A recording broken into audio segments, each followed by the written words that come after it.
Attention, stations on the network. Our broadcast will begin in 10 minutes from my mark. In 5, 4, 3, 2, 1, mark. That was your 10-minute time check, stations.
Attention, stations on the network. Our broadcast will begin in 5 minutes from my mark. In 5, 4, 3, 2, 1, mark. That was your 5-minute time check, stations.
Attention, stations on the network. Our broadcast will begin in 2 minutes from my mark. In 5, 4, 3, 2, 1, mark. That was your 2-minute time check, stations.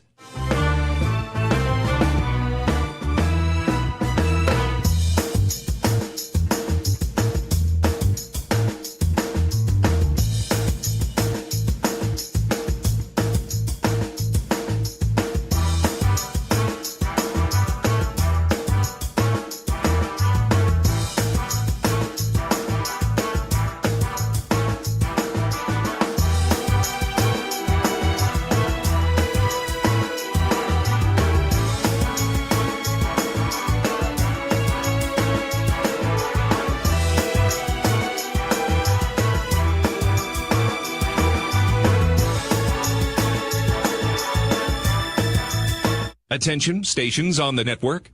Our broadcast will begin in 1 minute from my mark. In 5, 4, 3, 2, 1, mark. That was your 1-minute time check, stations.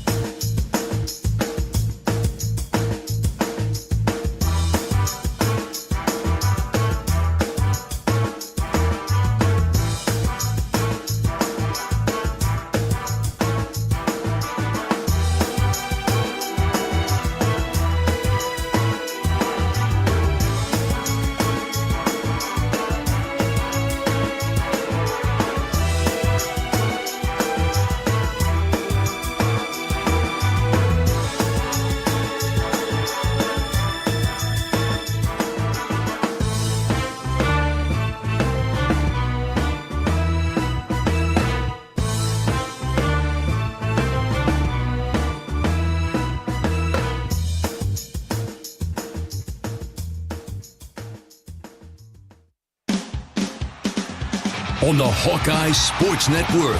From Learfield, Hawkeye Baseball is on the air. Hawkeye Baseball is brought to you by Hy-Vee. Score big savings with the new Hy-Vee Perks membership.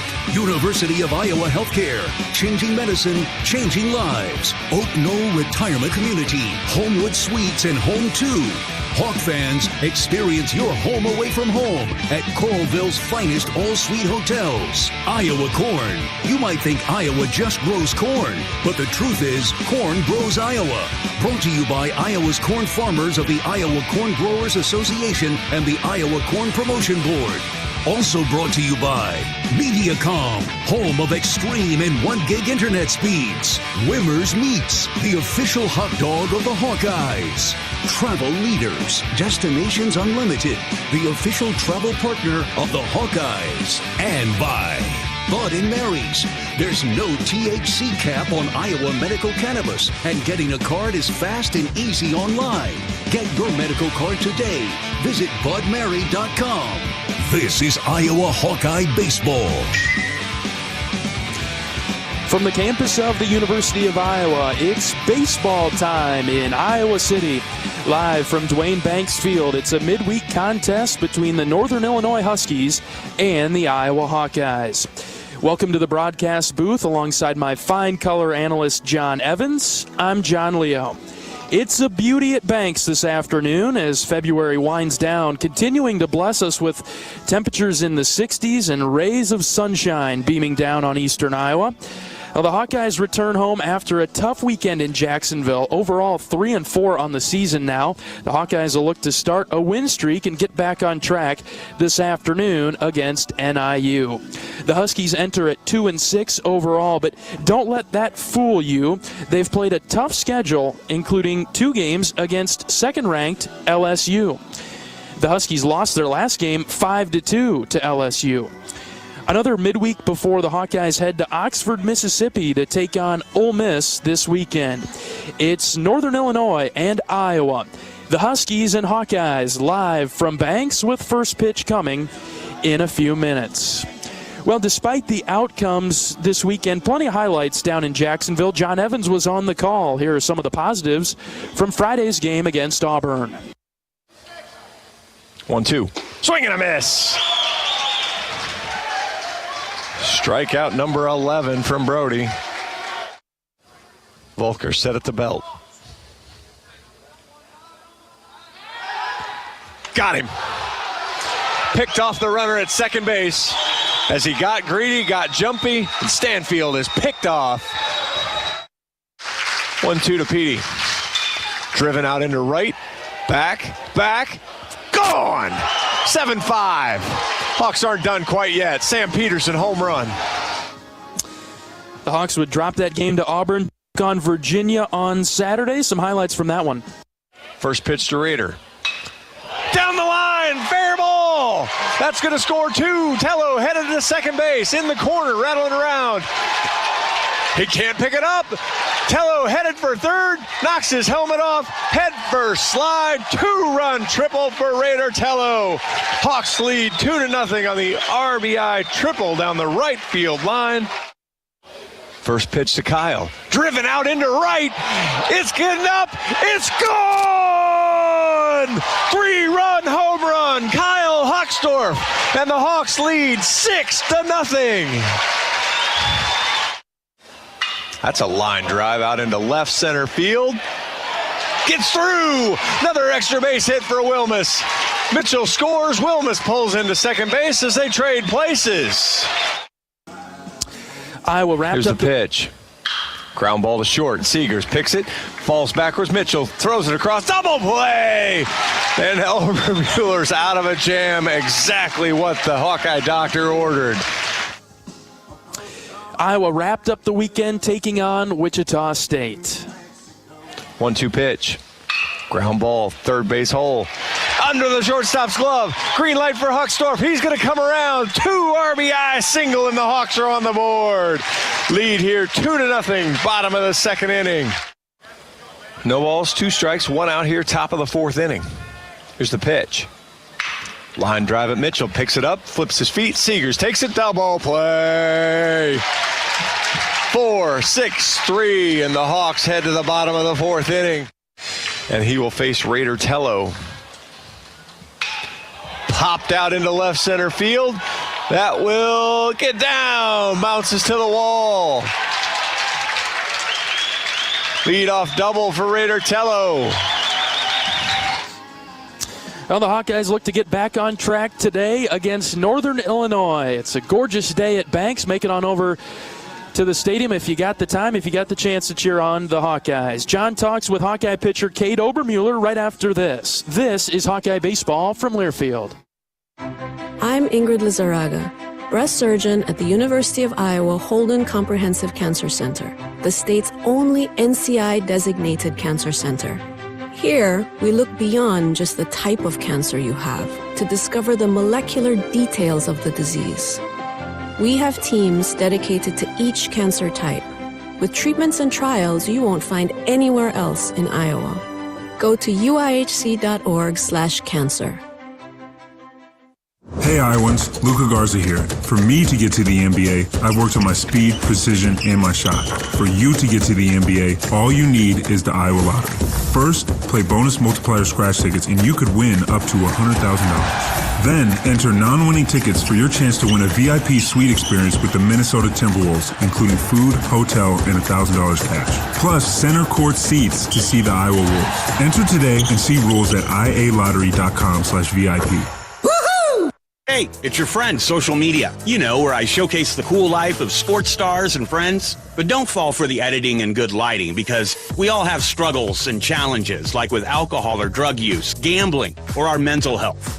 Talking about it is a sign of strength. Maybe you don't know who to talk to. Your Life Iowa can give you resources or treatment options. Get free 24/7 confidential support. Call, text, or chat online at yourlifeiowa.org. A message from Iowa HHS. If you've got the right tools and the friendly people at U.S. Bank in your corner, making smarter money choices is a piece of cake. If only our tools and helpful advisors could have helped you avoid some of those not-so-smart choices in life. Like that time you tried to pick up unicycling. Whoa, coming through! Or when you thought it'd be okay to pet that squirrel in the park. Good squirrel, good squirrel. While we can't help you with all that, we can help you bank smartly at usbank.com/smarter together. Member FDIC.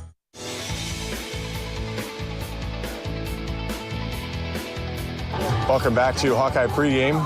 John Evans here. I'm here with Cade Obermueller. Cade, thanks for joining me today. Yep, here I am. How's it going? Here we are. So, Cade, we were talking, just kind of your progression. You're an Iowa City kid. You came and played for the Iowa City school and came in with a lot of hype.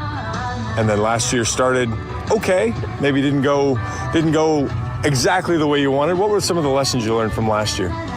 I'd say, so like we were talking about, Texas Tech was a good start for me, or it didn't start, but it was a good outing to start off of, and there was just a lot of ups and downs that I learned from. And like last year, I didn't understand that.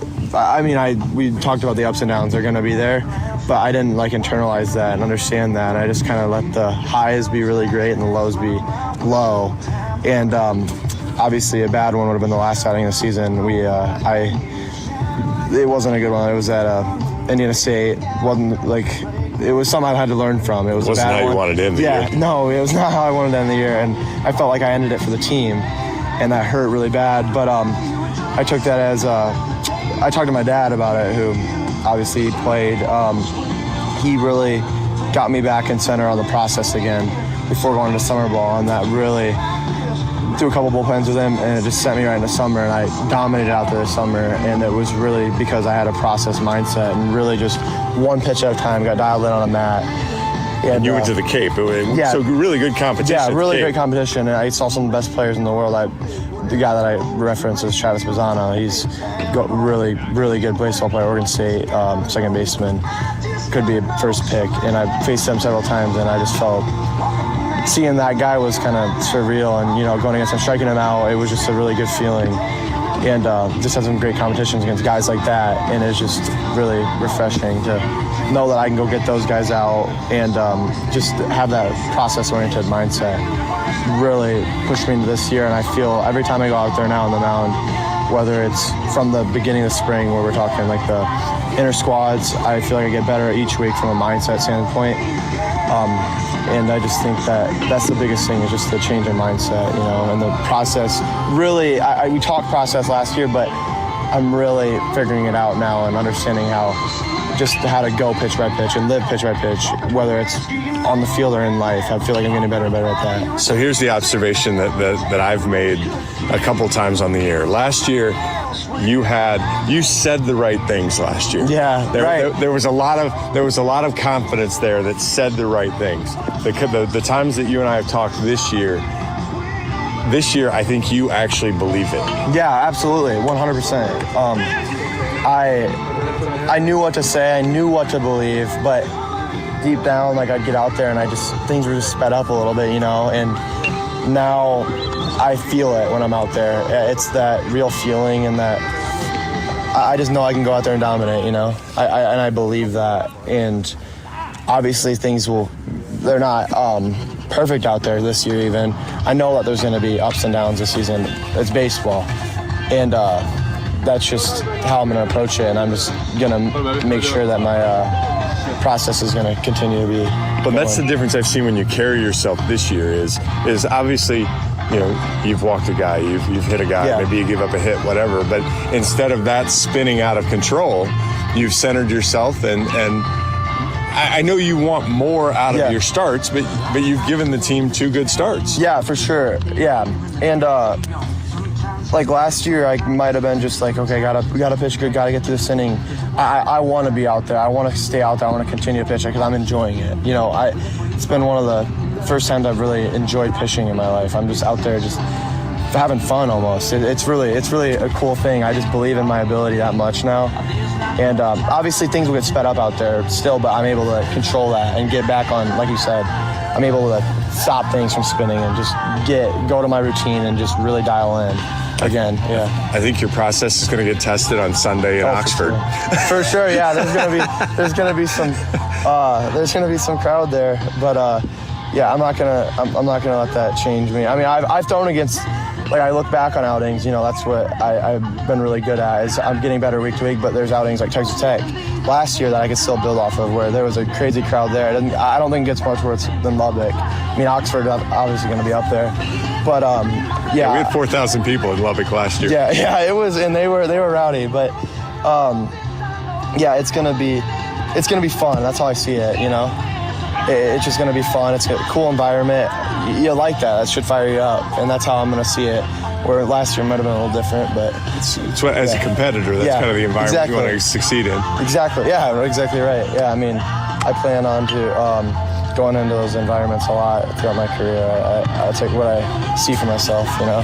Well, I'll let you go. I appreciate your time, and I look forward to seeing you build. You know, when you told me the get better every week in the airport on our way home, I said, well, if that works out, May and June are going to be a lot of fun. Yeah, no, absolutely. Yeah, that's the goal, and we're gonna keep on doing that. Thanks, Kate. I appreciate it. Yeah. Kate Obermueller, the Sunday starting pitcher for right now for your Iowa Hawkeyes. We'll be right back. This is Hawkeye Baseball from Learfield. The Burger Shed is a burger lover's dream come true. Our handcrafted burgers are made with a signature blend of certified Angus beef and smoky brisket, served with house-made pickles. But if you're looking for something other than a burger, don't you worry. We've got that too. Check out our wide variety of shed sandwiches, salads, and real ice cream shakes. Burgers, beers, and a bunch of BS. Burger Shed, Bass Pro Drive in Altoona. Around here, Jack Frost nips more than just your nose. That's why the Midwest gets Honda. Dependable, all-wheel drive, with heated steering wheel and seats to keep Jack Frost off your seat. Nice. Which will make it very happy. And since it's no fun to gas up in this weather, isn't it cool that Honda has such legendary fuel efficiency? New Hondas are arriving, but so is Mr. Frost. So see your Central Midwest Honda dealer. Honda gets the Midwest.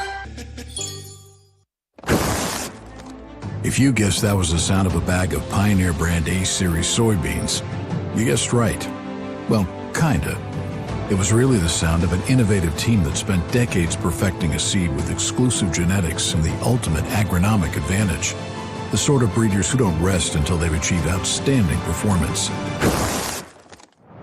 Pioneer brand A-Series soybeans. #1 for a reason. Visit pioneer.com/genetics. American Equity salutes today's hero of the game. As a proud sponsor of the ongoing recognition of our military during Hawkeye games this season, please join American Equity in thanking all who have served our country. American Equity is more than just retirement savings and income products. They are committed to providing you best-in-class service and high-quality retirement income that helps deliver the independence to dream and reach your goals. To learn more about American Equity, please visit their website at american-equity.com.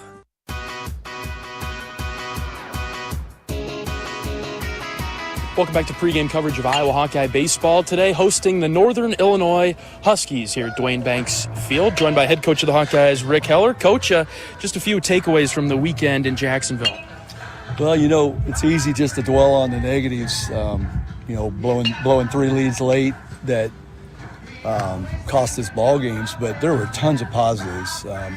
Offensively, I thought we made a huge step forward from the week before, up and down the lineup. We jumped out to leads in all 3 games, took leads into the 6th inning. Defensively, it was our first weekend on a grass field, and I thought our defense played outstanding the whole weekend. Really played great baseball, other than our bullpen just had the worst weekend I've ever seen. I mean, gave up 24 runs, and there was a mix of everything. Bad luck, balls that we're going over the 318-foot field that would have been outs most places, and probably 3 home runs that wouldn't have happened, and they were all big. And then just not being able to close it out. I mean, I can't tell you how many of those runs came with 2 outs. We just couldn't get off the field. And hey, weird stuff happens in baseball, and we play the teams we're playing were high quality, very good offensive teams, and they made us pay when we made mistakes on the mound late. But on the positive side, Brody Brekke was a great start, freaking phenomenal. Marcus Morgan's start was a little shaky, especially with a lead, had a 6-run lead and had to come out of the game in the 3rd. But Anthony Watts came in, and I thought after settling down and a bad luck inning, that bleeder fell right away. And he pitched great after that, and that was a big bonus. And then Cade Obermueller gives us 5 scoreless innings, shutout, and that was a great start. So hopeful that as we move into the season that we're logging more and more innings from those 3 guys, which will alleviate the pressure and the number of innings that our bullpen has to accommodate for. And then Sean, our pitching coach, and the staff, I mean, they got to get some things cleaned up, and we've got to figure out who we can trust and who we're going to go with. And once that happens, I think you'll see things calm down. But when you're looking at a whole bunch of guys and trying to figure out what their roles are going to be, you don't want it to happen, and it doesn't always happen, but you also are well aware that it can happen, and unfortunately this year it has. Offensively, Coach, averaging up over 7 runs a game. How do you feel about the offense to this point? Like I said, I thought the offense was outstanding. I mean, we should have won all 3 games. We scored enough runs to win with the pitching we have. That's the offense. That's the number of runs that we have to score. When we score that number of runs, we should win with the pitching staff we have. And if we can't, this team was built pitching, defense, offense will score enough to win. Those are the types of games we have to win with our pitching. Do you feel set on your starting 9, on your starting lineup? A couple of position battles out there. Are you getting any more clarity on any of those? Maybe in right field? No, I mean, it's just going to be that mix. There's going to be this team, unless there's an injury, that's going to be 10, 11 guys that are going to play the majority of the time, and it's just a matter of matchups and where they go. Ben Romas has got, he's got to be out there every day with his ability to get on base, and now he's swinging the bat better. And Andy Nelson, like to get Andy in the game, and the good thing is Andy can play different positions. He can play second, right, and we started him at first base, give Blake Aaron a little bit of a break, and unfortunately, Andy tweaked his hamstring. Tweaked his hamstring late in that game against Wichita. I don't think it's too bad. They're holding him out today to be safe, so Andy won't be on the board today. And then I'd like to get Connor Headings going a little bit too, and you'll see him in the mix. But that group, with Kopp, Moore, and then hopefully we get Cade Moss back here pretty soon, and he's getting closer, and not close to probably playing or hitting, but even on the catching side, just being able to do some stuff there. At leadership, too, as well for Cade, right? Yeah, well, he's been there. He's been with us. He's been coaching first base, and he's been there with the leadership. It's just be nice to get him back here as an option, and he's full speed. Head coach of the Hawkeyes, Rick Heller, on our pregame show from Banks today. Okay, Northern Illinois in town. What do we know about the Huskies? Well, the Huskies have been on the road playing some tough teams, too, and Abilene Christian and Northwestern State, and then LSU, and they're not going to be intimidated, I can tell you that. I mean, I know Coach Copeland told me that the lowest fastball velocity they saw this weekend was 92.7. Wow. And they competed pretty decent. They scored runs. They got some guys in the middle of their lineup that can do damage. We're going to have to play really well today because it's, they're going to see this as an opportunity to get a W, and we have to play well. Any familiarity with their program? It doesn't feel like we've played them too much in history. No, we haven't lately. We used to, and then this is a brand new staff and a brand new group. A lot of new guys on this team, and there's some Iowa guys, and you know how that usually goes when sure the Iowa guys unfortunately seem to make us pay when they come to town. But no, I just hope we go out and take care of ourselves, and the offense will go out and keep doing what they're doing. I'm really pleased with that, and the pitchers that we throw today, we're going to throw a bunch of them, get them out there, and start to establish some sort of consistency. Who gets the start on the mound for the Hawks today? Justin Hackett's going to start, and everybody's going to go one, and we're even going to have a couple guys come in and get it out and just try to work roles and take a look at guys who we need to see.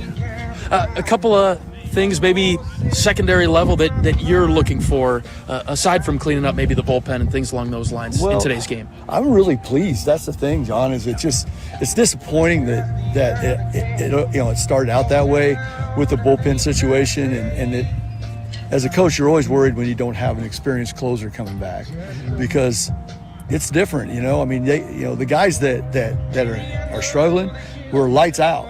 They were lights out in the fall and lights out in the indoor, but you never really know what's going to happen until the lights come on. And this year, when the lights came on, some guys forgot who they were and made it too big of a deal or whatever they did. They weren't themselves, and we've got to get guys back to being themselves and pitching for the right reasons and to help the team and get out of the it's about me and everything's on me. And when you pitch that way, or you play that way in this game, it never works. I've never seen it work one time. And you can talk and you think you have it all ready to roll, but that's why we play the games, and you find out where you're at, and that's where we ultimately, I guess, failed as a staff. We didn't get those guys into that mindset that we thought they were in and ready to go. So it just would have been a great start, because, I mean, if it's a normal, we probably haven't blown 3 leads in the 6th inning on 3 or 4 times in the last 4 years, and so to do it 3 times in one weekend is a little shocking, and it feels awful, obviously, but man, everything else was exactly what you would like to see. Good. Well, you and your staff do a great job at extracting the best out of your guys, and looking forward to today's game with the Huskies. Thanks for the time, Coach. Thanks, John. Yeah, I guess the one thing I would say lastly is we're looking at a tale of 2 days possibly with, incredible weather right now, but they say that 4, 5, 6 o'clock it could be switching on us. Wow. So hopefully we can get going in a hurry. But I was going to say, just offensively trying to be more consistent throughout the game. I thought we didn't extend leads when maybe we had a chance to, and that's nitpicking, but that'd be awesome. All right, thanks, John. Head coach of the Hawkeyes, Rick Heller, on our pregame show from Banks. We're back with starting lineups and first pitch right after this. This is Hawkeye Baseball from Learfield. Around here, Jack Frost nips more than just your nose. That's why the Midwest gets Honda. Dependable, all-wheel drive with heated steering wheel and seats to keep Jack Frost off your seat, which will make it very happy. And since it's no fun to gas up in this weather, isn't it cool that Honda has such legendary fuel efficiency? New Hondas are arriving, but so is Mr. Frost, so see your Central Midwest Honda dealer. Honda gets the Midwest. Even the simplest act can set a chain of good in motion. Like choosing Delta Dental of Iowa for your dental and vision insurance. Because we invest in your community. So whether you get your plan at work or purchase it through us, you make a difference for others. Visit sharinghealthysmiles.com and choose Delta Dental for your smile, for your health, and for your community.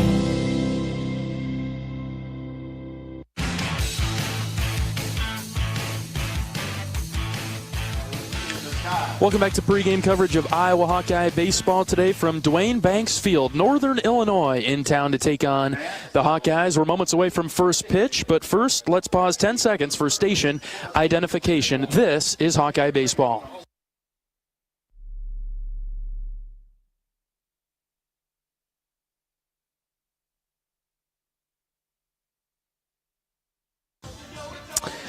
Well, John Evans, good to be back in the booth with you. And sad to say we didn't pick up any wins down in Jacksonville, but some things that we learned, some takeaways from down there. My voice won't hold up for that long for the entire broadcast. Personal takeaways, got it. Well, you weren't specific. So how was I supposed to know? You didn't give me the right lead in. No, I joked about it with Coach Heller on, I believe it was Sunday morning's interview before the game was, Coach, you came down and you figured out that you could compete with the best teams in the country, and just got to figure out how to close them out. Yeah. And, unfortunately, that was incredibly true on Sunday as well. Then, and so I think I also said on air, if this were a 6-inning Little League game, Iowa goes 3-0, and instead they go 0-3, and so. Gosh, I know you and I joked about it a little bit on offline on our on our messages back and forth was it was game 5, 6, and 7. That I think that is the most important takeaway.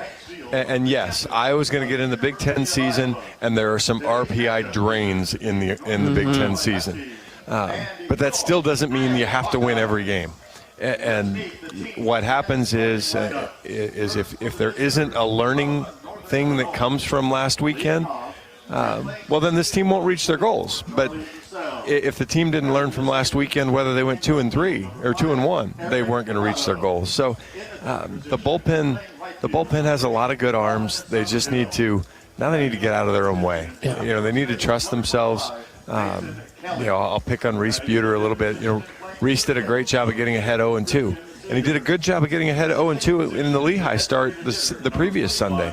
And then maybe he gets a little too fine. Next thing you know, it's 2-2. Then he comes into the middle of the plate, and hitters now can kind of look for something. So I just think it's a little bit of trusting your stuff and going and getting strikes, and they'll be fine, and Iowa will win a lot of games. Right. I don't think there's any doubt about that. And Coach Heller talked about the trust of the bullpen just a bit, but obviously trust them enough to keep going to them. There's no kind of doghouse element yet, right? With we don't expect to see so-and-so for a long time coming. We're going to keep working on them and building that confidence back up.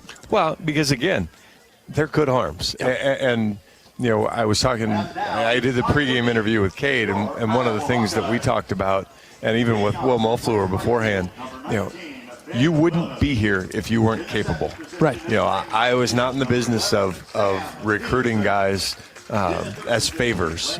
So it's you're good at what you do. And we need you to do a job. That's why you're here. And so you kind of got to give them a chance to get out there and figure it out. And at some point maybe you go, okay, you aren't figuring it out. But I think as long as there's a willingness to learn and a willingness to improve, you'll see guys continue to roll out. What's your view on today's game, John, against Northern Illinois? Northern Illinois, 2-6. Maybe got blown out a little bit by LSU one game, but played a nice tight game the other one, and that was game 4 of the weekend for Northern Illinois. New staff, but it's the first year from Illinois State, so it might be some similarities to what we've seen in the past, and they're going to put it in play. They're going to be scrappy, and they're going to get after it. Challenge here today for the Hawkeyes in this midweek contest with Northern Illinois. It's a gorgeous day in Iowa City, getting close to 70 degrees. It won't stay that way for much longer, but we've got plenty of time to get this game in this afternoon. Northern Illinois and Iowa coming up just after this break. This is Hawkeye Baseball from Learfield. Hi, I'm Gary Dolphin, and if you want your home to be exceptionally comfortable during these cold Iowa winters and hot, humid summers, you need to turn to Dave Lennox and your local Lennox home comfort specialist. Lennox has been serving Iowa consumers since 1895, when Dave Lennox built his first furnace in Marshalltown, and Lennox is still building its high-efficiency furnaces and air conditioners there today. For the best home comfort system you can buy, it's Lennox and your local Lennox dealer. Lennox and the Hawkeyes. Now there's a winning combination. A bag of corn is, well, a bag of corn, unless it's a bag of Pioneer brand Chrome seed corn. Then you're dealing with the most optimized yield potential, agronomic performance, and insect protection the Pioneer lineup has to offer. A bag that will make life easier for you, 8 bushels per acre easier, and much harder for rootworms in the competition. Pioneer brand Chrome products, field proven and ready for yours. Visit pioneer.com/plantchrome.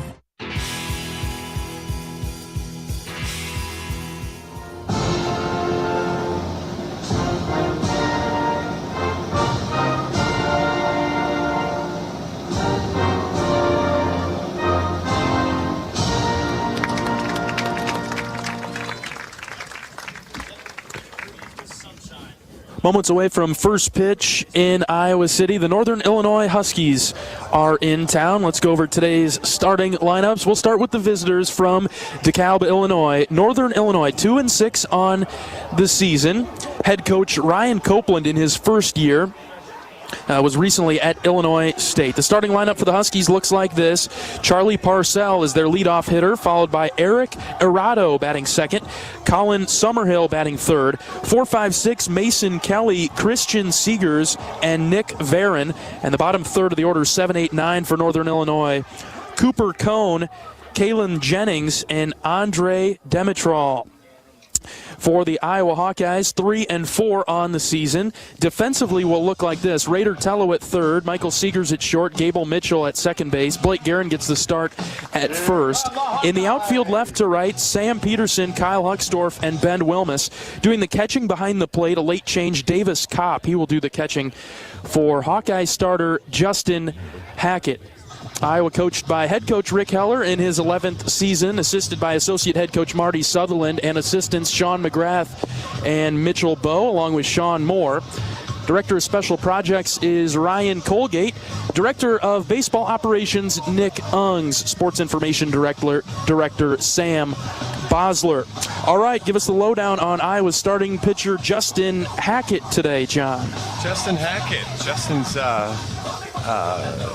comes in from Winterset, Iowa. That's my stick with Justin. Is the I've been giving him a hard time about knowing my aunt, because it's a small town and everybody should know everybody in Winterset. But Justin's a transfer from TCU, spent some time there, sophomore, 6'3", 220 right-hander.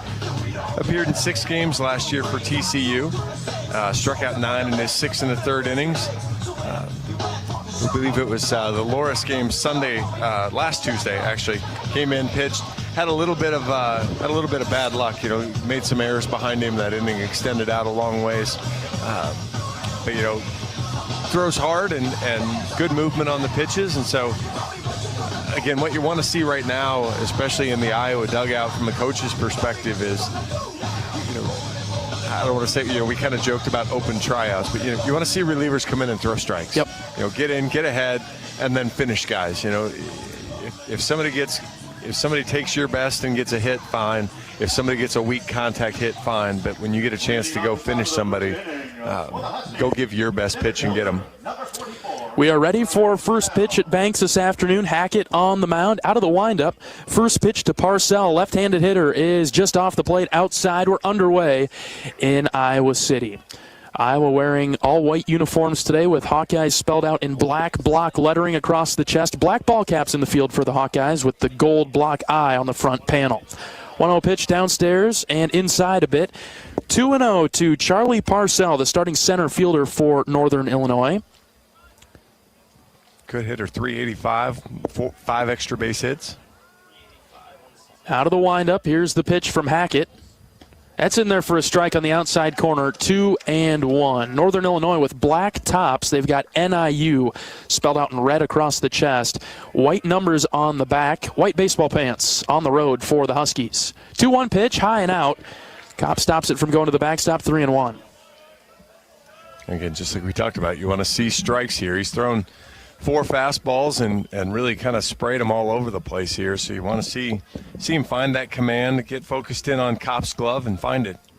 Here's the pitch, just off the plate outside. Leadoff walk for Parcell for Northern Illinois, drawing his 5th walk of the season. And Northern Illinois, not a team that wants to walk. 35 walks to 88 strikeouts on the year. So, you know, get the ball in the zone. They want to swing at it. Another left-handed batter coming to the plate for the Huskies. This is Eric Arado. He's their left fielder. Stands very deep back in the box, closer to us.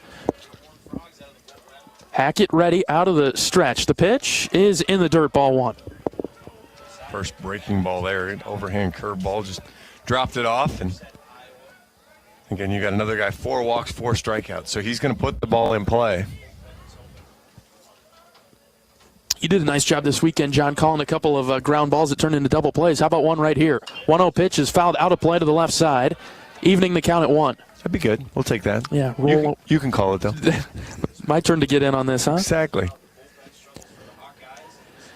That's what you find with this Hawkeye defense, though, too, is you and I have talked through last year, through some of our just chats this year.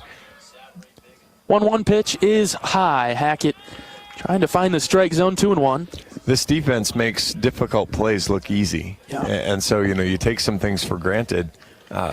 They'll help you. They'll help you out as a pitcher if you just let them. Mm-hmm.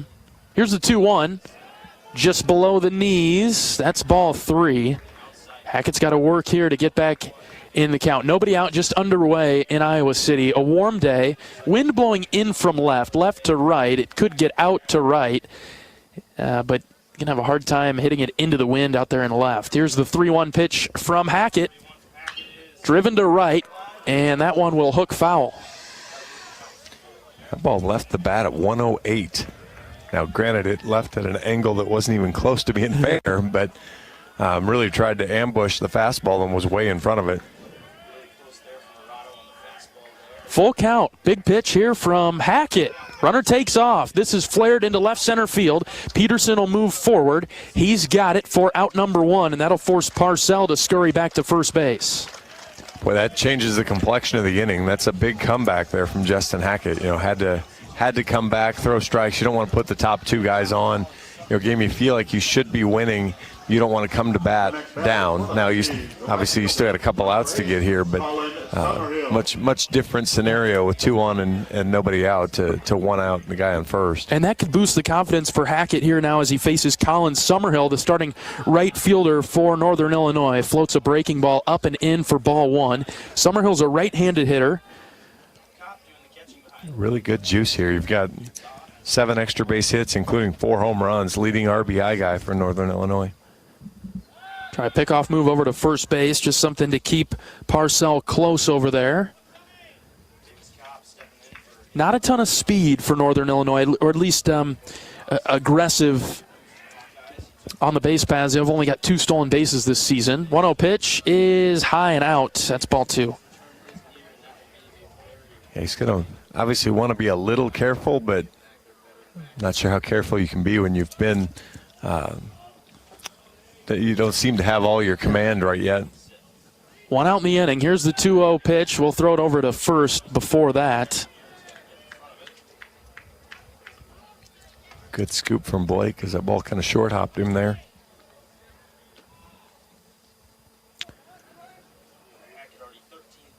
Hackett looks in for the sign from Kopp. He's got it.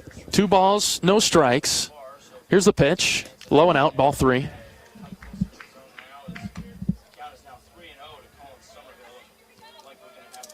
So we've had 3-1, 3-1, 3-0. Yep.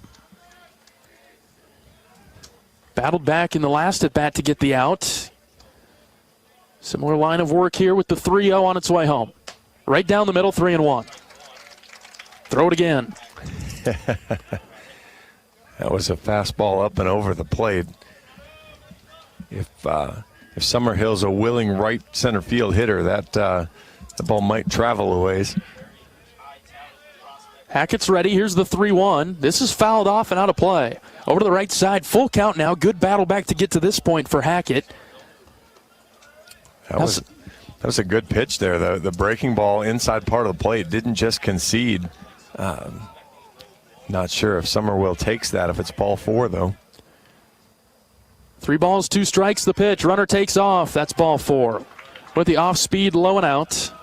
And Summerhill is on with a walk. A couple of walks in the inning, earned by Northern Illinois. That'll bring up Mason Kelly, their first baseman. Tall right-handed hitter. Runners at first and second with 1 out in the top of the first inning. And probably the other guy to kind of worry about from a power perspective, and we're going to see a new pitcher, I would guess. Coach Heller is out of the dugout. He's looking down the right field line, and he will make the call to the bullpen.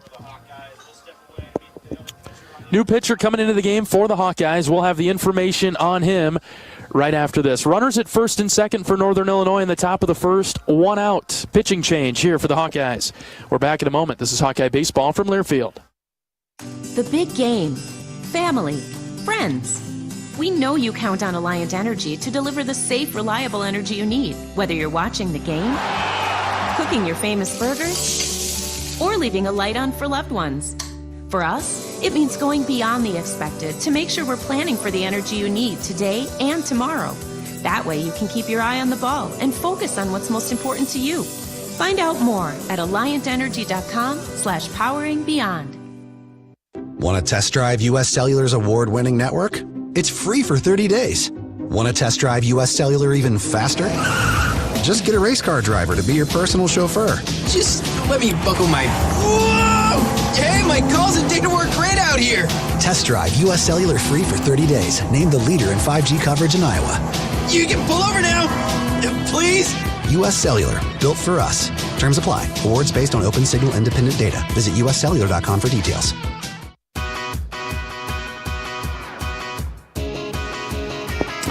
Top of the first inning in Iowa City. Runners at first and second for Northern Illinois with 1 out. The Hawkeyes will make a pitching change. We'll go with Jack Young out of the bullpen. Jack is 5'10", 185-pound senior right-hander from LeClaire, Iowa, right down the interstate. He's had an appearance this year, threw an inning, gave up a hit, but got out of it clean besides that. Changed his motion just a little bit and dropped down a little bit more sidearm. He's able to get some more sweep than on his breaking ball. Particularly, makes him a tough matchup against right-handed hitters. He'll stay kind of over the top against left-handers a little bit more, but you'll see him drop down a little bit. And he came to Iowa from Parkland College. Jack was predominantly a midweek pitcher last year. I think he's one of those kind of on the brink, fringe pitchers this year to see some time on the weekend. I think he could, and especially situationally. That's a word. Situational move anyway. Yeah. Where he comes in, hey, we need to get a guy out. In this case, hey, we need to not only get a guy out, but a ground ball would be great. So maybe he rolls over the 6-4-3 double play to Seegers here on a ground ball, or maybe pulls one to Tello. But that's kind of the matchup that he should be good. Finishing up his warm-up pitches. Currently, I like the change that Jack made to do whatever it takes. He got to work on it in the summer, the new arm slot. And so we'll see how this outing is for Jack. Comes in with a little bit of traffic out there.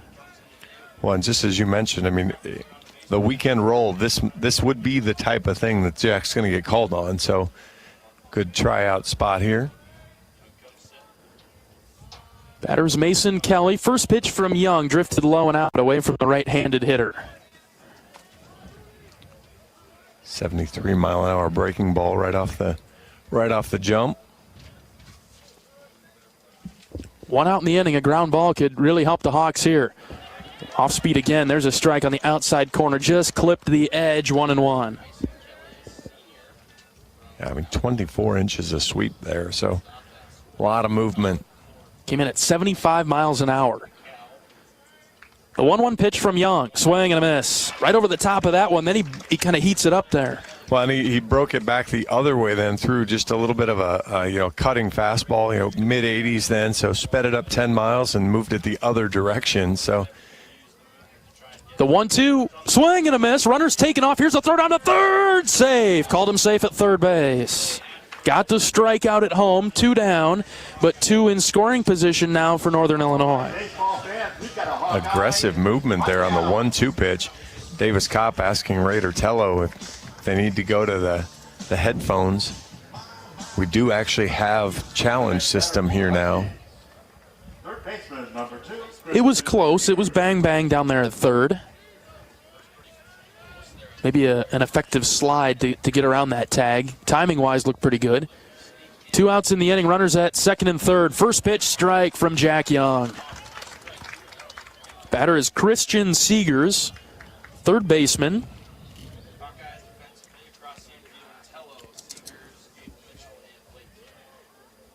Young takes his time. Here's the pitch. Fouled off to the top of the screen over to the right.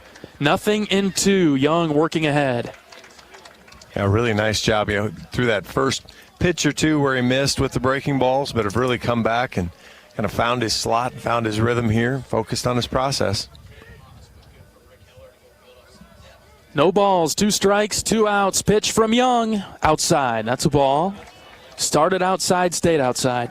Went even further outside. Yeah, it just looked like he just pulled it a little. And I understand the pitcher. If you're trying to see if you can set him up, maybe you throw him, if it's a fastball here. Look how you tried to throw that one a little harder. The 1-2, swing and a miss. Threw it right by him. How about that? Jack Young, you bet. He's an easy kid to root for. And again, another guy, comes in, coach is asking to make a change. He said, if that's what I need to do to get on the field, I'll do it. And there he is. Couple of strikeouts for Jack Young. The Hawks get out of the jam in the first. Ben Wilmus, Sam Peterson, Raider Tello coming to the plate in the bottom half. We're back after this. This is Hawkeye Baseball from Learfield. The silly moments, the proud moments, even the hard moments. They're what make life remarkable. And they're why Wellmark Blue Cross and Blue Shield is here for every moment. Committed to making healthcare better, more affordable, with more choices for care. And service and coverage that give you peace of mind no matter what comes your way. So you can show up for every tender moment, every brave moment, and every wouldn't miss it for the world moment. Knowing that Blue is here for you. Go to Wellmark.com/every moment to find a plan right for you. Does your company attire make you feel like you're always fourth and long? It's time for a change. Hand the ball off to Authentic Brand and watch your team transform into MVPs. On game days, our team dresses like champions in Authentic Brand. Ensure that your company's reputation remains untarnished by using nothing but the label specifically designed to display your company's identity. Ask your supplier for Authentic Brand products and see for yourself why it's more than just a label. It's a statement.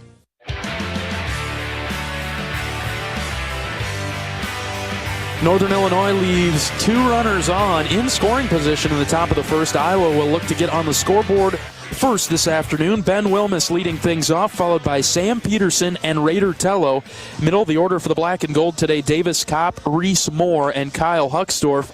7, 8, 9, Michael Seegers, Blake Guerin, and Gable Mitchell. They'll go against the right-hander Mason Rue for Northern Illinois. Rue's 1-0 on the season. He's already made 3 appearances so far, but a 12.86 ERA, 7 innings pitched, 16 hits, 10 runs have all been earned, 1 walk, 8 strikeouts. So he's going to come in the zone, make you hit it.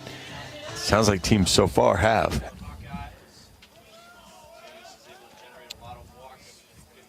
Throws it in the strike zone. Here's Ben Wilmus in the box first for Iowa. Fastball nearly 90 miles an hour, up and in for a ball. Wilmus stands in from the right side without the batting gloves. Here's the 1-0 pitch. Inside, ball 2. Yeah, he'll work that fastball up in the upper 80s, and I've got a curveball and a slider as well. Out of the windup, sort of offset facing third base. Here's the 2-0 pitch. That's in there for a strike. Rue holds his glove right up close to his face. You can just barely see his eyeballs peeking out from over the top of his glove. Intimidation factor. Here comes the 2-1 to Wilmus. That's low and out. Backhand stop by the catcher, Cooper Cone. It's 3-1. Ben Wilmus in a position here where he's been hitting the ball hard, hitting the ball well, and also getting on his reputation to get on through the walk. We'll see if he can draw one here. The 3-1 up and in. That's ball 4. And just like Coach Heller talked about, it's almost impossible to keep Ben out of the lineup right now because of his ability to get on base. Well, and that's, Ben does a great job drawing walks. What really then helps him take that next level is when he's at least selectively aggressive, and we saw that a little bit this weekend where, he's got some pop, he's got some power. I used to joke with him about being warning track Ben, but he's got a little bit of movement to it, and he can get going if he, picks his spots. Here's Sam Peterson. He was swinging to hit Carver right there on that one. Came up empty, but a good strong swing from Peterson. 0-1. Petey and I were joking on the plane ride home. He knows to get to 2020, he's got to hit a couple more home runs. Soft pickoff move over to first base. Got to get to 2020, John. Fill me in on that. 2020. 20 home runs, 20 stolen bases. Right. He's already got 8 stolen bases, so he's got work to do in the home run category. Speaking of, he drives it deep to left center. Get going, baby! Sammy P! Boom! 2-run shot. That's you, John Evans. That's on you. Home run. That's the John Evans pep talk on the plane ride home from Jacksonville. 108. That ball left the bat. Is curveball down. But it was right in the middle of the plate, and Petey made no mistake with it. Hit it 408 over the left center field wall, and again that kind of.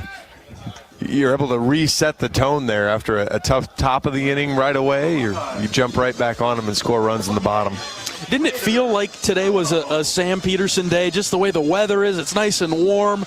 The wind blowing a little bit. Sam was ready to put a charge into one. Here's Raider Tello on the ground to third. Backhand stop. Long throw to first, juggled by the first baseman. Tello's going to beat it. We'll see how they score it.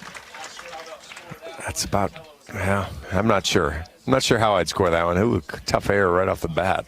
It was a soft throw from the third baseman. I wasn't tracking Raider immediately out of the box, but we'll see how it is scored. It is scored as an error. That is an E5. Raider gets on. 2-0 Hawks in the bottom of the first inning. Here's Davis Kopp.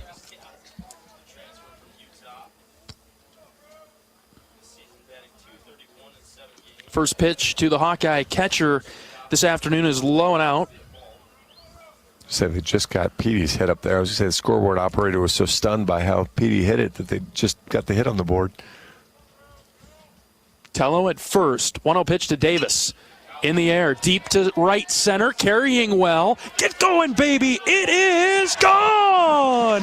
Davis Kopp. Touch them all. Boom. Well, and I was just thinking this is a guy that Iowa needs to get going. He's been a little bit up and down in the early going, just hitting 231. That's just his second extra base hit. He's got it in him. That one goes 102 off the bat, just almost 400 feet over the right center field wall. And I'm not sure you could draw up a better start for Iowa. How about these Hawkeyes? Offensive explosion, 4-0 in the first, and Davis took that one just to the right of the batter's eye out there in center. He got all that one. That's if you're driving home from the hospital after work, that's you were in danger right there. Still nobody out in the first. We'll see Reese Moore in the box, left-handed hitter. First pitch in the dirt, ball 1. Reese has done a nice job. Had a hard time as that one missed low. Had a hard time on, I think it was Saturday night. Maybe got a little bit sped up where he was missing some pitches that ropes it into right field. And that one's going to get all the way into the corner. Moore digging for two. He's in with the stand-up double. Well, the only way Moore actually stops at first is that he had an infield single on Saturday or Sunday, and so that's the only way he's going to not try for a double is if the ball stays in the infield. Leads the team. That's his 5th double of the season. Reese Moore pulled it into the right field corner. Iowa with 3 hits in the first inning, and they're all extra bases. 2 home runs, and now a double by Reese Moore. Here's Kyle Hucksdorf. Iowa 4-0 in the bottom of the first. First pitch to Huck. Breaking ball in there for a strike. Nice pitch there from Rue. Well, this is Rue's 4th appearance. He's thrown 7 innings because he doesn't have any inning in this case. He's given up 5 home runs now. Long pause set for the 0-1. Here it comes. Huck takes it upstairs. That's a ball. Now, granted, I don't know if he pitched against LSU or not, but if you do and you make a mistake, they're going to punish you in their ballpark. 1-1 pitch to Hucksdorf. Low and out. Good discipline to lay off of that one. 2-1. And Iowa's proven you could throw the Hawks into that category too. Maybe a couple of mistakes from Rue in this first inning, and Iowa's made him pay. 2-1. Nobody out, runner at second. Here's the pitch to Hucksdorf. Up and in. That's ball 3. Huck's got a couple home runs and a triple to his extra base tally so far this year. Green light on 3-1. We'll see if Huck gets a pitch to hit. Here's the pitch to Kyle. Ooh, right down the middle, and Kyle fouled it straight back. Just missed it. Full count now. Couple of home runs in the inning. First of the year for Kopp. 3rd for Peterson. Moore at second base. Here's the full count pitch to Hucksdorf. He gets rung up. Call him 3rd strike on the inside corner. And Kyle is out number 1. That's because Kyle got rung up by a ball that was not on the plate. A little bit inside there, huh? A little bit. Batter for the Hawkeyes, the shortstop, number 10, Michael. A little bit of an expansion of the zone. We'll see Michael Seegers come up. I'm not sure what makes you think that one was a strike if you're the umpire. Yeah. That had some tail on it. It's almost like Huck had a magnet on him. It kept floating towards him, but it was called a strike, so Huck is out. Here's Seegers, similar spot. All right, so he kind of likes the inside corner. Called strike, 0-1. Oh, if he called Huck out, you had to call that one a strike. Right. Huck it was a little bit closer to the plate. Huck would have rioted if that one wasn't called a strike. Seegers batting 7th for the Hawks. Here's the 0-1. That's too far off the plate. Well, outside. I think that's called a ball because Rue missed his spot. The catcher sort of flailed to grab it, but it was maybe on the edge there. Yeah, that one probably paints the outside part of the plate. But we talked about that a little bit last year with Hawkeye pitchers. When you miss your spot, the catcher can't sell it for you. Nice breaking ball in there for a strike. 1-2. Seegers holding on to the bat. Michael at the bottom of the order, but not a reflection, I don't believe, on his batting average or his ability to hit. No, it was after this 1-2 pitch. Long pause. Moore at second. Here's the pitch. That's low and out. Good block by the catcher Cone to keep Moore at second base. Go ahead, John. Well, in a lot of cases, it was in this case, not a lot of cases. In this case, it was more a function of you needed to find a different spot for Wilmus with what he had been doing, and it seemed like the top of the Hawkeye order had come up with runners in scoring position a lot. 2-2, Seegers flies it out to right. Right fielder moving back, still going back. He's at the track. He'll make the catch right in front of the wall. Reese Moore will tag from second to third, so Seegers advances the runner. And with 2 outs, that'll bring up Blake Guerin. And so, you make that move. Michael has... Michael has a solid batting average for the season so far. Hasn't walked a ton, like you see him walk a little bit more in the past. And he was just, for whatever reason, his batting average was when nobody was on and was having a hard time with runners on. See, you make the flip, take some pressure off of him, and reward Ben more than anything. More at third. Here's Blake Guerin. He swings at the first pitch, drives it into the right center field gap. It is down, and it'll one-hop the wall. Guerin rounding first, heading for second. It's an RBI double for Blake Bop Guerin. 104 off the bat. And, you and I talked beforehand. Blake comes into the game only hitting 130. That right there is a huge, huge step in the right direction for him. That ball is low and outside. It's a breaking ball. Instead of trying to pull it and hitting a little rollover ground ball, he drives it out and slices it away from the center fielder. That's a big improvement in approach there for Blake. That's key for Blake. Need that the rest of the year. Iowa leading 5-0 in the bottom of the first. Guerin at second base. Here's Gable Mitchell. He'll take a first pitch strike. A little bit away from the left-handed hitting Mitchell. He'll take a first pitch ball for a strike. Right. We don't want Gable swinging at that one. Here's the 0-1. Breaking ball. That one's in there for a strike. 0-2. See, the 3 games over the weekend where I didn't have TrackMan, it was probably good because I thought the umpiring was questionable too. Yeah. So 0-2 to Gable. Shoots this into left field. Arado will sprint forward. He'll make the catch for the third out, but plenty of damage by the Hawkeyes in the first inning. 5 runs come across on 4 hits.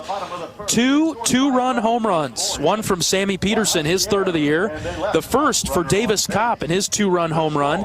And then an RBI double from Blake Guerin gives Iowa the 5-0 lead as we go to the second. This is Hawkeye Baseball from Learfield. Are aches, pains, or injuries keeping you on the sidelines? At Athletico, our movement experts are here to help you turn your setbacks into comebacks and create a personalized game plan for your recovery. With no prescription or referral needed, Athletico Physical Therapy is where your comeback story begins. Get started today by scheduling a free assessment at athletico.com. Proud partner of the Iowa Hawkeyes.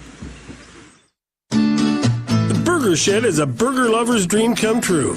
Our handcrafted burgers are made with a signature blend of certified Angus beef and smoky brisket, served with house-made pickles. But if you're looking for something other than a burger, don't you worry. We've got that too. Check out our wide variety of shed sandwiches, salads, and real ice cream shakes. Burgers, beers, and a bunch of BS. Burger Shed, Bass Pro Drive in Altoona.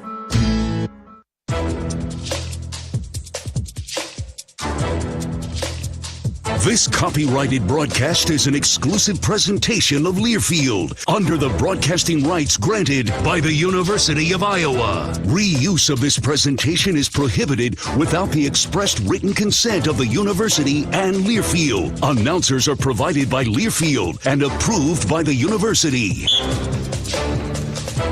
Top of the second inning in Iowa City. Iowa 5, Northern Illinois 0. Jack Young out for the second. He'll face off against batter Nick Varon. He's their DH. First pitch strike. This is a spot in the order you want to see Jack really dominate. You've got 3 guys that have 8 at-bats combined in their first 8 games of the season. So really want to see Jack get after these guys, throw strikes. First pitch strike looks pretty good. Here's the next pitch. Popped up on the infield. Mitchell and Seegers come together. It's Gable Mitchell who makes the grab for out number 1. Hawkeye Baseball is brought to you by Riverside Casino and Golf Resort, home of the Draft Day Sports Lounge, a luxury hotel and spa, 5 restaurants and more, just minutes south of Iowa City. The next batter for the Huskies. Cooper Cone. He's Northern Illinois' catcher. He'll come into the batter's box. Right-handed hitter, 1 down for the Huskies in the second. Young out of the stretch only. First pitch strike. Fired it in there.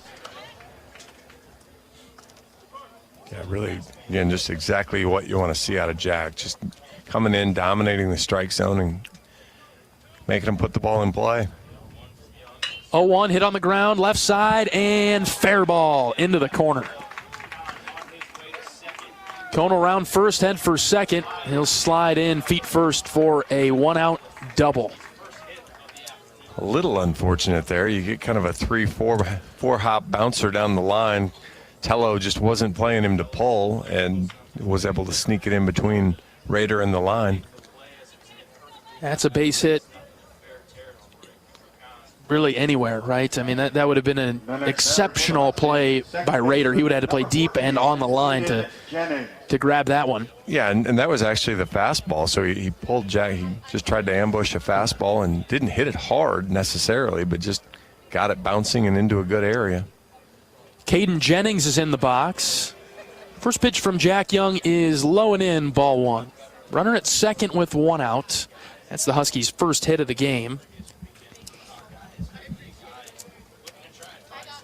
Young looks in for the sign. He's got it. Good lead at second base. Here's the 1-0 pitch right down Main Street. Strike one.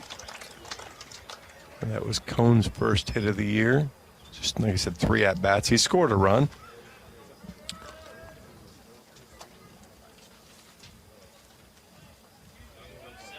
One pitch. Breaking ball inside. A bit low as well. 2-1. We had some miscommunication there. Gable Mitchell was hustling to second for the pickoff, and Jack Young didn't see it. I did learn something when we were down in Jacksonville about how the pickoffs are called. So it was, I had no idea.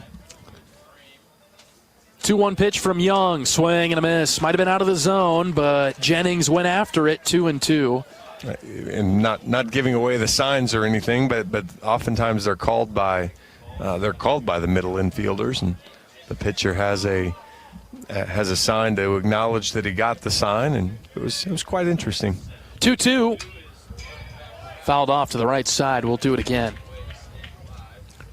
The things you learn while you're hanging out at practice. That's on a right. Wednesday night at an academy field in Jacksonville, Florida. There we go. There you go. Iowa at Ole Miss this weekend, Friday through Sunday. Big series against the Rebels. 2-2 pitch from Young. Just up and in. Call the ball. We'll have a full count. Ish. There it is. And that one I'm probably a little more tolerant of because that ball's breaking that way, so it looks inside the whole time. But although we did punch out Huckstorf on a similar looking thing. Pickoff move at second, just a little bit tardy. Full count. And we'll focus back on home plate. I think he had a chance to get him there. He kind of threw a little screwball to Mitchell and broke it away from the runner rather than right on top of the bag. Young's got the sign. Good lead at second. The 3-2. Waved at and missed. Swing and a miss. Another strikeout for Jack Young. He's recorded 4 outs, 3 of them of the strikeout variety. 2 down in the second. Yeah, 3 strikeouts and a little pop-up on the infield, so really done a nice job. Even the ball that was the base hit wasn't one where you went, ooh, that was a huge mistake. Right. Andre Demetral, senior, shortstop for the Huskies. Try another pickoff move at second base to keep Cohn a little bit closer to the bag. Well, especially with 2 outs, the other side of that is, if you're going to bring Jack Young into the game down later in the season in parts that matter, misses inside, especially if he's going to be your kind of fireman, he needs to practice pickoff moves now. Sure. Ben Butel was a fantastic pickoff move to second base, to first base. You need to work on those in live game situations, so that's part of the moves now. Young's 1-0 pitch is high, ball 2. This is the 9-hitter Demetral. Stands in from the right side. 2 balls, no strikes. 2 outs in the inning. Iowa leading 5-0 in the second. Young takes a long pause. Here's the pitch. That's called a strike. Inner portion of the plate, 2-1. Yeah, just 227 on the year, 6 walks, 7 strikeouts. So a guy that's not necessarily dying to swing the bat, going to work a count, make sure you're throwing strikes, and if you can get deep in the count, you can then punch him out. 2-1 delivery, just high. 3-1. Top of the order, Parcell on deck. Parcell's hitting 385. You don't really want to go mess around with him right now. I just assume punch this guy out and be done with it. Yep. 3 balls and a strike. Young comes set. Here's the pitch. Way outside. Ball 4. So we will flip it over to the top with Parcell coming to the plate. Runners at first and second, 2 outs in the second. The next batter for the Huskies, center fielder. And let's see if Jack's motion changes just a little bit, where he's facing well, never mind. His motion will change quite a bit. Yeah, we won't see another pitch from Jack Young as Coach Heller is out of the dugout. Looking down to the right field line, the bullpen gate will open up. The Hawks will turn to a new pitcher coming out of this break. Iowa leads 5-0 in the top of the second. 2 on, 2 out for the Huskies. We're back after this pitching change. This is Hawkeye Baseball from Learfield. Let's be honest, we all like to be noticed. Picture yourself striding into Kinnick Stadium, radiating both style and comfort, while fellow Hawkeye fans can't help but ask, where'd you get that shirt? With pride, you point to the big screen and reply, it's Authentic Brand. Discover the remarkable difference that apparel with the Authentic Brand label brings. Ask for it by name at your favorite boutique, spirit shop, or retailer, or shop online at authentic-brand.com. It's time for a change in your style. It's time for Authentic Brand. Ground beef is only $2.99 a pound at Hy-Vee. That's not a sale price. That's the price with the Hy-Vee Perks membership. And $2.99 a pound is not just the price today or this week. It's the Perks price every day. With the Hy-Vee Perks membership, you can save on hundreds of products store-wide every time you shop. And count on Perks prices to stay the same.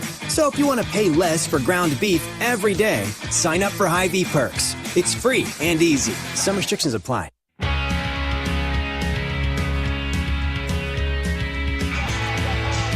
The Hawkeyes make a pitching change in the second inning. 2 on, 2 out for NIU. Iowa leads 5-0. The Hawkeyes will turn to Caleb Strack out of the bullpen. 6'3", 195, redshirt senior left-hander. Transfer from Winona State. Threw in 3 games last year. This is his first appearance of the 2024 season. Strack had... Actually, it says Strack had 8 appearances last year. Which is this, Media Guide 3 or Media Guide 8? Now I'm lost. 6 1/3 innings, 7 hits, 4 runs were all earned, a walk, 4 strikeouts. There we go. That's more like it. We got it. It's a me problem. It's not a Sam problem. Sam, I apologize to you officially on the air. That's a me problem. 2 guys on the same page confuse me. You did just hear Jack Young stats from last year, though. Caleb had 3 appearances in the inning, a hit, a run. It was earned, 2 walks, 2 strikeouts. That hit, unfortunately, was a really loud home run. So a 9 ERA. So this is another one of those good spots for a guy trying to find a weekend rotation. You bring him in against the top of the order. He's facing a left-hander, so it's, hey, can you come in for us and get a left-hander out? Because the Hawkeyes have more versatility in the bullpen than they've had with lefty-righty matchups. And Coach Heller talked about some of these spot opportunities for a number of pitchers today. This is sort of going to plan. Runners at first and second with 2 outs. The batter is in the box. First pitch strike from Strack. This is Parcell, top of the order for the Huskies. Left-handed hitter. That one felt friendly. Strack with a bit of a closed-off posture on the mound. Here's the 0-1, floated out away from Parcell, 1-1.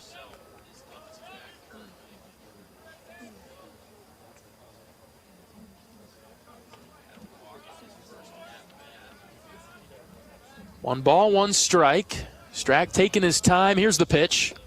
Downstairs, ball 2.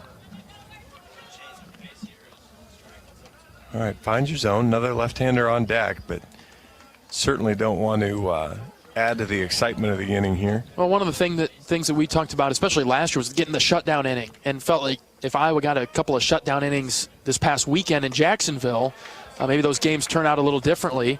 Strack unable to find the zone on that one. 3-1.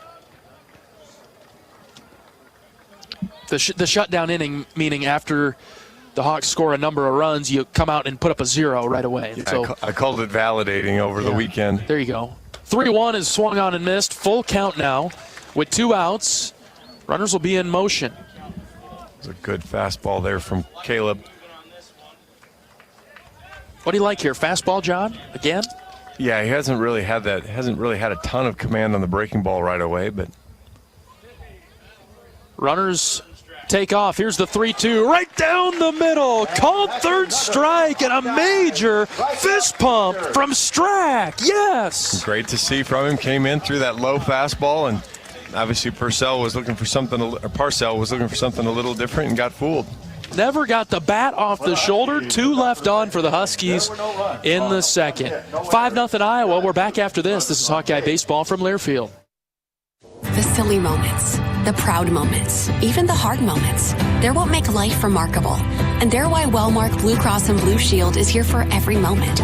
Committed to making healthcare better, more affordable, with more choices for care.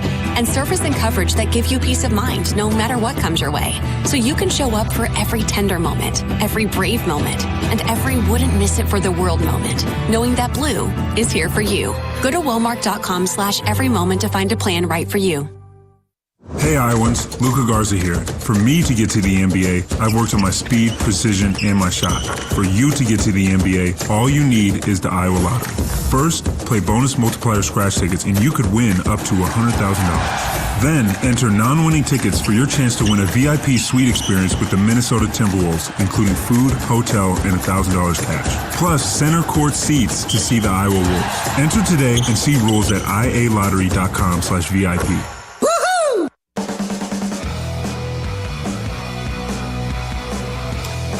John Evans and John Leo in the broadcast booth at Dwayne Banks Field in Iowa City. The Hawkeyes on top of the Huskies of Northern Illinois, 5-0 in the bottom of the second. It'll be the top of the order. Wilmus, Peterson, and Tello coming to the box for Iowa. They'll face a new Northern Illinois pitcher. It'll be a right-hander, Jacob Dreger. Drager's a 6'3", 210-pound senior from Johnston, Iowa, by way of DMAC. So my guess is he knows more than a handful, including Wilmus walking into the plate. He's been outstanding so far in the early going for Northern Illinois. 2 appearances, 4 innings, 1 hit, 1 walk, 1 strikeout. Opponents hitting him at just 0.83. Fastball's going to be middle 80s, and then he'll throw a slider off that in the mid to upper 70s. So Hawkeyes will have to kind of get him up in the strike zone a little so they don't just pound it in the ground. Iowa's collected 4 hits so far. First pitch to Wilmus. Across at the letters, that's a ball, too far high. So complete sidetrack here, but that headshot of Wilmus on the scoreboard is a little scary. Yeah, a little zoomed in, huh? the ring light photos. It's an extreme close-up from Wayne and Garth. Swing and a miss on the 1-0. Some new marketing tactics. Yeah.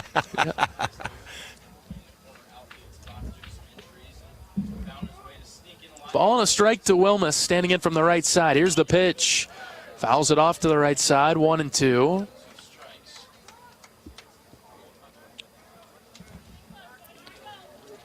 Ben right now, 318 on the season. That'll do. 3 extra base hits.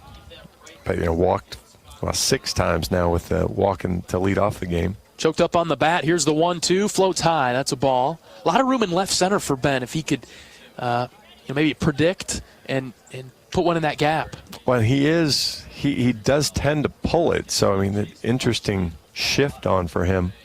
The 2-2. Line drive into right. It is caught by Summerhill. Battled the sun a bit, but he's got the shades on. 1 down. Another one of those with Ben hits the ball hard. It's a loud out, even though he makes the out. You're not going to argue with the connection. I won't speak for every at bat, but that seems to be the theme with Ben, and why Coach Heller has said that you got to keep Ben in the lineup right now. First pitch to Peterson is across for a strike. Sam is 1 for 1 today with a 2-run home run. Good breaking ball there. Now we'll see if he tries to sneak a fastball past Petey, and if Petey's ready for it, if he doubles up there. Here's the 0-1. Fouled out of play over the Iowa dugout, clearing the seats to the right. 0-2. I guarantee Petey wants that one back. Yeah. 87-mile-an-hour fastball right in the middle of the plate. He's got that uppercut swing, right? Yeah, he guessed right. He knew it was coming. He just missed it. Even the first pitch, a hanging breaking ball. Peterson's eyes probably lighten right up. Here's the 0-2. Line drive up the middle. Base hit. It'll drop in front of the black Tiger Hawk in center. Petey with a hard round at first, and then Sam will scurry back to first base. It's a single for Sam. That's a good fastball. It's below the zone. You figure it's a pretty good waist pitch for a guy to swing right over it, but Sam did a nice job, just went down with it, sent it right back up the middle, and gives Raider Tello a chance, and gives Sam a chance to steal some bases here. Raider reached on an error. He would score on the Davis Kopp home run back in the first. Iowa leading 5-0 in the second. Peterson with a good lead, extended out past the cut of the grass at first. Pitch to Tello, inside, backed him up off the plate. Raider, a right-handed hitter for the Hawks, celebrated his birthday a few days ago.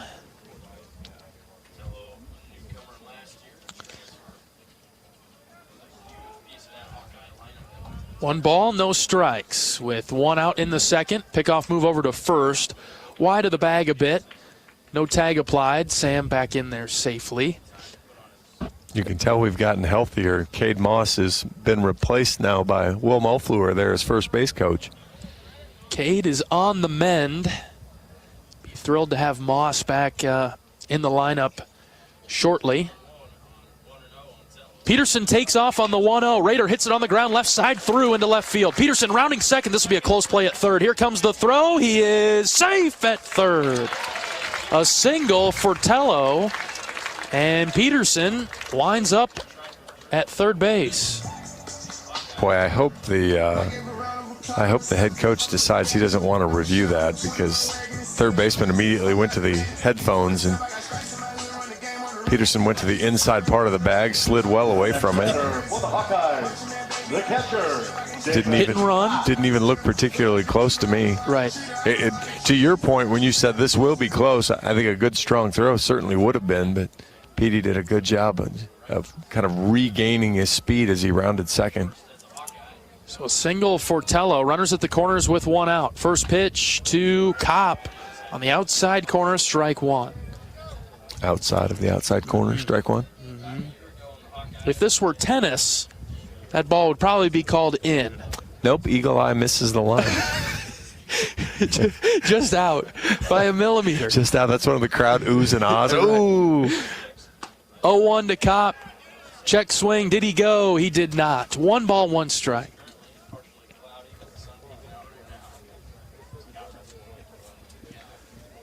Kopp hit a 2-run home run in the first. Iowa on top of Northern Illinois, 5-0 in the second. Here's the pitch in the dirt. Good block by the catcher. It's 2-1. A really nice job there, because that's a fastball. Looked like it crossed him up just a little bit. Not an easy pitch to catch.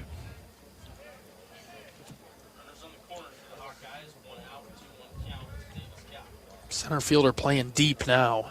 Straight up otherwise. Kopp hits it on the ground to third. Only play will be over to first as Peterson scores and Tello gets to second. Kopp is out at first base. It's 6-0 Hawks. Boy, that's an interesting choice there from the third baseman. He's kind of coming right down the line with Peterson. He's just got to make the throw to the plate. I get why you don't try to turn two, but not sure I don't go ahead and try to get that run at the plate. Maybe because it pulled him close to the line, the angle would have been interesting. I'm not sure either. Yeah, it could have been where he felt like he didn't have an opportunity to throw it, and he was just going to hit Petey in the back, and in that case, he made the smart play. 2 outs in the second, and Reese Moore hits it foul and out of play, 0-1. 6-0 Hawks. Good double there in the first for Moore. I was hitting the ball well today. 6 hits already. Yeah, and even the 2 singles that they have are well-struck singles as well. 0-1 to Moore, inside. Ooh, called a strike, 0-2. Reese must be pretty close to the box. Or close to home plate, rather. He does tend to get his toes right on the edge. As you see him, he's creeping in even farther now. Here's the 0-2. Ground ball, right side, just foul. Dun, dun, dun, dun, dun, dun, dun, dun, dun, dun. Yeah, see, everybody's working out the It's a rust here in the first few games at home as the bat boy sprints down to the right field corner to retrieve the ball. It's a pretty good sprint from John. You could pull something trying that hard right away. No balls and 2 strikes, 2 outs, runner at second. The pitch to Moore. Inside, did it hit him? No, it got away from the catcher. It goes over to the Iowa on-deck circle. And so Rader will jog to third base. Yeah, Reese did I'm barely going to move out of the way here. And made it really difficult for the catcher there. That's Cone to make the play, see all of it, and it skipped by him. 1 ball, 2 strikes, 2 outs. Let's see if Moore can bring home Tello. The pitch lined into left center. This is in the gap. It will get down and to the wall. Moore digging for 2. Will he stop there? Yes. Another double for Reese Moore. This one brings home a run. 7-0 Hawks. He learned his lesson after last week. He's not going to third on that one. That's true, yes. I'm now curious enough to see what the NCAA leader is in doubles. So, well, yeah, that's number 7 for Reese, isn't it, or 6? I believe that's true. That is number 6 on the season. He's got 5 and 6 today. So 7-0 Iowa in the second. Moore at second base. Here's Huckstorf. First pitch to him. High strike. 0-1. So 6 will move him into the top 10 in the country. Damian Bravo from Texas Tech and Logan Sutter from Purdue each have 8 in 8 games played. That's pretty impressive. Long pause. The pitch to Huckstorf. Outside, ball 1. We'll have to keep tabs on that hitter for Purdue there, John. We visit them coming up right away out of the non-conference. It's our first Big Ten trip, right? 1 ball, 1 strike. The pitch to Huckstorf. Check swing. Did not go. Pitch was inside, 2-1. A smart aleck in me would turn around and go, that's the pitch you punched me out on. Right. First inning.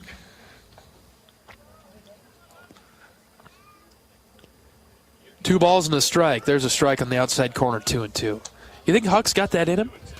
I know Huck's got that. He's smart enough not to do it in the second inning of a game he wants to play in, There though. you go. 2 balls, 2 strikes. Here's the pitch to Kyle. Low and out. Ball 3. Having it in you and having the smarts to not do it can be 2 completely different things. That's maturity, isn't it? Isn't that what that's called? Exactly. Right. That's the redshirt senior. Full count. Pitch to Huckstorf. Popped it up. Shortstop, third baseman come together. It's the shortstop, Demetral, who makes the grab right behind the pitcher's mound. And that'll do it for the Hawks in the second. But a couple of runs come across. Iowa 7, NIU nothing. We're back for the third right after this. This is Hawkeye Baseball from Learfield. Around here, Jack Frost nips more than just your nose. That's why the Midwest gets Honda.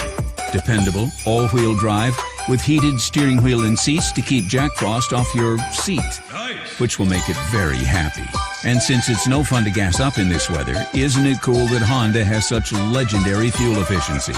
New Hondas are arriving, but so is Mr. Frost, so see your Central Midwest Honda dealer. Honda gets the Midwest. Are aches, pains, or injuries keeping you on the sidelines? At Athletico, our movement experts are here to help you turn your setbacks into comebacks and create a personalized game plan for your recovery. With no prescription or referral needed, Athletico Physical Therapy is where your comeback story begins. Get started today by scheduling a free assessment at athletico.com. Proud partner of the Iowa Hawkeyes.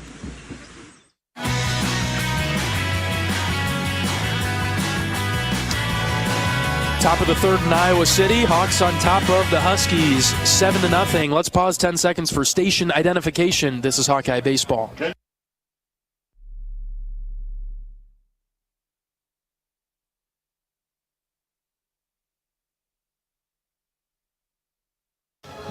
Hawk fans, experience your home away from home at Coralville's finest all-suite hotels. Homewood Suites and Home to Suites by Hilton each offer guests spacious suites, complimentary breakfast, 24-hour fitness center, pool, hot tub, guest laundry, and convenient locations.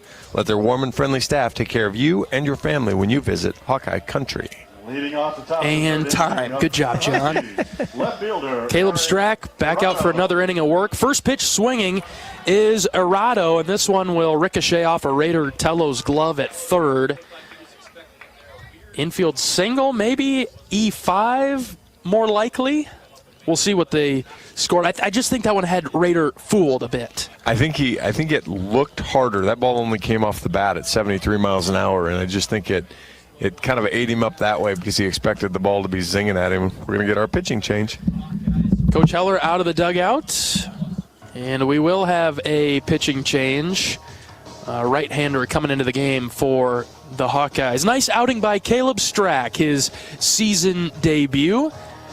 Iowa leading Northern Illinois 7-0 in the third. We're back after this pitching change break. This is Hawkeye Baseball from Learfield.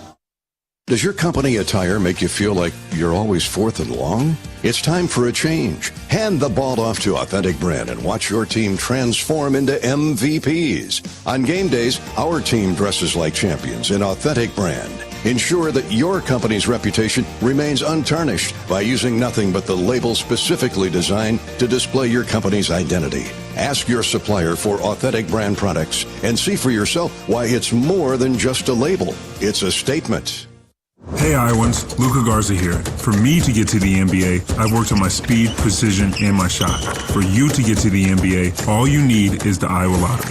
First, play bonus multiplier scratch tickets and you could win up to $100,000. Then, enter non-winning tickets for your chance to win a VIP suite experience with the Minnesota Timberwolves, including food, hotel, and $1,000 cash. Plus, center court seats to see the Iowa Wolves. Enter today and see rules at ialottery.com/VIP.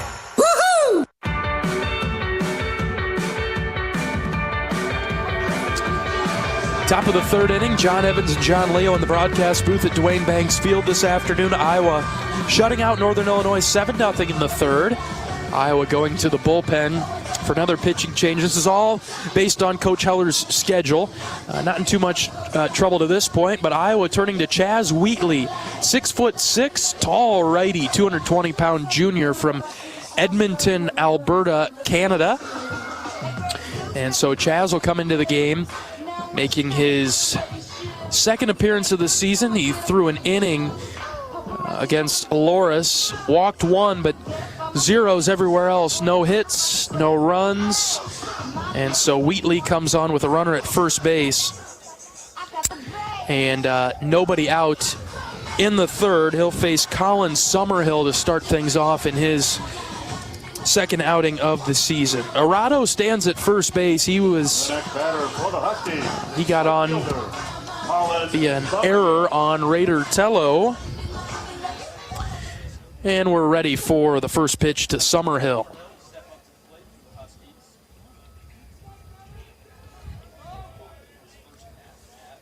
Short lead at first base. Wheatley deals. Outside corner, strike one. He snapped that in there at 90 miles an hour. Outside of the outside corner again? Yeah, this is maybe the two-seam break brought it back in, John? Sure, sell that. Right-handed matchup here on both sides. No balls and a strike. Wheatley taking his time. Here's the pitch. Just outside that time, ball one. A little higher. And here's the part of, as I critique the umpires using TrackMan, they're still way better than I am. I've seen some like VR, like point of view videos of an umpire, and it almost makes it like a test. How many balls, how many strikes do you see as this one's fouled off in the box? And I'm just watching these videos of these pitches coming in, and it's tough. Well, how about that? Because I think the College World Series had the umpire cam, and yeah, it's impossible to see. I mean, could you imagine? These guys are all throwing around 90 now. Can you imagine Cade, Brody, Marcus coming in and trying to call those pitches, balls and strikes? Wheatley with a good start here. 1 ball, 2 strikes. Pickoff move over to first. Yeah, I have a hard time tracking it as they hit it out to left center field, let alone then I've got to hit this pitch and have my contacts not dry out when the pitch comes in. Yeah, because if you blink, you're toast, right? Oh, yeah. 1-2 delivery from Wheatley. Runner takes off. Pitch is high and out. Throw down to second. Got him! How about that? Davis Kopp to Gable Mitchell. A diving tag by Mitchell, and they called him out at second base. Tagged him on the back foot. We'll have a review here, so it'll be interesting to see what type of review we have. I did learn, because I was the Friday night when the review started, I was puzzled as to what happened. So each team gets 2 reviews, 2 challenges. As long as you are correct, you keep the challenge. If you are incorrect and you miss twice, then you're done. Lose the challenge, lose the review. Exactly. Lose it. Hawk fans, experience your... I already read that one. On to the next. University of Iowa Healthcare has the game plan for your same-day healthcare needs. If you need a treatment for a common illness or minor injury, visit one of several UI Quick Care or Urgent Care locations throughout the Iowa City Cedar Rapids corridor. Their care and expertise will help you get back in the game. UI Healthcare is proud to sponsor your Iowa Hawkeyes. They have moved over to the replay review portion of the stadium, which is under a tent down the right field line. If you've been to Duane Banks before, it's just off the right edge of the grandstand to the main seating. Not quite to the bullpen, and not even quite to the gate down there, but tucked away in a corner. And so they are going to review whether or not the runner was out at second base if Kopp and Mitchell caught Arado stealing. The pitch from Wheatley was just high and out. The count is 2-2. It just is a matter of, is there 1 out with a runner at second or 2 outs and nobody on? It'll be interesting to see. I don't know how volleyball, everybody is set up the same way with they have the same basic sets of cameras. Here we had D1 baseball over the weekend. Big Ten Plus doing the game today. I don't know where their camera feeds come from. I don't know how good all of them are. I would think in a lot of cases you're going to depend on, the umpire's call will probably stand in a lot of cases unless there's a really clear camera angle. Yeah. And they are taking a long look at it. Down the line in right.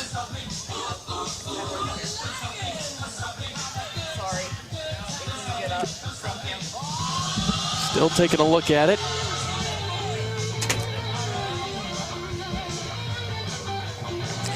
Either way, it was a great throw by Kopp. It was a little bit towards the first base side of the second base bag out there, but Mitchell able to stop and twist his body to make that catch of the throw from Kopp and then apply the tag on the slide through, right? Yeah, really kind of swept it right onto that back foot as it slid through, and almost like it's right at the bag and you're catching the guy. He just dropped it right on the foot. So no timer on the review, John? No. Well, yeah. This is the quickest way to not appreciate review is to have it take a long time. But this is probably the first one ever here, so yeah, might be a bug or two. Well, we're a couple minutes into this one now.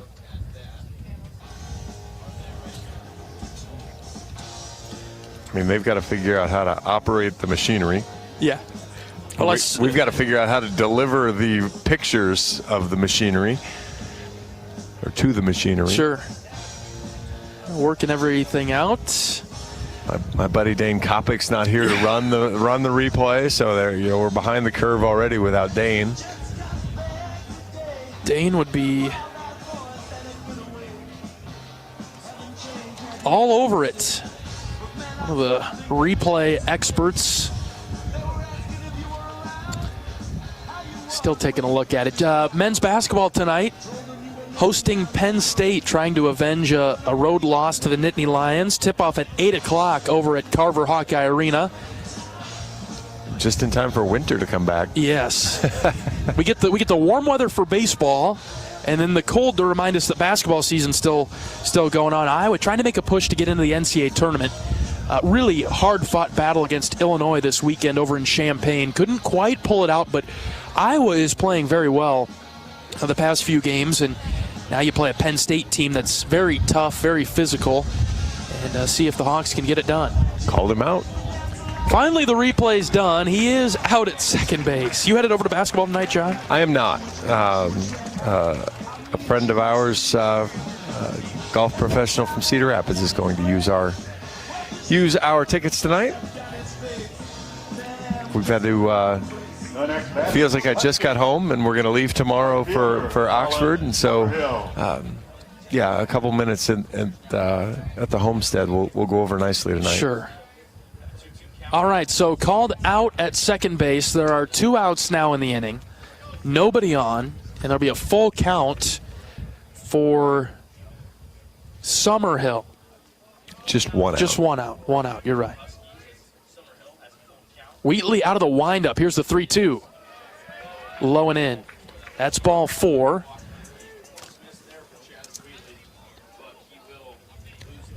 That's kind of the thing with Chaz. He's got great stuff. Just has a hard time harnessing it. And you've seen that from Marcus Morgan 2 years ago, Cade a little bit last year. We've talked about it up and down this part of the lineup. Just want to see a few more strikes. Cleanup hitter Mason Kelly in the box. Fastball low and out, ball 1. Wheatley's delivery kind of swings that right leg through as he's releasing the ball, right towards the end of the delivery. Try to pick off, move over to first. A ball and no strikes to Kelly, who struck out in the first. We're in the third right now, 7-0 Hawks. Part of how Chaz generates that whip and speed, but it's be a little hard to control the top. Here's a ground ball left side. That's wide of the bag, foul. 1-1. He's got a lot of horizontal movement to his pitches. That fastball is not a flat fastball from Chaz. No, and that's what makes this stuff so good when he can control it. Is it has, that ball has 17 inches of run on it, and it's a fastball. It's a lot of arm side movement.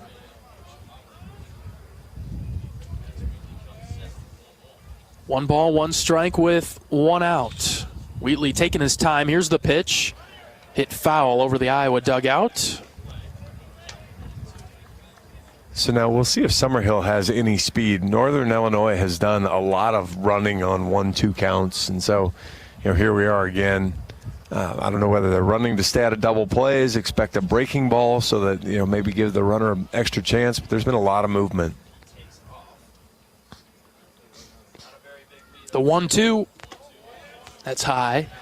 Ball 2. Must not be a base stealer. He even got his curveball there. Very high. Very high. From Chaz. Not entirely as competitive as he was hoping for. We'll bring it back in here for the 2-2. The pitch from Wheatley. Ground ball up the middle. Seegers bobbled it. Everybody's safe. Michael was on the run there. Tough play. We've seen him make it before, though. He was turning too. I mean, there was not going to be a flip there. He was going to go ahead and pick it up on his own, go across the bag and throw it. Missed the first variable in that step, unfortunately. Kind of like a wide receiver, right? Catch the ball first and then run. Let's give Michael another opportunity there. Runners at first and second with 1 out. Swing and a miss, first pitch.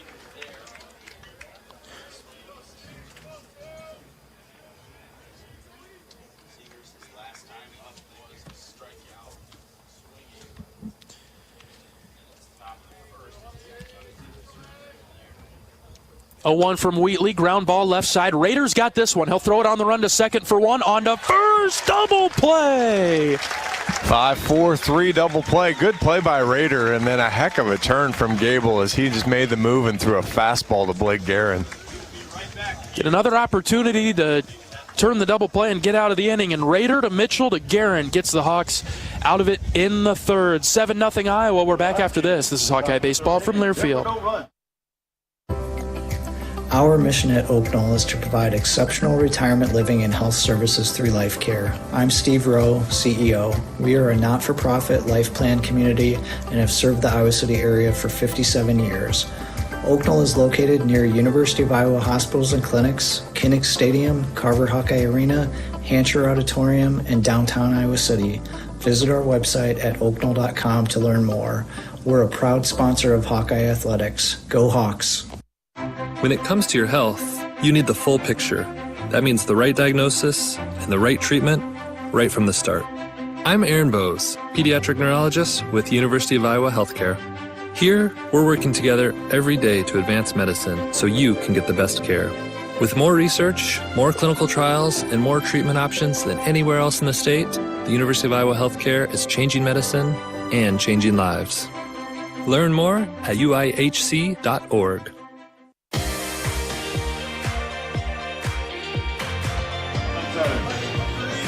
New pitcher into the game for Northern Illinois in the bottom of the third. Iowa leading 7-0. They'll turn to the right-hander, Matt Solomonson. 6'1", 205, redshirt junior from Chicago, Illinois. Appearance number 3 for Solomonson. 4.15 ERA, 4 1/3 innings, 5 hits, 4 runs. Just 2 of those were earned. A walk, 3 strikeouts, and another guy that's given up a couple home runs. As a staff, just kind of caught a glance of this. Through 8 games, they've given up 15 home runs. And we've added 2 to that total, so 17 now in 8 games and 2 innings. When we talked with Coach Heller pregame, there was a period of time just Northern Illinois hadn't found themselves on our schedule. All time, Iowa is 24-9 against Northern Illinois. So dating back a few years to get those games in, because I don't really remember ever playing Northern Illinois. You've been around a bit longer than I have in this capacity, so. They've struggled for the last few years, so not really a team that Iowa needs. I mean, again, it's one of those teams, great, they're close, they're what, 2.5, 3 hours away, so you might be able to play that midweek, but they're not helping your RPI any, and so it's that delicate balance you try to find. Michael Seegers will lead off the Hawkeye third. Iowa out in front by a touchdown and an extra point.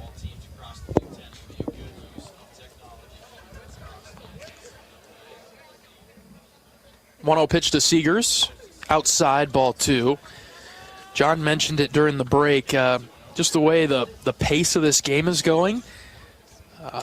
Could be chilly by the end. I think it will be chilly, and I think the wind will be blowing a completely different direction by the time we're done. In towards us? In towards us. Oh boy. It's going to be whistling. You can already see it start to shift. You can see the flags changing direction slightly. Yeah. 2 balls and a strike to the Hawkeye shortstop. Here's the pitch. Line drive into right center. Right fielder moving back a bit. He's got it on the run for the first out of the Hawkeye third. I felt pretty confident that we'd get this in entirely warm weather, but we're only in the bottom of the third. We've been playing for an hour and 20 minutes. Yeah, I'm not entirely confident anymore at this point, but probably what'll make it really important that Iowa got on top early. You know, if this game's 3-2 or 10-9, when the wind shifts and starts blowing in, well, then any sort of weird coin flip thing can happen. You know, now you've got some room. Keep throwing strikes, and it'll be harder to come back. Blake Guerin in the box. First pitch to Blake. Upstairs, ball 1. I think we had enough. We saw enough weird instances happen to the Hawkeyes down in Jacksonville to make for the whole season. 1-0 to Blake, low and out, ball 2. That was the starting with Zach Volker's illegal pitch and his rotation and motion that I've seen him do. Swing and a miss there his whole Hawkeye career. And it finished with Davis Kopp in the 9th inning getting called out for leaning into a pitch that they said he leaned over the plate, and called it a strike. So Guerin shoots this into right center. That one will get down again for Blake. High hop off the wall. Guerin moving towards second. He's in with another double. Basically the same spot for Guerin, though. He's going opposite field today. Another good wrap. And again, that's so important for him if he really wants to kind of take that next step. Find his stroke a little bit. He's got to be willing to do that. Otherwise, I've kind of said to some of the coaches, boy, you just spin him away, don't you? And just have him kind of top everything. And if he's willing to go with a pitch on the outside half, hit it 107 out into the right center field gap, he's going to be really dangerous, and that'll get him those pitches he wants on the inside part of the plate.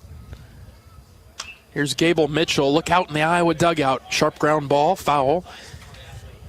Guerin 2 for 2 now today, and that'll boost his average and build his confidence up. I don't know that his confidence is ever lacking, but certainly not hurting today. 2 for 2 with a couple of doubles. 0-1 to Mitchell, up and in. That's a ball. Gable, switch hitter for the Hawkeyes. Spends a lot of time batting from the left side, though, facing several right-handers. Yeah, 6 of the 8 Hawkeye hits, extra bases today. Like that. 1-1, line drive right to shortstop. Look out, this is trouble. There's a race to the bag at second. Guerin gets back. Not doubled off at second base. Good hustle from Blake. 2 down. Big guy did a good job jamming on the brakes of that big truck and getting back. So good play there from the shortstop, Demetrol. Right fielder, Ben Wilmus. Top of the order here is Ben Wilmus. Runner in scoring position is Guerin with 2 outs. Iowa with 7 runs on 8 hits. Bottom of the third. First pitch to Wilmus. Outside corner, a strike 1. Yeah, we're still friendly on that corner on a breaking ball. You can convince the umpire on that one if you throw it close. Yep. Solomonson's ready. The 0-1. That's too far upstairs. Ball 2? Ball 1 rather. Yeah, it was ball 2. One of them was called a strike, but it was ball 2. Count even at 1. A lot of room in left center for Ben. Here's the pitch. Ground ball foul. Past Mitch Bowe, occupying the third base coach's box. Had a lot of questions this year, John, about why Coach Heller's not out there at third, but with the new technology, it's easier to have him in the dugout. Well, he can actually call the play, so to speak, from the dugout. Then they enter it into the wristband, and it all gets out then to the base runners and the hitters. 1-2 to Wilmus. That's high, ball 2. He can't. Otherwise, if he's out in the third base dugout, he's got to flash a sign back to Marty or whomever's doing the entering, and so it's just they have to kind of do it that way with the pitch clock and things. I'm superstitious, John, so if things go sideways, I'd take Coach Heller out there at third base. Pitch in the dirt, check swing by Wilmus. He did not go. He's worked a full count. It's still a question that I haven't asked him, and maybe now that you're doing the interviews, maybe you should ask him. You set me up. No, just what it's like for him after 30-some years of coaching third base to what it's like to watch his offensive team from the dugout. It's got to be different for him, too. 3-2, ground ball up the middle, through into center field.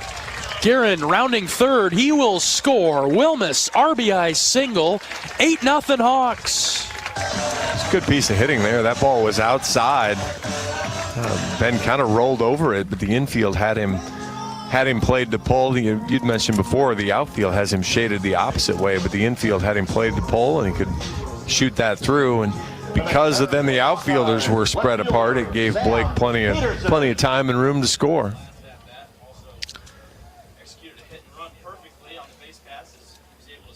Here's Sam Peterson. First pitch is high, ball 1.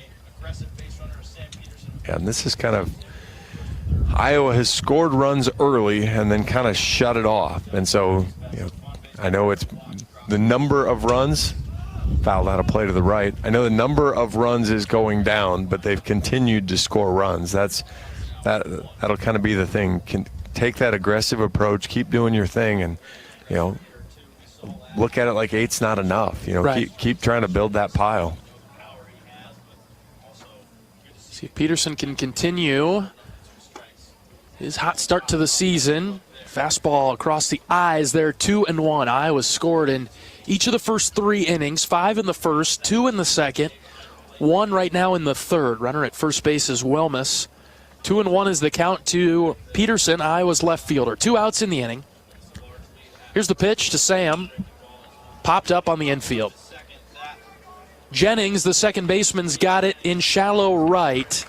Peterson a bit frustrated there. I think he chased that one. And he pops out to end the third. 8-0 Hawks. We're back for the fourth. This is Hawkeye Baseball from Learfield. How do you become America's best-selling brand? Let's break it down. Innovative tech means smarter and safer driving. Intelligent all-wheel drive will keep you ready for anything. And built Ford tough trucks will always get the job done. Plus, come into your local Ford store today and get super low APR financing, big cash back, and great lease offers on Ford's full line of cars, trucks, and SUVs. That's Ford, and that's how you become America's best-selling brand. Sales claim based on calendar year sales. Treat yourself to one of our award-winning entrees at the Machine Shed. Come get your hands around one of our famous pork tenderloins, our most popular sandwich, served either deep-fried golden brown or unbreaded and grilled. Or try our roasted, stuffed Iowa chop that is stuffed with a warm apple raisin dressing and glazed with an apple whiskey sauce. Trust me, you won't regret it. This is Jeff Grunder, and we can't wait to have you over for dinner at the Machine Shed. I-80 in Hickman Road, Urbandale, and I-80 and Northwest Boulevard, Davenport.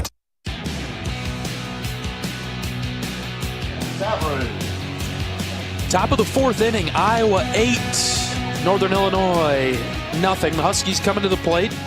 It's going to be 6-7-8 for NIU. They'll face off against a new Iowa pitcher, Aaron Savory. The 2024 season debut for the 6'3", 180-pound sophomore from Dubuque Wahlert. Appeared in 12 games last year, got 2 starts, 3.22 ERA, 22 1/3 innings, 17 hits. 8 runs were all earned, 12 walks, and 25 strikeouts. Opponents hit just .210 against Aaron last year.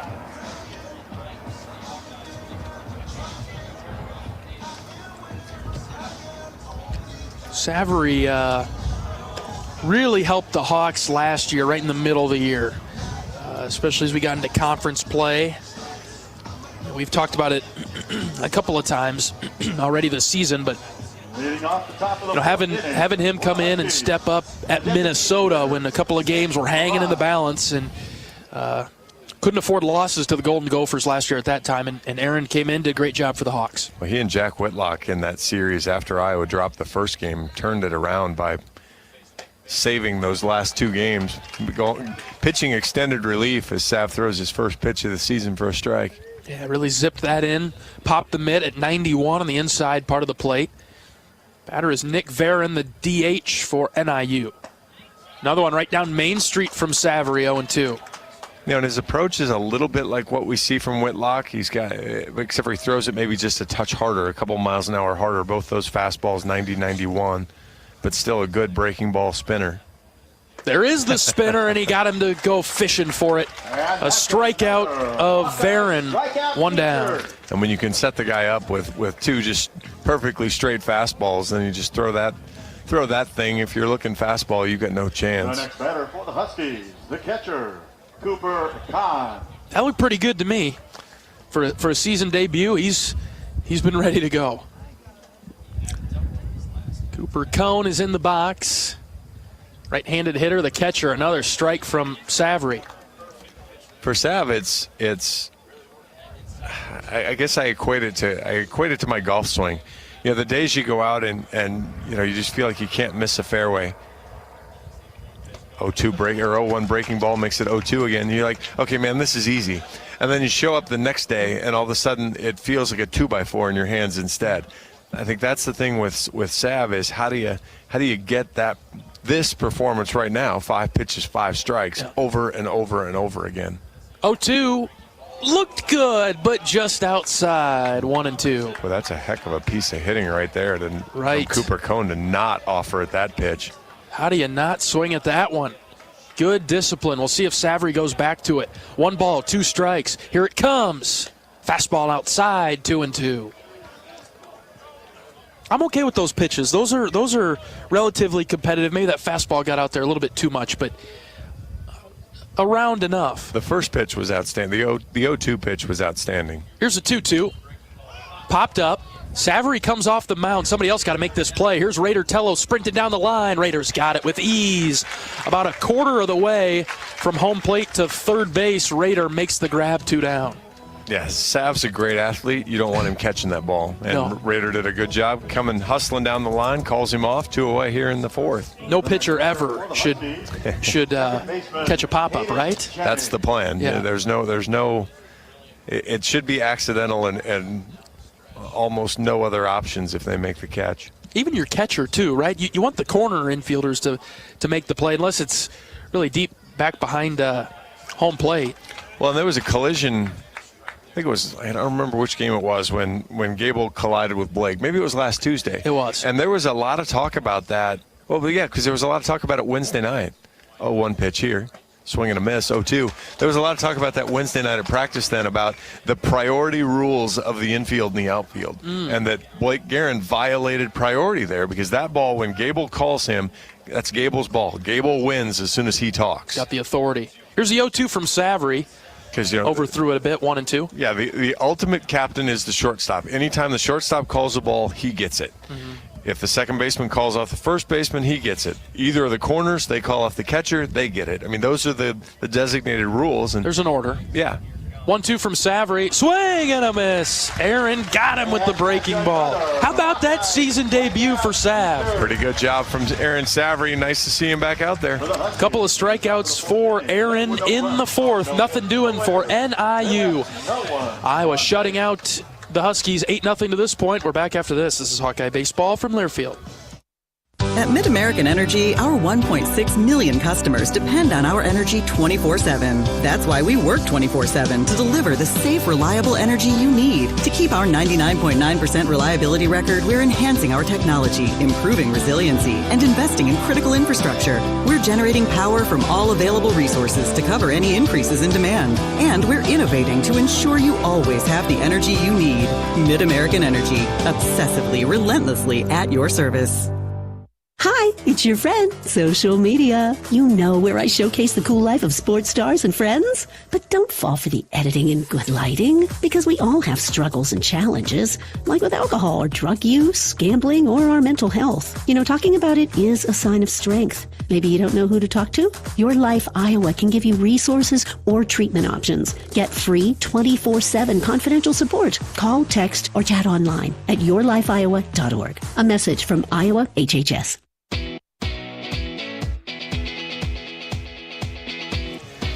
John Evans and John Leo in the broadcast booth at Dwayne Banks Field in Iowa City. Hawkeyes out in front of the Northern Illinois Huskies 8-0 as we get to the bottom of the 4th. New pitcher in for NIU, Reagan Klowitter. Klowitter's made 3 appearances on the season with a 5.40 ERA, 1 2/3 innings, 5 hits, 3 runs, just 1 earned though. Hasn't walked anybody, hasn't struck out anybody, but opponents hitting .500 against him so far. The left-hander's going to bring it up there in the mid-80s. He'll work off a slider. Funny enough for a left-hander, slow to the plate, but Hawkeyes will have to put some base runners on for that to matter. Leading off the bottom of the 4th inning for the Hawkeyes. Good part of the order coming up, John. Raider, Davis, and Reese. That sounded like runs when you said it that way. Yeah. Tello in the box first. There's a backdoor breaking ball, called a strike. I don't know if Raider was expecting that. I don't think many people would expect that on the first pitch. The 0-1 is downstairs, a bit inside as well, 1-1. Wind really starting to pick up a little bit. Left to right, still blowing in over the scoreboard as Raider shoots this deep to right. It'll get out of play, foul. Yeah, right now you still have a chance to squeeze one down the right field line and hit it out. The wind's going to keep shifting, and all of a sudden it's going to get really difficult to get a ball very far in the air. 1-2 to Tello. That's low. Ouch, that hurt the catcher. Bounced up and hit him in the bare hand. He spins out of his position behind the plate.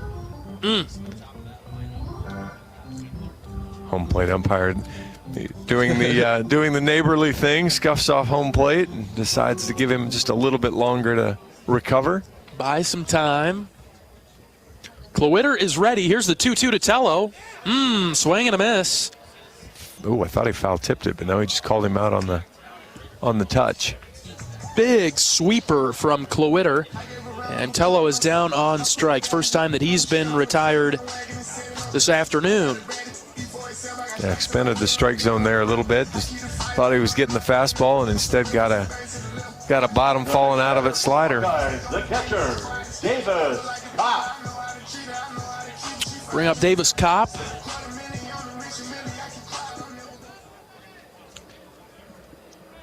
Kopp, Iowa's catcher this afternoon. First pitch to him, fouled out of play over to the right. Kopp can play first base, can be the DH, and can catch. Great addition to the Hawkeye team this year. 0-1 is down and in, 1-1. He's a fun character too. I mean, even though he's new to the program, he's already a great leader inside the program. Ground ball left side, just wide of the bag, foul, 1-2. He's got that veteran approach, right? I kind of joked with him too. You know, the slow walks to the mound when he's out. You know, he's got just kind of that California chill about him too, and it's kind of a very calm presence. But you know, he's been around the block. 1-2 to Kopp. Ground ball left side. Backhand stop by the shortstop, Demetrol. Long throw. Got him. Strong play there and a strong throw. Good pick from the first baseman. Hawkeyes in danger of going 3 up, 3 down. That one right there is where you just tip your cap. Good play. Yeah, he earned that one. Davis hit it kind of in the 5-6 hole and had a chance to beat it out, but that was good, strong throw, and like I said, a good pick from Kelly at first base. Reese Moore in the box from the left side takes a fastball inside, ball 1.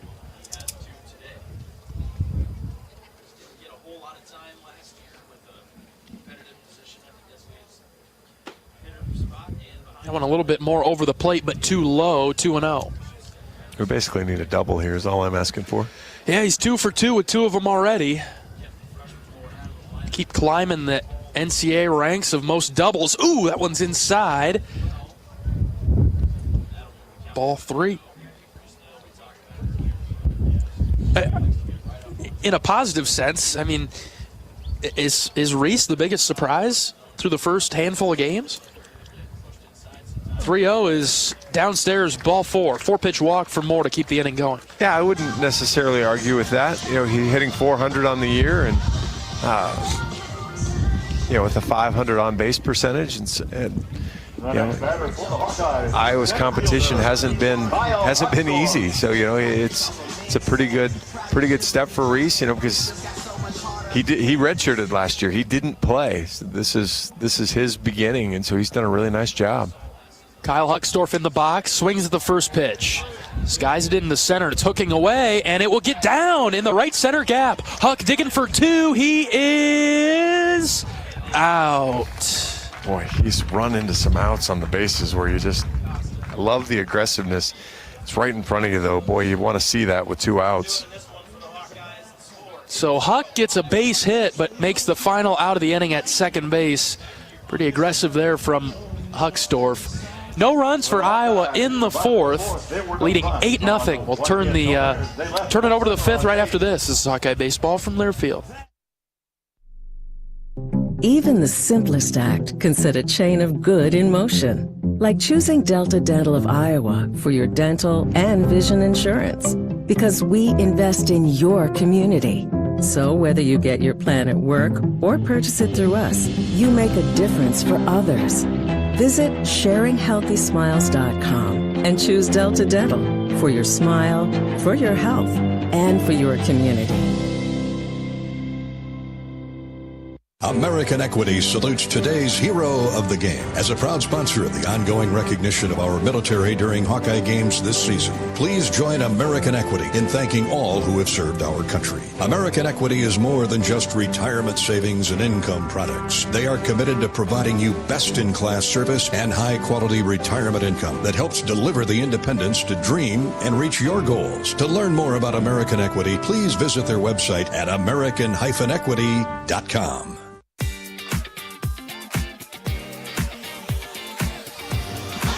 When corn grows fuel, Iowans win. Ethanol is a renewable fuel that's better for our environment, our health, and our wallets. Share your winning moments using hashtag IowansWin, and you could win even more from Iowa corn. Top of the fifth inning in Iowa City. John Evans, John Leo in the booth at Banks. Hawks leading the Huskies 8-0. New pitcher into the game for Iowa. Appearance number 2 for Drew Derrimer. He threw an inning last week on Tuesday against Loras. It was a clean inning minus a walk. A good start for the freshman. Good beginning. He didn't start the game, but it was good beginning. Tall right-hander. Got to get everything buckled down here. I'm starting to lose it with the wind. I did not come prepared for cold weather, even though I knew it was in the forecast. I knew it. My jacket's in the car. We're taking this over from year 1 to year 2, John. Remember all the times I'd show up and I'd be cold up here and you'd say, well, where's your coat? And I said, well, it's in my car, John. I walked to work this morning, so I actually have my coat in my bag, too, from walking to work. So, Drew's a 6'3" freshman from Omaha, so we got him crowbarred him out of Lincoln there and kept him away from Lincoln. That's a good one. That's a good term right there. We've had some good times over in Omaha. Hopefully, I don't want to go too far ahead here, but I could go for a couple of trips to Omaha. We'd like 2 good trips to Omaha. 2 good ones. Derrimer deals a first pitch high and out, ball 1. 1 solid week leading to a nice 2-week vacation in Omaha. We have our spots there, don't we? We seem to find our spots wherever. 1-0 is downstairs, skips to Cobb, 2-0. Ole Miss, we're going to have to find something good down there. You know me, I'm a foodie. I like to find something good when we're on the road. You know me, I love my food. Here's a 2-0. That's in there for a strike, 2-1. I'm going to go for it this year, John. We're going to break you out a little bit, just a touch. We're going to break who out? We're going to break you out just a little bit of your pizza and your chicken strips. 2-1, low, ball 3. You realize I'm twice your age. There's no chance in heck of you breaking me out of my habit. Boy, I was going to say something. You know what I'm going to say? Old dog can learn new tricks, John, right? Don't take offense to that, John. 3-1 is the count. The pitch from Derrimer. Here's a strike at the knees, full count. Good fastball, getting it up there in the low 90s. So he's throwing the breaking ball for a strike, throwing the fastball for a strike. See if he can get a good finish up here and get it done. Full count pitch. Ooh, just outside. Just off the plate. Really nice pitch from Derrimer, but just away from the right-handed hitter, and that's ball 4. It's kind of upped his speed just a touch there. Maybe overthrew it a bare little and just got it outside of the outside part of the zone that he's been calling. We have the Hawks have walked the 9-hitter twice today. So flip it up to the top with Parcell, left-handed hitter in the box. First pitch, swing and a miss. Good start from Derrimer. Good fastball, low, outside part of the plate there.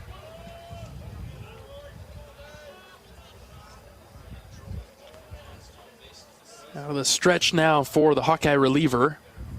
0-1. That's low, ball 1. Operates from the first base side of the rubber. Just looks like there's a little effort in the delivery. It'll be interesting as he gets a little older and a little stronger how that evolves for him. 1-1. Tapped foul towards the Iowa on-deck circle. A good breaking ball there down at the low part, just below the zone, but competitive enough that he got a chase.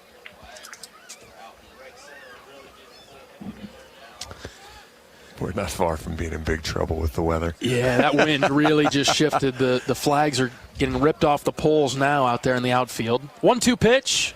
Foul tip. Caught by Kopp. A swing and a miss. And there's a strikeout for Dermer. Good comeback there again. Another breaking ball right at the bottom or even below the zone, but shows it competitive enough that he can get the chase to get the first out of the inning. Iowa's done a pretty nice job this afternoon against the top of the Northern Illinois order. A couple of strikeouts of Parcell, and now here's Eric Arado. Reached on an error but was caught stealing his last time up in the third.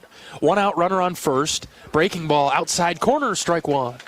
7 strikeouts for Hawkeye pitchers, but 5 walks. That's the part still. Only giving up 1 hit, but you really want to see that part improve. 0-1, ground ball up the middle, base hit into center. Runners on first and second now for the Huskies. You see, you walk a guy, you give a ground ball single, and now you bring up the heart of the order. And I think it was a Wichita State game. All of a sudden it's comfortable, it's not comfortable anymore, and next thing you know, it was really uncomfortable. Yes. Keep trying to put up zeros. And that was a ground ball that just hit to the right spot. 2 on. Here's a ground ball. Diving stop by Tello. He knocked it down, but he'll have no play anywhere else. That saves a run, though. Yep. That ball gets in the corner, and that's scoring at least 1. Summerhill is on first now, and the bases are loaded for the Huskies in the 5th. 8-0 Iowa out in front. Just the 3rd hit of the game for NIU. Yeah, back-to-back ground ball singles, but on one hand, if you're Drew, you're happy that they're not hitting you hard. You're just unhappy they've been perfectly placed so far. Wouldn't change too much. 1 out in the inning. First pitch strike from Dermer. I like that. Really getting ahead, throwing a lot of strikes. Well, honestly, you're just another ground ball away. You just need it to be at Seegers, and it's 6-4-3, and you're out of the inning. Swing and a miss there by Kelly. 0-2. Drew's going to need a chin strap for his hat here in just a second, though.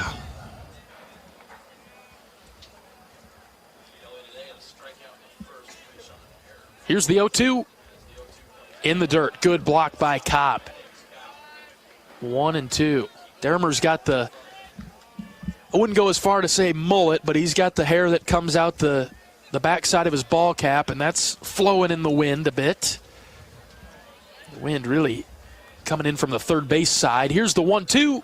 Line drive, base hit over a leaping Seegers. Oh, and it's going to get past Peterson and Huckstorf all the way to the wall. 3 runs will score. A bases clearing double for Mason Kelly. Less comfortable. And a little life in the NIU dugout. That wasn't a terrible pitch. It was a breaking ball down in the, again, if you think of the tic-tac-toe board in the lower inside box of the tic-tac-toe board, but just did a good job, go down, send it out 104 off the bat.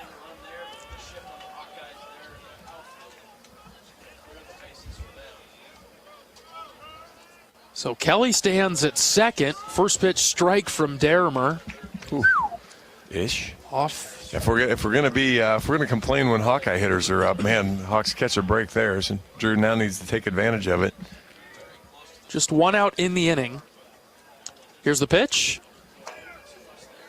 Fouled out of off the pole that holds up the net behind home plate. 8-3 is our score in the 5th.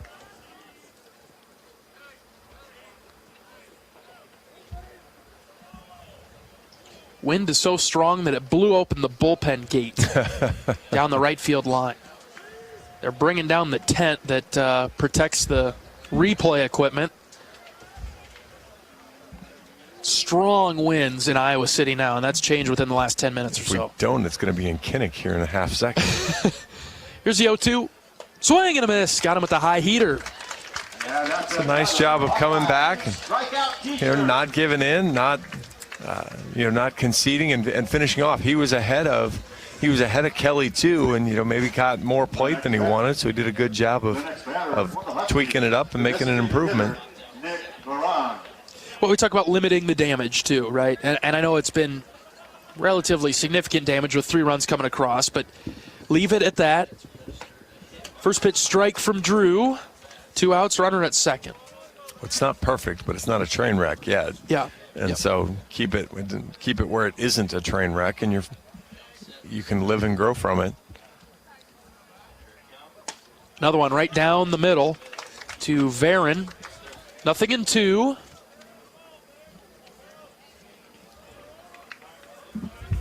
I was trying to decide if we'd see Jack Whitlock, if we'd see Anthony Watts today. Ground ball left side. Tello will wait for it. He'll pick it up. Long throw. Good pick by Garrett at first. A one-hopper to Blake, and he picked it right out of the turf for the 3rd out. 3 runs for Northern Illinois in the top of the 5th. 8-3, Iowa with the lead. We're back right after this. This is Hawkeye Baseball from Learfield.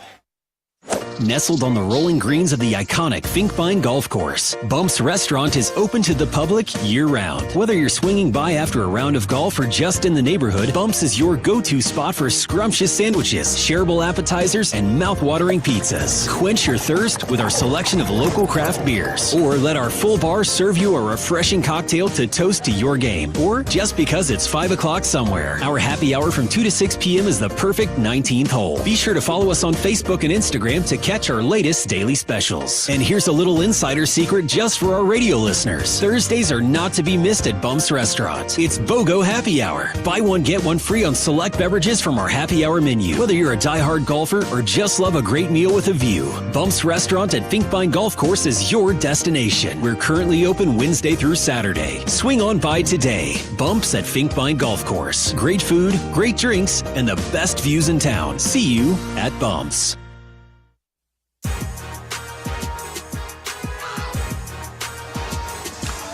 At the game, we're at home. Wimmer's premium quality hot dogs and sausages will score with family and friends. Take the highest quality beef and pork, and you get the best tasting hot dog. Wimmer's, the official hot dog of the Hawkeyes. New pitcher into the game for Northern Illinois in an 8-3 ball game. Iowa out in front in the bottom of the 5th. Tucker Christensen, a senior, he's in for NIU. Give me a second. It's I've got everything tucked in where we're preparing for the wind. It's blowing everywhere. I've got to get everything pulled back out. Tucker's a senior from Norwalk, another Iowa guy, 6-foot senior.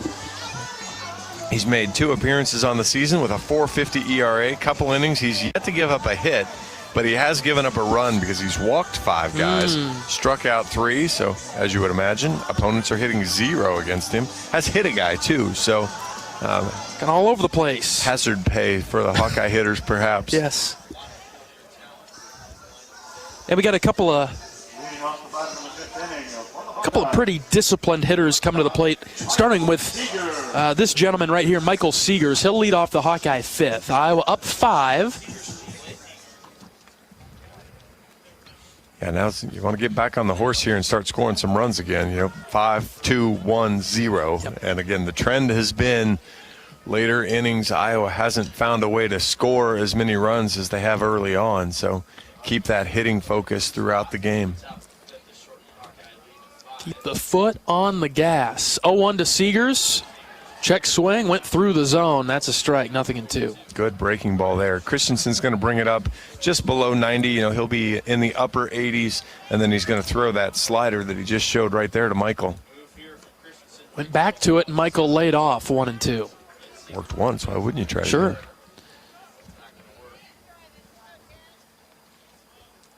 I told my wife when I left the house today I was hoping to not need my hand warmer.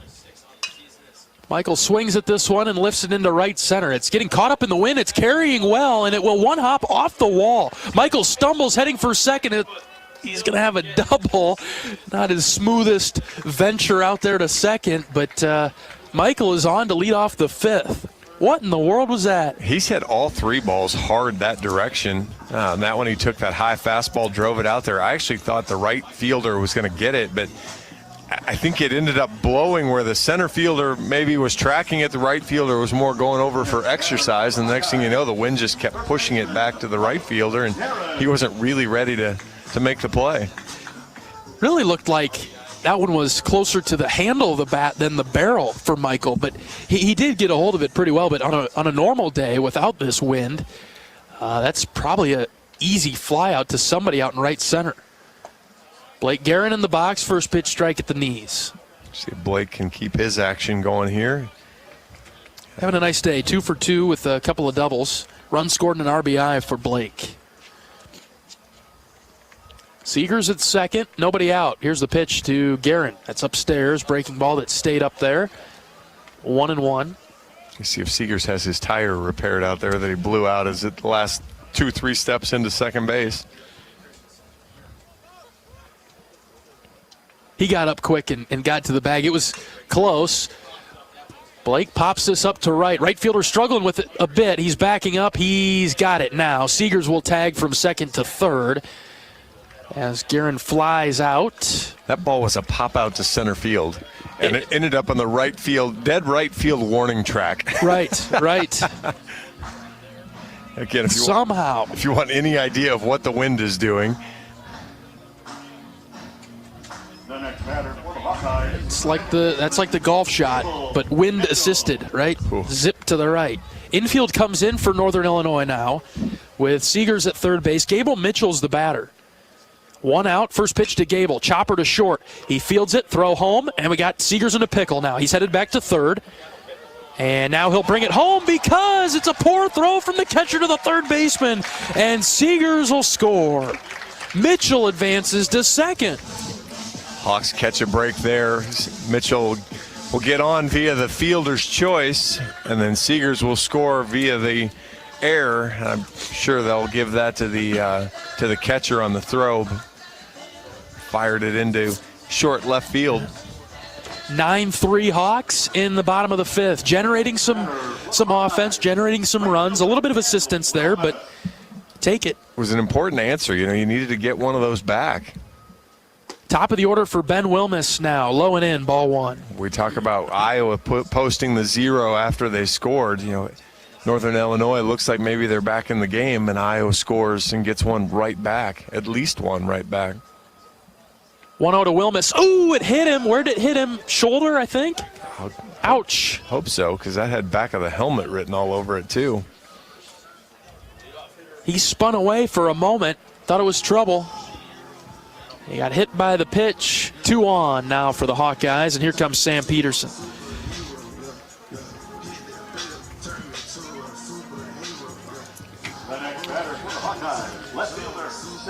Peterson having a nice day as well. Home run and a single. 2 RBI. Runs scored. 9-3 Hawks in the fifth. 2 on for Peterson with 1 out. Swing and a miss at the first pitch. Fastball belt high, just couldn't quite get up to it.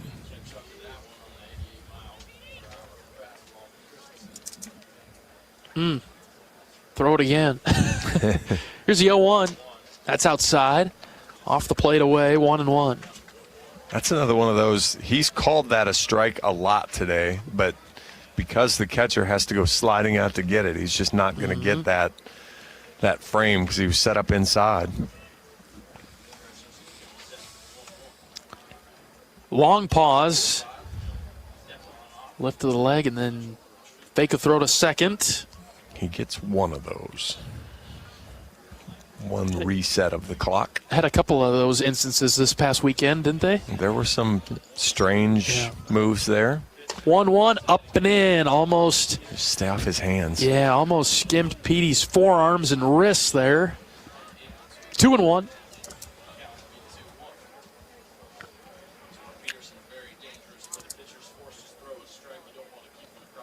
Next pitch, swing and a miss. Peterson chased it.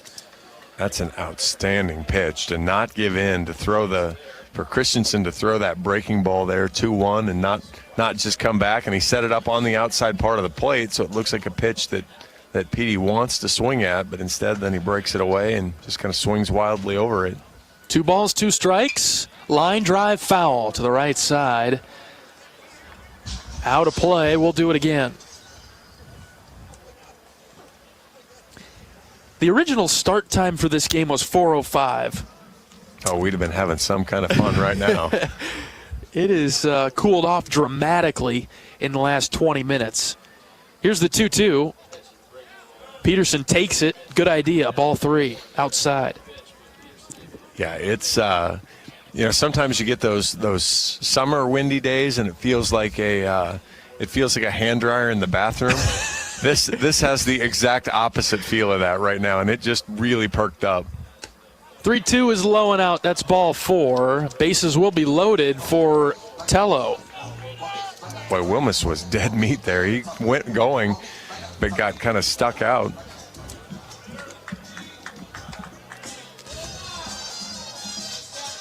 Tello comes up. This is a good answer by the Hawks so far. Yeah, exactly what you really needed to happen. You needed to kind of retake some of that momentum, get it back into the first base dugout. 1 out in the inning. Corners in for NIU. First pitch to Rader, a swing and a miss. Ricocheted off the catcher's mitt towards the third base side. No runners advancing. Oh, guess who I saw this weekend? Who'd you see? Raider Tello's dad. First, didn't see him in Carolina? Did not. Saw Team Tello, though. Mom, sister. Good. It was great to see them again. Good vibes. 0-1 pitch to Tello. Ground ball through into right field. That's a base hit. Mitchell scores.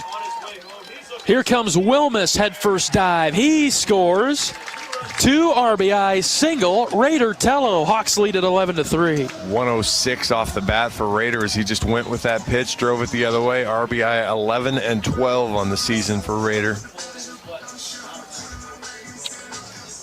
And you see a 3-spot, match a 3-spot. Good job from the Hawkeyes answering in the bottom of the 5th inning. 11-3 now. Iowa with 11 runs on 12 hits. So pretty efficient in that regard. Have drawn a few walks and free bases, but just 3 walks though, and they hit by pitch. But so they've really kind of earned their keep here. Raider at first base. Sam Peterson at third for Davis Kopp, who's in the box and watches a first pitch strike. Raider had a birthday this weekend. Maybe expand my Spanish knowledge again.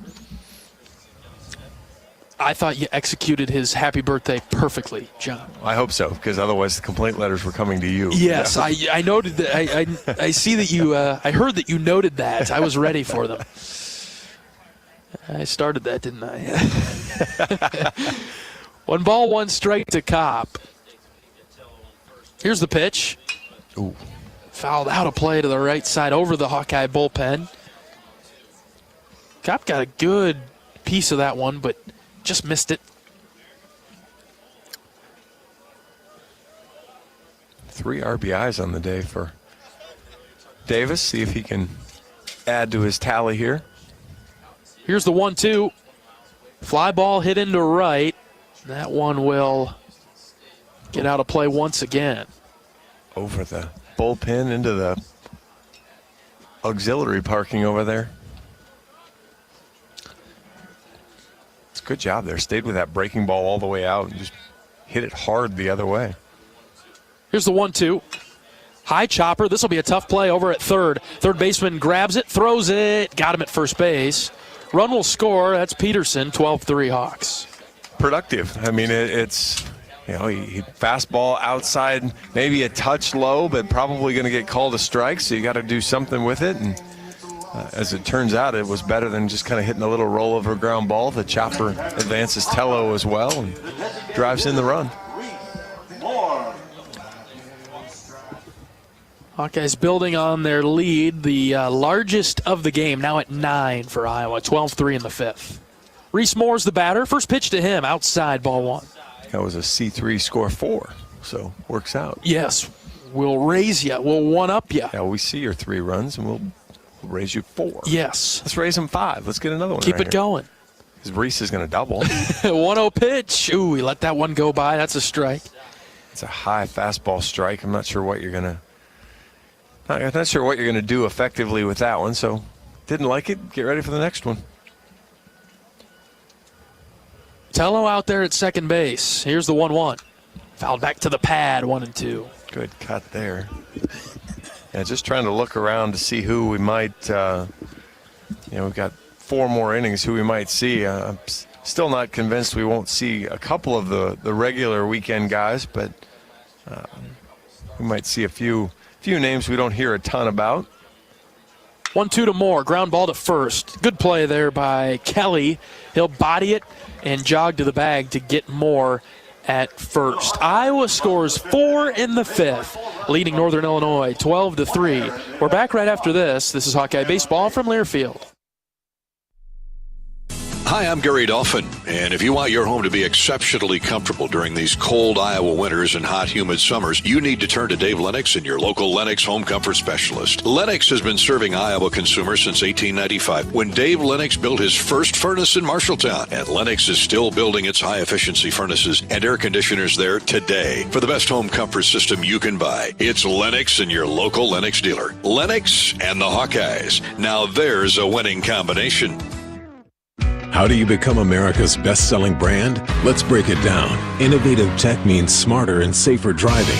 Intelligent all-wheel drive will keep you ready for anything. And built Ford tough trucks will always get the job done. Plus, come into your local Ford store today and get super low APR financing, big cash back, and great lease offers on Ford's full line of cars, trucks, and SUVs. That's Ford, and that's how you become America's best-selling brand. Sales claim based on calendar year sales.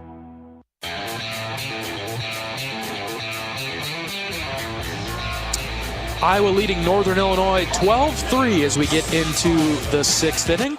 Let's pause 10 seconds for station identification. This is Iowa Hawkeye Baseball.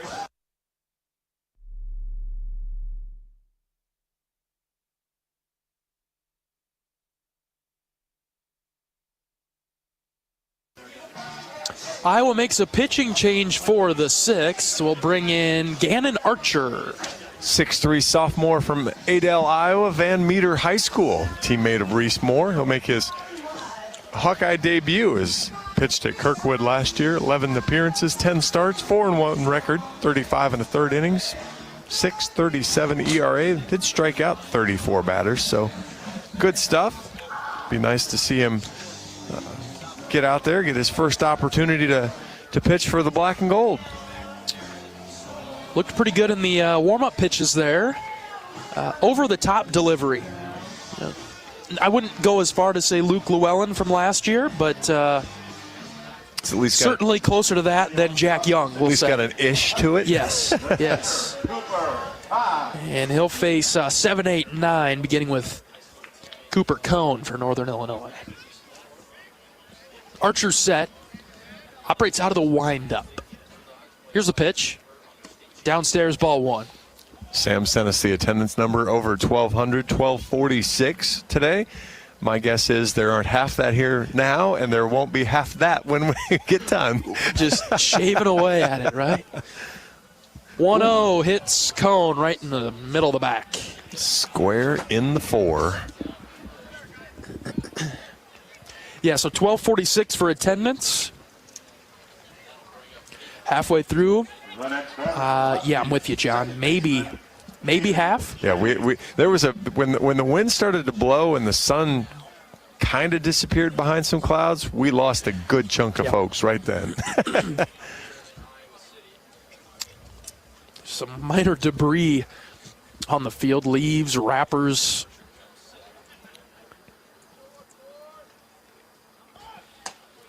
Archer deals a first pitch strike to Jennings, who had squared to bunt, pulled it back, it caught the outside corner. Yeah, to steal a golf term, my computer screen is oscillating. Oh.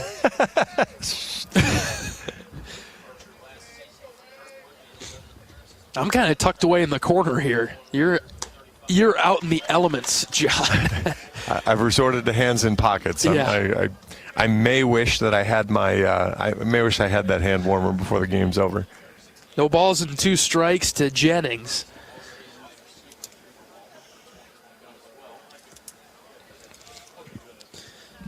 Archer comes set.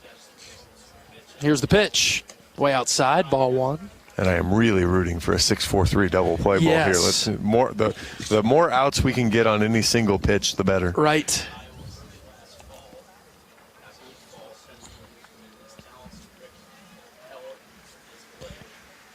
small lead at first. The 1-2. Nice pitch. Called third strike on the breaking ball from Archer. Yeah, that had Jennings' knees buckled. It came in, got the inside part of the plate. 77-mile-an-hour bender. Catches the inside part for the first out. The next batter for the Huskies, shortstop Andre. And that's sort of, within the inning, a good way to battle back by Archer after hitting the leadoff batter. Now we've moved to Demetrol, the 9-hitter who has been walked twice today. One of the things we talked about last year with Luke Llewellyn, because of the delivery and being over the top, his misses didn't tend to be left and right. They tended to be up and down. So far what you're seeing from Archer, though, is you're seeing a little bit more variance. So just as he finds that control and finds that ability, he misses in the dirt there, 2-0. We just refuse to throw this guy a strike, don't we? Yeah, I'm not sure what it is, but the scouting report doesn't say he's that scary. 2-0. He's coming into the game 227 hitter. Low and out, ball 3. The first 2 words on the scouting report on both sides are super passive. Well, and we aren't forcing him to be aggressive. Right.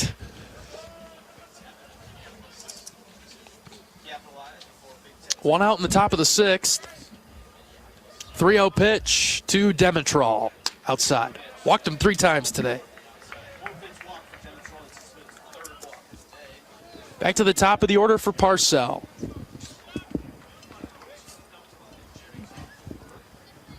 I can see Sam Hart just playing some light catch.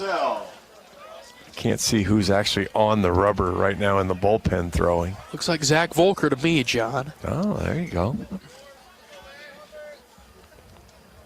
Zach was the Sunday pregame interview. I'm sure that was a good quality interview. He was a lot of fun. I got nice talk from Jack Whitlock's dad. Said, hey, really appreciate you interviewing Jack, but if he has that bad of a weekend again, you don't ever get to talk to him again. Shifting the blame. I said, I completely respect that. I understand. No balls and a strike to Parcell. Try a pickoff move to second. Just a light throw, a light lob. And again, that was one of the things that one of the weird rulings they had was if in doubt as a middle infielder, you crash to the bag and the pitcher makes the throw, because then you've now made your pickoff move and you're okay. No balls and a strike. Here's the pitch. Low and in. Ooh. Ball 1. Boy, this strike zone's been kind of all over the place. It's early in the year for umpires, too. Sure. And I would think that this game is even harder for an umpire to judge. Uh-oh. Try to pick off move to second, threw it into center field, but the runner not able to advance. I would think this type of game is even harder to umpire because you're also, as an umpire, seeing a different look every single half inning, because each team's bringing in a new guy, and so different release point. And I know the umpire isn't watching that per se. He should just be focused on the plate, but it still comes in from different angles.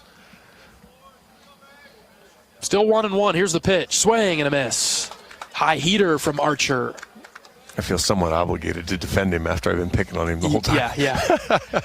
I'm right there with you. It's a different view the whole time.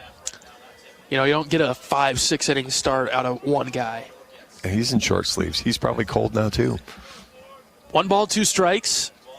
Archer's ready. Here it comes. Called third strike. Archer got him inside corner. Beautiful breaking ball there, inside corner. That's what you see, the stuff he has. Again, just how do you find it more often? And again, first appearance out there, he's not going to come out and just throw a bunch of darts every time he's out there. So he's finding his way, and that's what makes these games so important for the Hawkeye pitching staff. 2 outs in the inning now. 12-3 Hawks, runner at second. Here's Arado, first pitch. Check swing, did not go. The pitch was close, but too low.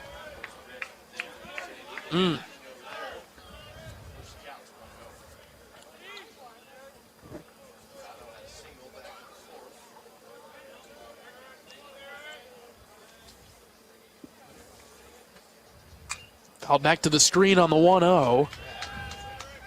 Rado today reached on an error in the third. Singled, would later score in the fifth. You know, Hawks up 12-3. You feel like, oh boy, what a great get-me-right game. But 6 walks from Hawkeye pitchers, a couple errors in the field. Coach Heller will have plenty to ask and critique about here.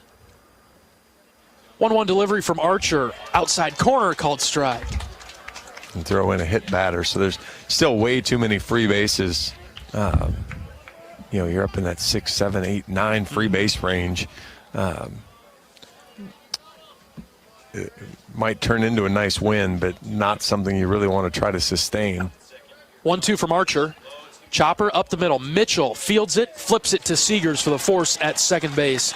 And that'll do it for the top of the 6th. Nice debut for Gannon Archer. Nothing doing for NIU. 12-3 Hawks, bottom of the 6th, coming up right after this. This is Hawkeye Baseball from Learfield. To anyone passing through our state, fields and fields of corn might be what they see. But the people who call Iowa home know it's so much more. Corn is ethanol, a homegrown, renewable fuel. Corn is delicious pork, beef, poultry, and dairy. Corn is in 4,000 products we rely on every day. So yeah, our highway views are full of corn, and we're proud of it. Because corn grows Iowa. Show your support for Iowa corn farmers at iowacorn.org/fan of corn. Want to test drive U.S. Cellular's award-winning network? It's free for 30 days. Want to test drive U.S. Cellular even faster? Just get a race car driver to be your personal chauffeur. Just let me buckle my... Whoa! Hey, my calls and data work great out here. Test drive U.S. Cellular free for 30 days. Named the leader in 5G coverage in Iowa. You can pull over now, please. U.S. Cellular, built for us. Terms apply. Awards based on open signal independent data. Visit uscellular.com for details.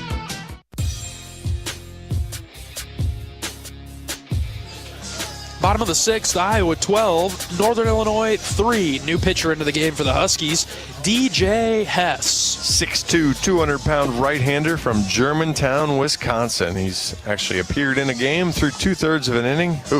Gave up a couple hits, 5 runs. Not a single one of them were earned, though. 2 walks, a wild pitch, sacrifice allowed. My guess is that sacrifice allowed got thrown into the outfield and the merry-go-round started. Yes. Snowballed from there. So we'll see how he comes out and does. Fastball is going to be in the mid-80s. He'll throw a slider off that. 14 appearances last year, 7.25 ERA. So again, chance for the Hawkeye order to keep going and get doing the right thing here. Today's game is brought to you by Bud Light, proud sponsor of Hawkeye Athletics. Easy to drink, easy to enjoy.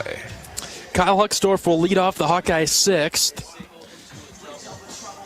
The quarterback of the outfield, center fielder. I think we can officially say it, the longtime center fielder for Iowa. A highlight reel waiting to happen. Yes. He's 1 for 3 today. Fastball low and out to start his at bat.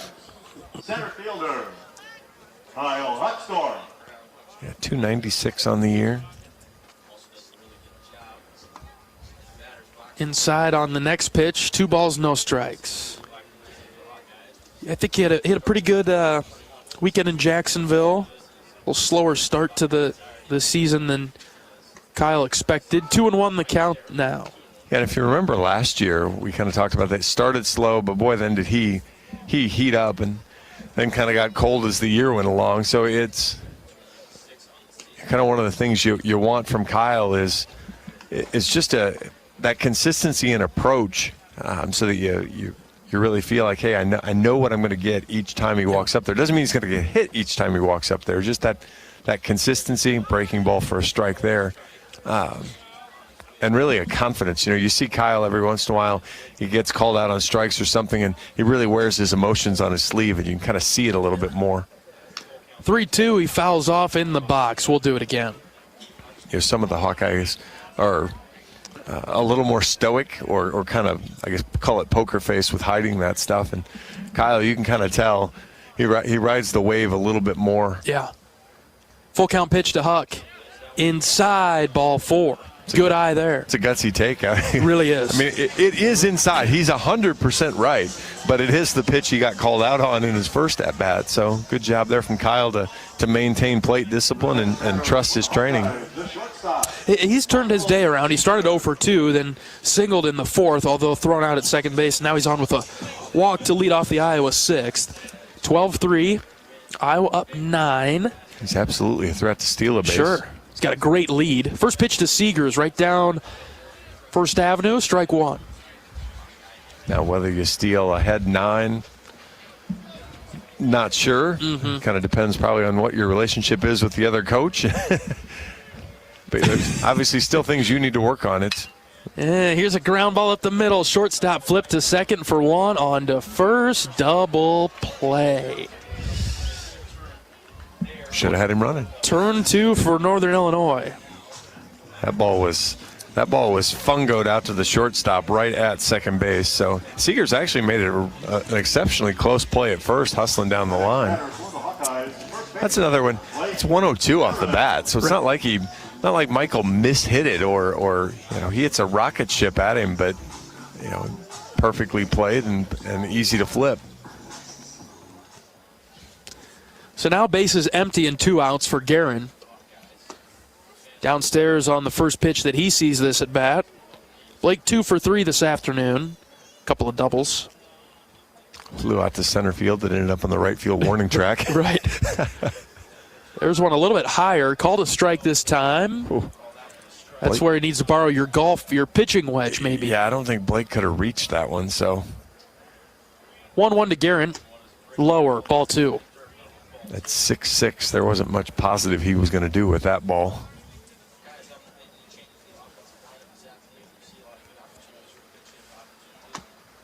Again at the knees. Blake just doesn't like that one. It's called a strike 2-2. I don't blame him. I mean, it's probably low, but now you're going to have to decide, do I want to get punched out or am I going to swing at it? That one too far. Low. Ball 3. That was aggressively testing the bottom of the strike zone. Yes. Really attacking it. Full count for Guerin. It seems like he'd have a good swing on a low pitch like that, though, to go down and get it. Yeah, well, breaking ball. Called third strike at the knees. Inner half of the plate. Guerin down on strikes. Nice job by Hess there for Northern Illinois. And a 1-2-3 inning in a roundabout way to wrap up the 6th. 12-3 Hawks. We're back for the 7th right after this. This is Hawkeye Baseball from Learfield. How do you become America's best-selling brand? Let's break it down. Innovative tech means smarter and safer driving. Intelligent all-wheel drive will keep you ready for anything. And built Ford tough trucks will always get the job done. Plus, come into your local Ford store today and get super low APR financing, big cash back, and great lease offers on Ford's full line of cars, trucks, and SUVs. That's Ford, and that's how you become America's best-selling brand. Sales claim based on calendar year sales. Treat yourself to one of our award-winning entrees at the Machine Shed. Come get your hands around one of our famous pork tenderloins, our most popular sandwich, served either deep-fried golden brown or unbreaded and grilled. Or try our roasted, stuffed Iowa chop that is stuffed with a warm apple raisin dressing and glazed with an apple whiskey sauce. Trust me, you won't regret it. This is Jeff Grunder, and we can't wait to have you over for dinner at the Machine Shed. I-80 and Hickman Road, Urbandale, and I-80 and Northwest Boulevard, Davenport.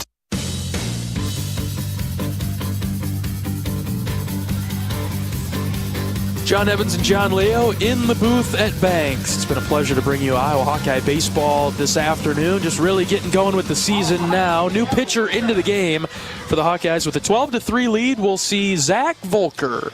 4 appearances on the season, 4 innings. He has a save, 6 hits, 4 runs have all been earned. Has not walked a hitter, struck out 5. Has given up 2 home runs. Had a relatively interesting experience on Friday night. Came to the mound. Home plate umpire came out. Had a chat with him. Zach kind of went through his motion, tried to do what the home plate umpire said. The home plate umpire gave his blessing. Went back behind home plate. The first pitch Zach throws, he calls him for an illegal pitch. Said that in his motion, he was moving his first step. Zach's always taken toward first base. And home plate umpire said it was actually coming toward the plate instead. and so called it an illegal pitch because you're not allowed to step toward home plate twice. Kind of got in Zach's head a little bit, forced him into the stretch even with no runners on base. Kind of made for a quick hook, went back out there the next night, and the new home plate umpire's like, no, you're fine. So I'm not quite sure. Misses high there for a ball. Didn't seem to bother Zach much, but just an interesting spin on the whole thing. We'll see if – does it look any different to you now? It looks like he's really leaning forward a little bit as he deals a strike on the outside corner to Summerhill, 1-1. It's like that left foot now seems like it's further down the slope of the mound than it has been in the past. Because if he keeps it 1-1 hit foul. So the idea was if he stretched out further to start, his first move couldn't be forward because he was just kind of taking it sideways. So that was Zach's approach to what he was doing, was taking a little wider pre-approach. 1-2. Fouled off to the right side. John, the Bat Boys, got it off the ricochet of the net. Of course he does. Good hands. So yeah, that's nitpicky to me, John. 100%. Zach's, that move, whether that is a millimeter forward or backward, is not fooling the hitter in any way, shape, or form, or deceiving the hitter. 1-2 in the dirt, blocked by Kopp. 2-2. It's just I just don't sense the depth of perception factor from the hitter would be impacted that much, right? And my contention was, shouldn't the first base umpire be making that call? He can see it better than the home plate umpire can. 2-2, hard fastball on the outside corner, called third strike, 1 down in the 7th. Great point, John. And if you were able to listen Sunday, that was one of the questions I asked Zach was, the difference of when he's a starter versus a reliever. And, now coming in, you're going to hope to throw 10 pitches. He's really able to kind of let it loose. 95-mile-an-hour fastball in the outer half there. Strikeout to start the outing for Volker. Mason Kelly, the first baseman's in the box. Zach deals fastball inside, ball 1. 96 there, so the weather's not heating up, but Zach's doing all right. Yep. I'm so happy to turn the radio equipment back over to you now. 1-0 pitch. Outside, ball 2. Yeah, he got me for the long haul now. Did a great job. I survived. Yeah. Let's go with that. Technical difficulties nearly every day we were on the air without you, but hey, what the heck.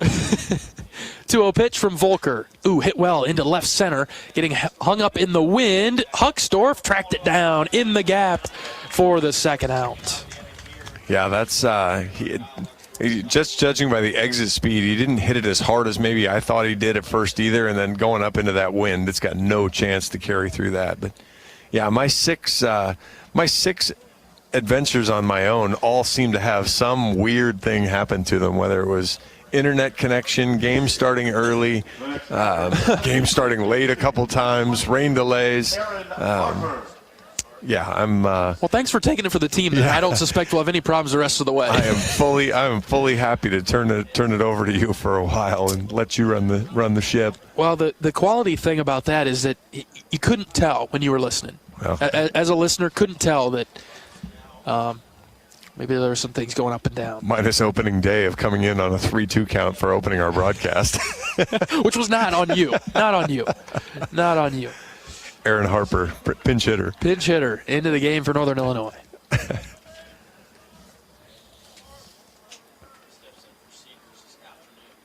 Volker ready.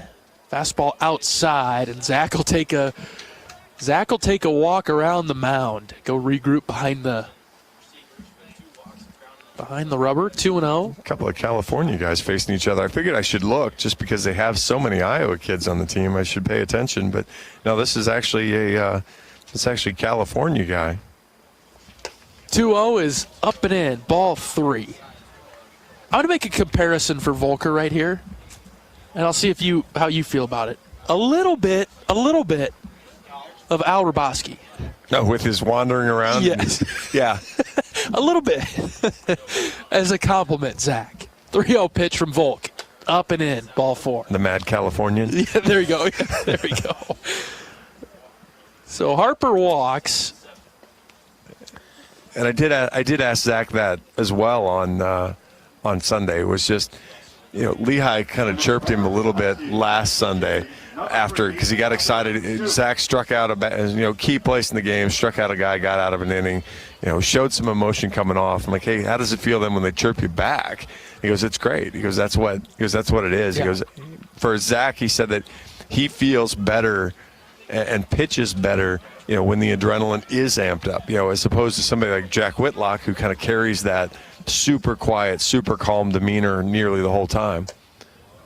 Ooh. Another pinch hitter for Northern Illinois. This is Parker Shoup. He is from Iowa. I did see that one. Let me get him. Takes a first pitch up and in for a ball. Look close. Another Johnston, Iowa kid. There so you go. Pipelines. Yes. Coach Heller talked about that in pregame, that there are a number of Iowa kids that play for Northern Illinois. And so he was maybe forecasting a little bit that there could be there's a little chip, just a little extra. Maybe wanted to be here, felt like they could have been here. Yep. Coach McGrath headed out to say hi. As a proud sponsor of the Iowa Hawkeyes, U.S. Cellular wants you to make the most of today by choosing game day traditions first and scrolling later. U.S. Cellular, built for us. Yes. 6 consecutive out of the zone from Volker, and so Coach McGrath on a brisk walk gets out there to talk to Zach. Well, and the funny thing with Zach is he isn't a spray guy, and so for him to throw 6 balls, it's all right. Hey, what are you doing? Zoom in here, find your spot, find your focus, and get back over the plate. My guess is this chat will work nicely, and we'll see Zach get back in the strike zone. 2 balls, no strikes with 2 outs in the top of the 7th. 12-3 Hawks. Runner at first base for the Huskies.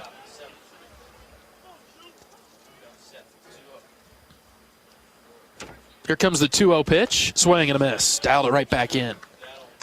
Yeah, 93-mile-an-hour fastball. So it took just a little bit off of it. But it's one of those where you trust your stuff and you put it over the plate.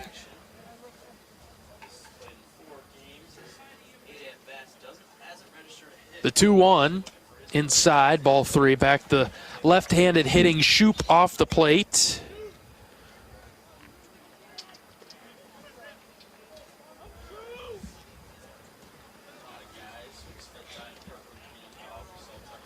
Three balls and a strike. The pitch, high and out, ball 4. With non-competitive with that one, really. That was well outside of the zone.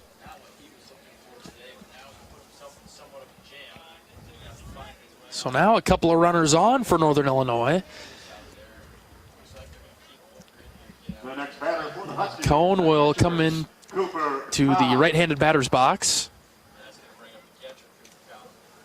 2 outs, runners at first and second. 12-3 Iowa at the lead in the 7th.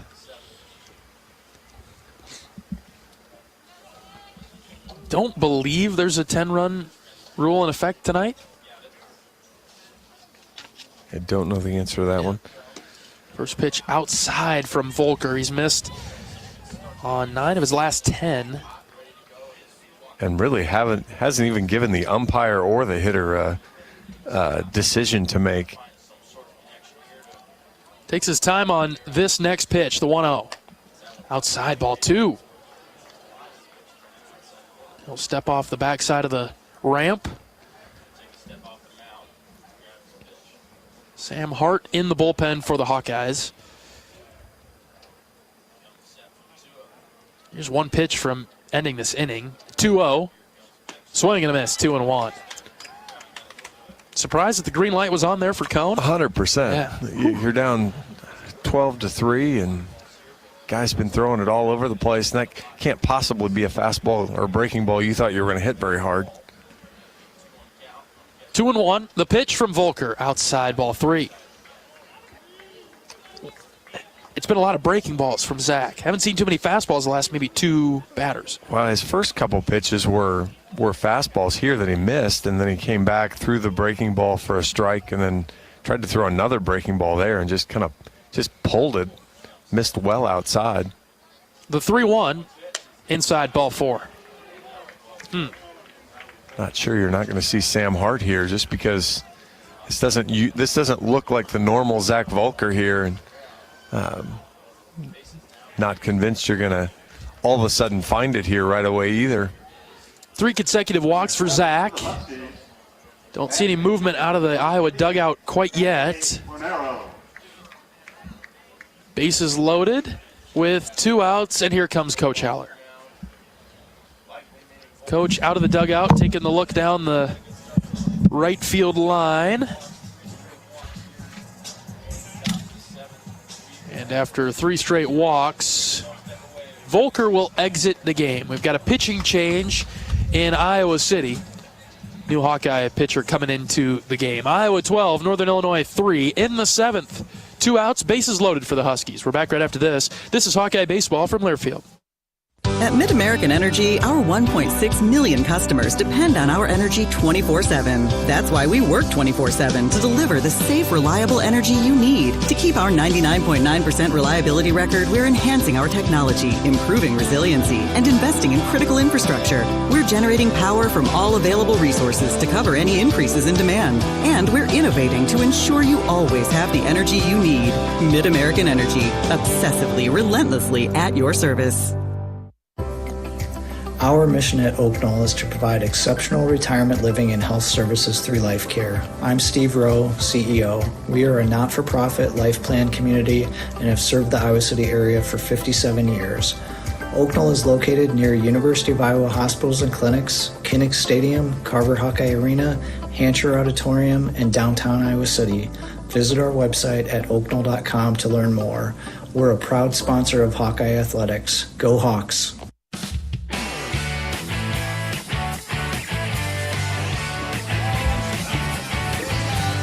Top of the 7th inning, pitching change for the Hawkeyes. Iowa will turn to Sam Hart, 6-foot junior, 190 pounds, from Highlands Ranch, Colorado.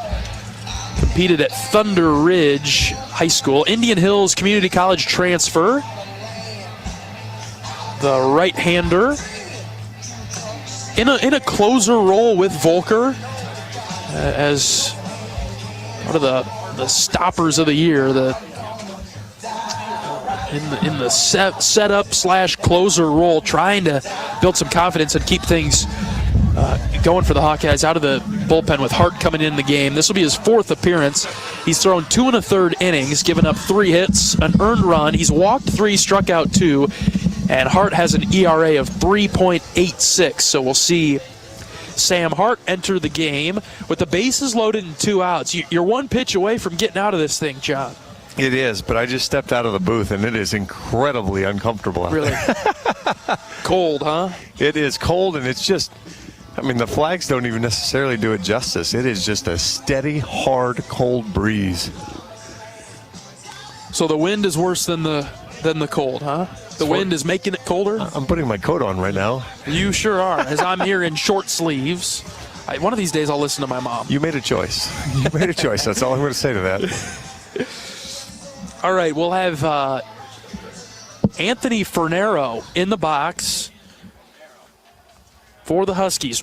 Pinch hitter, right-handed hitter, bases loaded, 2 outs. Hart's ready, first pitch, outside, ball 1. Sam operates from the third base side of the rubber, and he fired that one away from the right-handed hitter, came all the way across the zone. Kind of the comparison I've drawn with Sam in the early season has been, a little bit of Jacob Henderson with a little bit more speed. Find the strike zone as he deals this outside, ball 2. Top of the 7th inning, Iowa up 9. Yeah, the Iowa pitching staff has shown themselves to be incredibly difficult to hit, but unfortunately they've issued far too many walks through the season and certainly today. 3 balls, no strikes to Fernero. Hart's ready. Here's the pitch. Low, ball 4. Walked in a run, 12-4. That is walk number 10 from Hawkeye pitchers today. 4 in a row here, John. Yeah, I mean, we just kind of set the carousel in motion here, and Northern Illinois hasn't had to swing the bat. And this is Demetral coming to the plate, who's walked 3 times as the 9 hitter.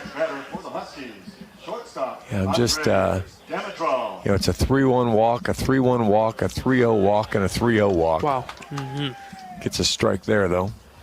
Something to work on as we move forward through the season. Bases still loaded with 2 outs, 12-4 in the 7th. Iowa leading. Here's the pitch. Another strike. Demetral's seeing strikes now, and he hasn't lifted his bat off his shoulder. Yeah, again, super passive was, I think, the term. Right. He doesn't want to. He doesn't want to swing. He's going to have to swing here. Hart comes set with the 0-2. Ground ball up the middle. Seager's on the run. He's got it. Flips it to Gable at second for the force out to end the inning. All right, just 1 run comes across for the Huskies in the top of the 7th. Time to stretch things out in Iowa City. 12-4, Iowa with the lead. We're back right after this. This is Hawkeye Baseball from Learfield. Our mission at Oak Knoll is to provide exceptional retirement living and health services through life care. I'm Steve Rowe, CEO. We are a not-for-profit life plan community and have served the Iowa City area for 57 years. Oak Knoll is located near University of Iowa hospitals and clinics, Kinnick Stadium, Carver Hawkeye Arena, Hancher Auditorium, and downtown Iowa City. Visit our website at oakknoll.com to learn more. We're a proud sponsor of Hawkeye Athletics. Go Hawks! The big game. Family. Friends. We know you count on Alliant Energy to deliver the safe, reliable energy you need, whether you're watching the game, cooking your famous burgers, or leaving a light on for loved ones. For us, it means going beyond the expected to make sure we're planning for the energy you need today and tomorrow. That way you can keep your eye on the ball and focus on what's most important to you. Find out more at alliantenergy.com/poweringbeyond.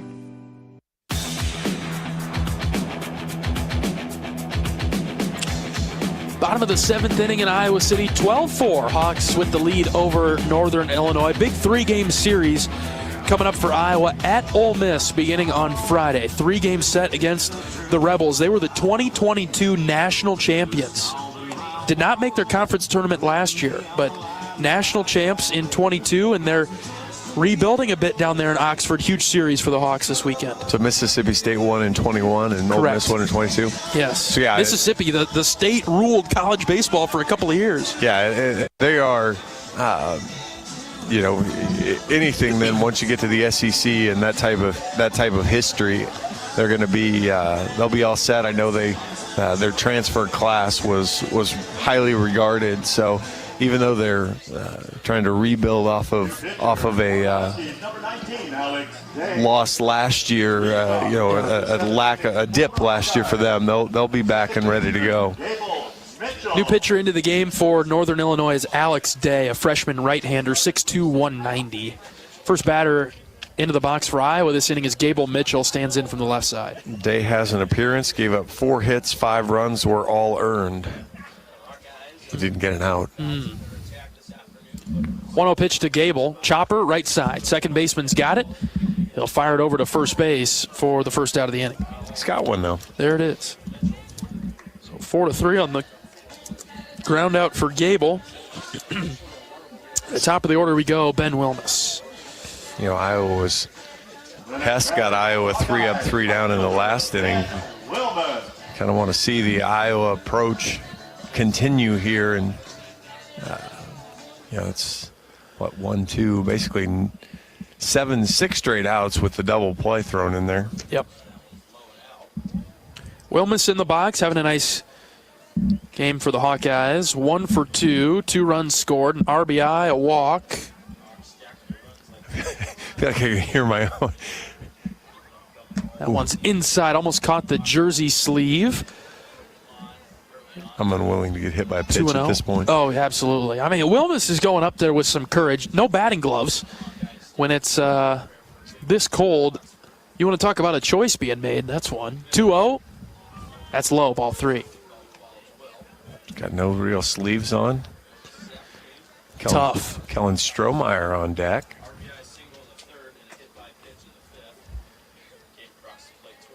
.3-0 to Wilmus. Outside corner, strike 1. Expansion of the zone. It's the inconsistent expansion that I have the questioning of. 3-1. That one's definitely in there for a strike. Full count now.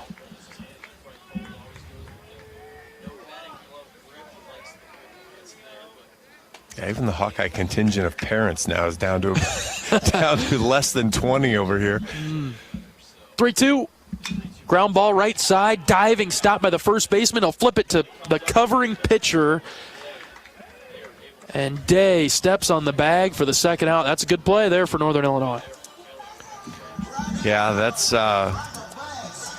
Ben's chirping at somebody there. I'm not quite sure which part. I'm sure he felt like he should have walked, and he's right to some effect. And even that ball came off at almost 100 again. Kellen Strohmeyer will step to the plate for the Hawkeyes, entering the game for Sam Peterson. Strohmeyer, 6'3", 210, redshirt freshman from Dubuque. First pitch, this one is a spinner off his bat. Second baseman charging hard, no play. Strohmeyer beats it out. Infield single for Kellen. Yeah, just snuck that past the pitcher, almost like a good drag bunt. Once it got past the pitcher, it was going to be a tough play for the second baseman. And we'll see another pinch hitter. Will Moeffler into the game.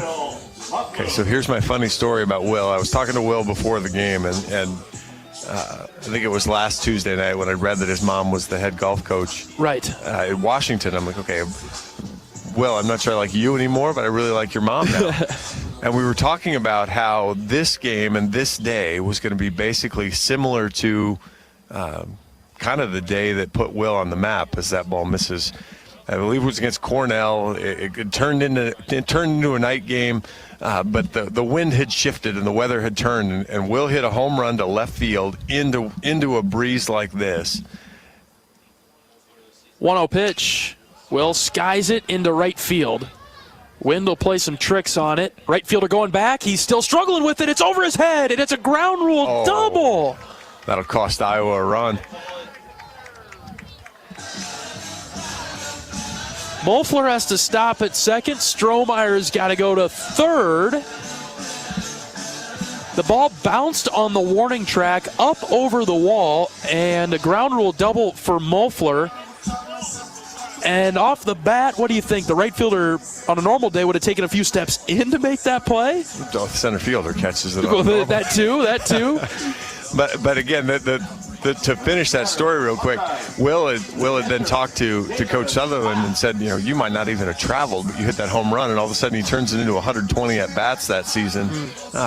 And so it's funny how kind of your course can change when you stay focused late in these games. Yep. 2 in scoring position with 2 outs for Davis Kopp. 12-4 Iowa with the lead, bottom 7. And that's kind of an unfortunate hit for the pitcher, but it is again, it goes to how difficult it is right now to field those fly balls. This pitch is outside, gets to the backstop. Strohmeyer will score on the wild pitch, 13-4. We never really got our question answered about if there's a 10-run rule today. We could find out one way or another. Yeah, we could. We're 90 feet away from figuring it out. 13-4, Iowa out in front. Moeffler gets to third now. The way the weather's turned, I'm not sure either team might care now. Yeah. 2-0 pitch. That's high, ball 3. I think Coach Heller would love to get Brant Hogue in the game. I think if he doesn't, it wouldn't be the absolute end of the world.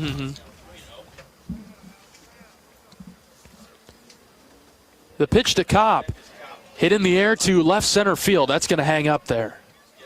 Left fielder moving closer to the alley, and he'll make the grab in between left and center. And Kopp rounded first, comes up a little slow there. And that'll do it for the bottom of the 7th. 1 run for the Hawks, 13-4. Iowa with the lead. We're back right after this. This is Hawkeye Baseball from Learfield. Our mission at Oak Knoll is to provide exceptional retirement living and health services through Life Care. I'm Steve Rowe, CEO. We are a not-for-profit life plan community and have served the Iowa City area for 57 years. Oaknall is located near University of Iowa hospitals and clinics, Kinnick Stadium, Carver Hawkeye Arena, Hancher Auditorium, and downtown Iowa City. Visit our website at oaknall.com to learn more. We're a proud sponsor of Hawkeye Athletics. Go Hawks! Even the simplest act can set a chain of good in motion, like choosing Delta Dental of Iowa for your dental and vision insurance. Because we invest in your community. So whether you get your plan at work or purchase it through us, you make a difference for others. Visit sharinghealthysmiles.com and choose Delta Dental for your smile, for your health, and for your community.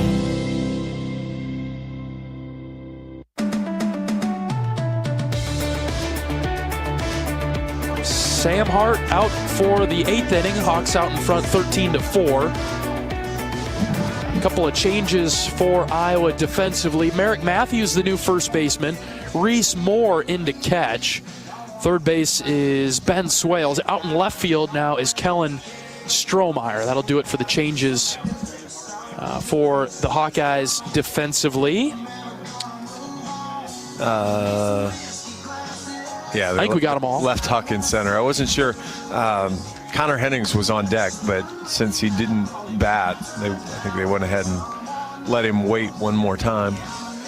Sam Hart gets another crack at Northern Illinois here, John. We need a clean, quick inning. Just all jokes aside about it being cold, right? Like it really need to see a clean inning from the pitching staff. Well, I don't think you've got your scorebook, but as I pull up the online scorebook, the fourth. If you're looking for like a 1-2-3 inning, the fourth inning, strikeout, okay. Pop up, strikeout. So one. Yes. And actually the only reason Iowa had one other inning where they handled 4 guys was they got a double play ball. Right. So Iowa's faced 5 batters in all but 2 innings in this game, and so you really want to see a more effective, clean 10 walks, 11 strikeouts just isn't going to get it done. And so you really want to see some improvement there. You've made some defensive substitutions. Davis Kopp was grabbing the back of his left leg as he came around the base there. So you just get out of here and get done. Yep. Top of the order for the Huskies with Charlie Parcells swing and a miss at the first offering that he sees. We don't really need any more squirreliness as this day degrades even more. Just off the plate outside from Hart, 1-1. Umpires have all gone to jackets now. Yes. Jackets over the chest protectors, at least for the home plate umpire. Ball and a strike. Leading off the 8th. Here's the pitch from Hart. That's in there for a strike, 1-2. Not an easy job for Sam, too. A guy that likes to throw breaking balls, to maintain your grip and get to do what you want it to do. The 1-2, ground ball right side. Mitchell will wait for it. He's got it. He'll throw it to Matthews at first, who stumbled. But that's out number 1. Got a good low breaking ball there. Kind of, actually that might have been closer to a little fastball there, but down in the zone, hit right on top of it. Keep doing work here. Yep. Big first out of the inning. Iowa's done a pretty good job against leadoff hitters in this game. Eric Arado watches a first pitch strike go by. Meaning we haven't walked the first guy in the inning. It's been later on that we've started to walk them. Sure. There have been 4 occasions today. Ooh. A swing and a miss there, nothing in 2. 4 out of the 8. Yeah, actually, the leadoff hitter. Northern Illinois has done a better job of getting the leadoff guy on than Iowa has today. 4 for 8 for Northern Illinois, just 3 for 7 for Iowa. No balls, 2 strikes. Hart comes set. Here's the pitch. Ground ball right side. Matthews had a beat on it, but it gets by into right. Maybe a tough ground ball to body up there. Tried to play it off to the side, and it got through. Base hit for the Huskies. There's a major league line that comes to mind when they're hitting ground balls at Roger Dorn there. Well, you're the movie guy. You know me. I'm not a movie guy. I can't. Okay, all right, we'll leave it there. We'll leave it there. The original Major League had language that's probably not appropriate for the radio broadcast. Good to know. I won't push it any further. First pitch to Summerhill outside, ball one. That was a good time for that ground ball, John. And, yeah. To a middle infielder. Seegers to Mitchell to Matthews sounds like a good way to end this inning. The 1-0 hit well into left center instead. Huckstorf giving chase. He'll dive, can't make the play. It ricochets off him, gets away from Strohmeyer briefly. The Huskies will score a run, and Summerhill's into third. So the redirection off of Huckstorf's glove knocked it away from Strohmeyer. 13-5 now with one out, runner at third. Boy, I thought Huck was going to make a crazy good catch there again. Instead, just kind of ricocheted off the glove. That ball was 103 off the bat, so that's unfortunate for him that it's into a 20-mile-an-hour wind right now, or that ball might have said hi to some Carver patrons. Yes. Mason Kelly in the box. Ball one to him. 13-5. Iowa with the lead in the eighth. 1-0 pitch. Check swing. He went around. And even if he didn't, it was a called strike anyway. And this is the challenge for Hart here is, the first two nights he had a little bit of difficulty. And so, all right, now you got hit a little bit, but it's okay. Trust your stuff. Get back to your process. High chopper. This will be a tough play. Seegers charging it hard. He will throw on the run. Got him at first. Good play. The run will score on the backside. But an important second out there for the Hawks. Yeah, that was not an automatic out with how high that chopper was. Seegers full sprint coming in. Good throw, good stretch from Matthews. Got the out. Number 22, Aaron Harper. 13-6. Bases empty and 2 outs for Harper. Walked on 4 pitches his last time up. Ooh. Hart fires this wide, ball one. For a taste of unique flavors you'll love, stop by Molly's Cupcakes in downtown Iowa City for homemade cupcakes, cookies, cakes, bars, and coffee drinks. Molly's Cupcakes is a proud supporter of the Iowa Hawkeyes.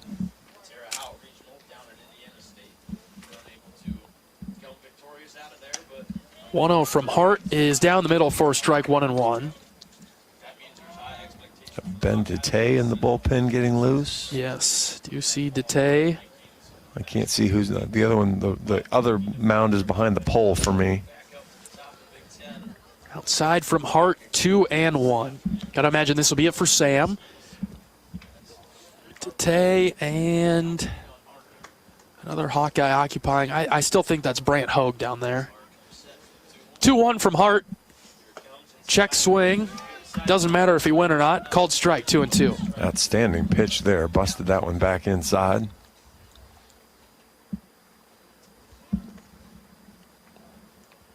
Yeah, it's Brant left-handed. I couldn't see which side. Oh, 2-2's inside. All 3. Off Reese's fingers, too. The ball kind of clipped him funny.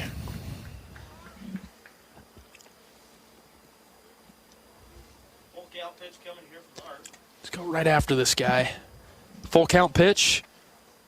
Here it comes. Ground ball foul to the Northern Illinois dugout to the left. We'll do it again. We did not get what your doctor dad ordered of a clean inning this time. Yeah.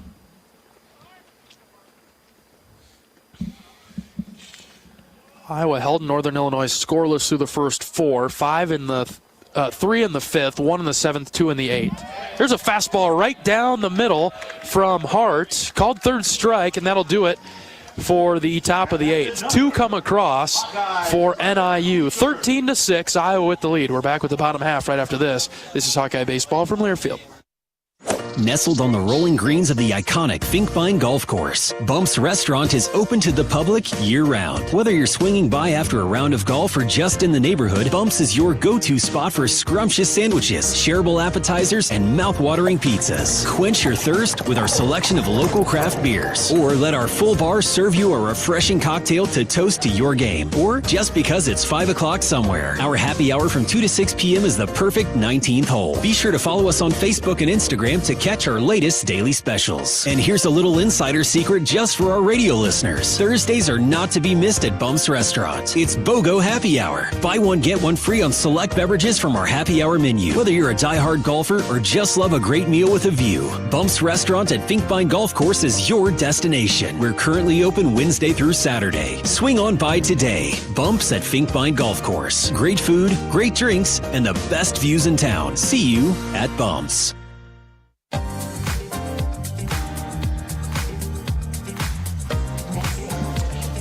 Bottom of the 8th inning, 13-6. Iowa with the lead over Northern Illinois. New pitcher into the game for the Huskies. They'll throw out Parker Schuring. Freshman from Huntley, Illinois, pitched 1/3 of an inning this season, gave up a hit, 3 runs. All were earned with 3 walks and a couple hit batters. So we've thrown it a little bit of all over the place so far this year with Parker. It'll be Moore, Huckstorf, and Seegers up for the Hawks after we pause 10 seconds for station identification. This is Iowa Hawkeye Baseball.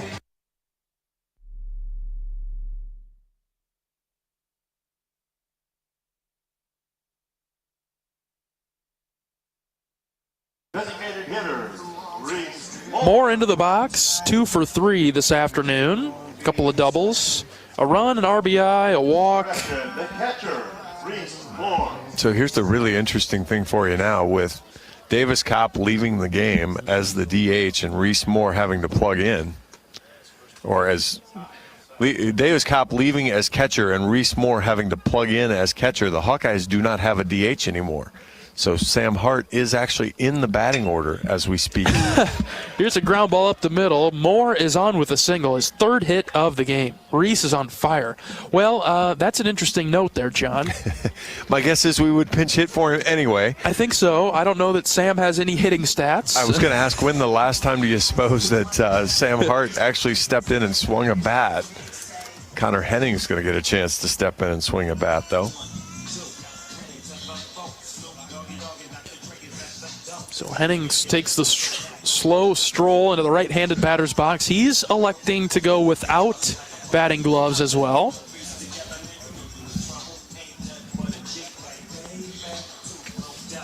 Runner at first with nobody out for the Hawks in the 8th. 13-6.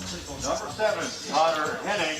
Connor's been up 3 times this year, struck out twice, but has driven in a run.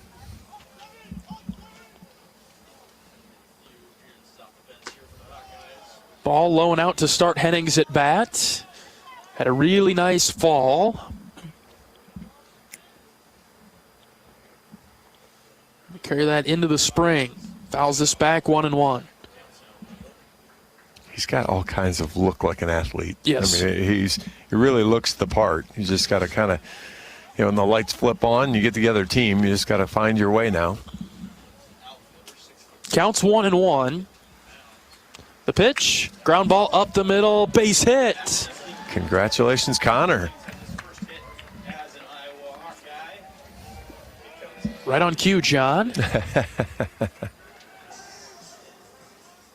And so Hennings registers his first hit of the season, first as a Hawkeye. The next batter for the Hawkeyes, the shortstop. 2 on, nobody out. Here's Michael Seegers. Seegers 3-run opposite field bomb right inside the right field foul pole to see if test the 10-run rule theory. Sure, I'm willing to test it. I am willing to test it at this rate. Pitch to Michael, breaking ball high, out of the zone, 1-0. I think that's the only way he's going to get one out. Is it's pretty much got to go that way. Yes. And that's not even a testament to Michael's power. It's just. Well, he popped it up to the right side, but the wind is going to usher it out of play. 1-1. Yeah, it's strictly a testament to what the elements have turned into here. If you recall last year, windy about every game, it felt like. The wind was a factor in every game. Yeah, and it was almost always in. Yep. The 1-1, outside corner called strike 1 and 2.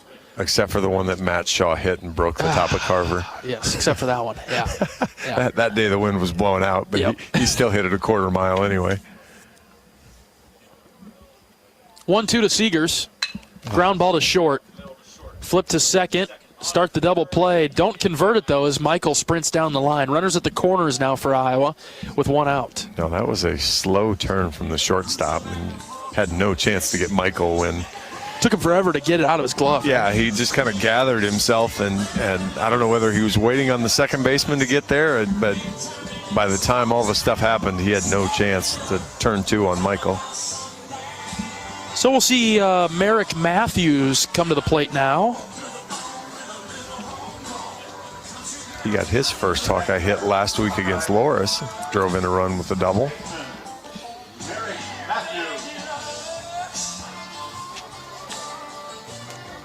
Opportunity to bring home a run. 90 feet away. Seegers at first.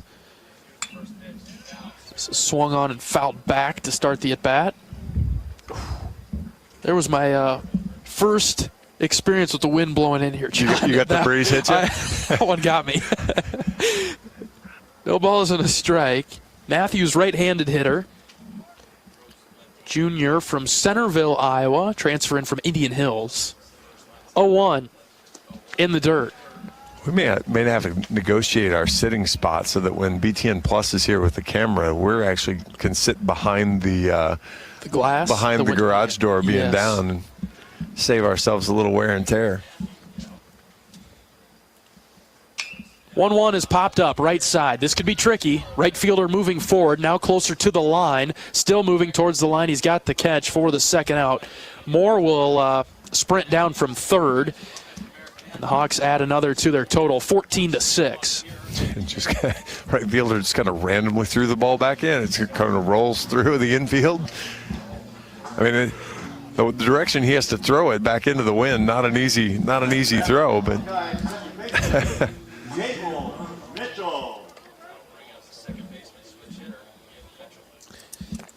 Here's Mitchell into the box.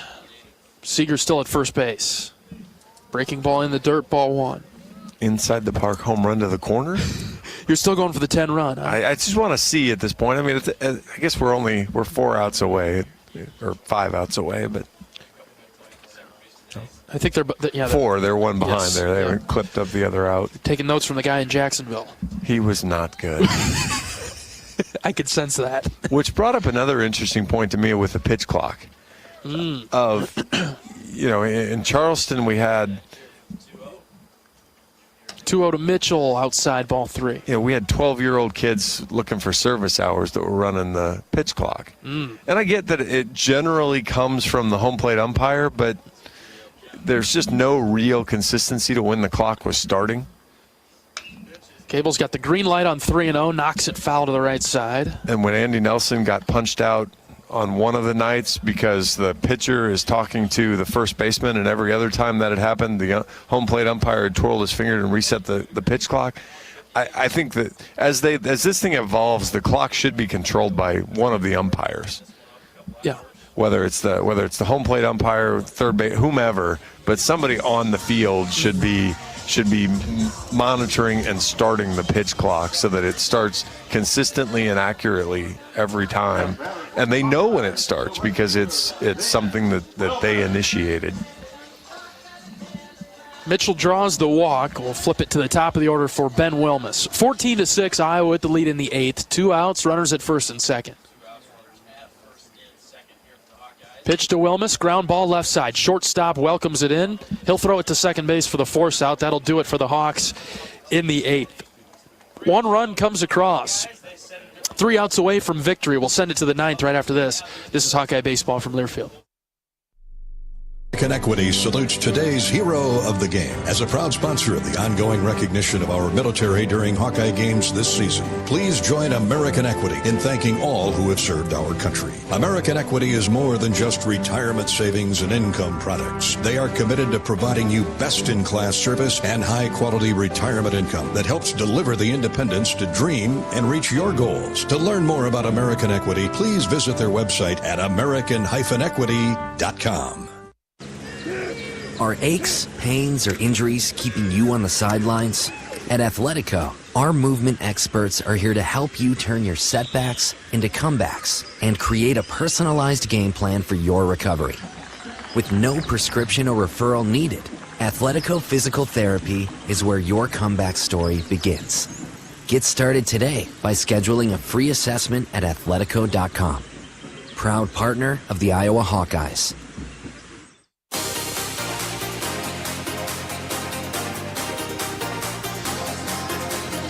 John Evans and John Leo in the broadcast booth from a now chilly Iowa City. It's been an honor to bring you Iowa Hawkeye baseball today. Looking forward to the big series in Oxford, Mississippi. 3-game set against the Rebels of Ole Miss coming up starting on Friday. 14-6 as we get to the ninth, 3 outs away from victory. And the Hawkeyes will turn to Brant Hogue to shut things down this afternoon. Brant has 3 appearances for the Hawkeyes, 0-1 this year with a 6 ERA, 3 innings pitched, 2 hits, 2 runs were both earned, 2 walks, and 4 strikeouts. Been good big left-hander. Yeah. Coming off the injury, the surgery. I think as the year goes on, he's just going to get better and better and sharper, and so. Kind of exciting for him. Oak Knoll's mission is to provide exceptional retirement living and health services through Life Care, a not-for-profit life plan community serving the Iowa City community for 57 years. Oak Knoll's conveniently located near the University of Iowa hospitals and clinics, Kinnick Stadium, Carver Hawkeye Arena, and downtown Iowa City. A proud sponsor of Hawkeye Athletics. Visit oakknoll.com to learn more. And time. Good job, John. I just had to beat the strike he threw. Hogue with a good start on C.J. Kapicki. Pinch hitter in, bats from the right side. 0-1 pitch from Hogue, swing and a miss, 0-2. Really good breaking ball there. You show him 87 on the inside part of the plate, and then you start a breaking ball on that line and break it in toward him. Here's the 0-2. Line foul towards the baseball facility over to the right. Big Ten camera operator behind me is doing calisthenics here to try to stay warm. She's awesome. 0-2 off the end of the bat, hit foul once again. John squeezed it, 2 hands. Good. Proper technique. That was well done. Off the netting. John is 2 for 2 today. Here's the 0-2 delivery from Hogue. Low, ball 1.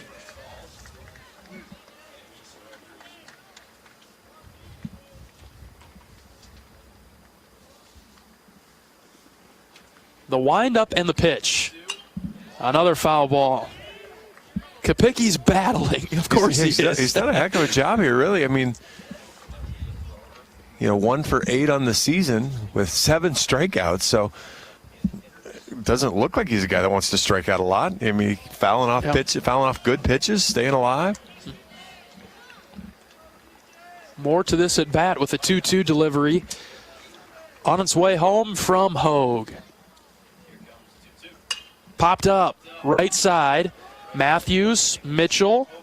It's Mitchell at the line. He's got it. He battled a lot there. In shallow right, Gable makes the play, 1 out. What he did there that was really, really good, though, was, all right, so you got a hard wind blowing from left field foul pole to right field foul pole, maybe even a little sharper. He ran all the way to the foul line and then worked his way back and allowed the wind to kind of bring it into him rather than to have to keep drifting with it. It was a really nice job there from Gable.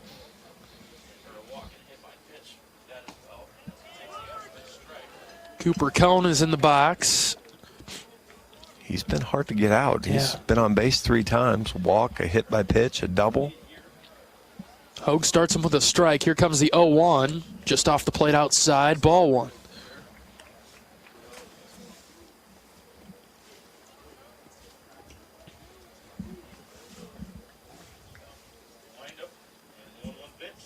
One one's in the dirt, 2-1. Brant's got that fastball upper 80s, touching 90 now. I think just as he gets healthier and healthier, you'll see kind of all that come back. And swing and a miss there. Nice pitch from Hogue. Good 89-mile-an-hour fastball there, and it ends center, but it's got a lot of movement on it still. He's got kind of that, kind of a little bit of a left-handed sling to it. See what he's got here for the 2-2. Outside, ball 3.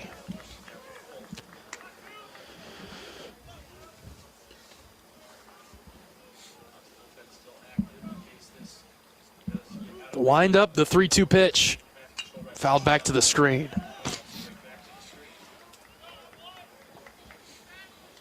And depending on what Coach Heller's plan was, you have Ben DeTay warm. I don't know if it was, he'll get a chance no matter what. We'll get one more pitching change. 3-2, check swing. He went around. Third strike. Out number 2. And the Hawks are 1 out away from victory. Cone was going to stand there and hope that the umpire changed his mind. Yep. No going back on that one. Coach Heller is not going to pop out of the dugout. John confused me. I saw. Me too. John came out of the dugout and confused me. Ground ball foul to the left side. I enjoy seeing Coach Heller all over the place. The baseball facility, when he comes over to Carver, I didn't necessarily want to see him right there coming out of the dugout.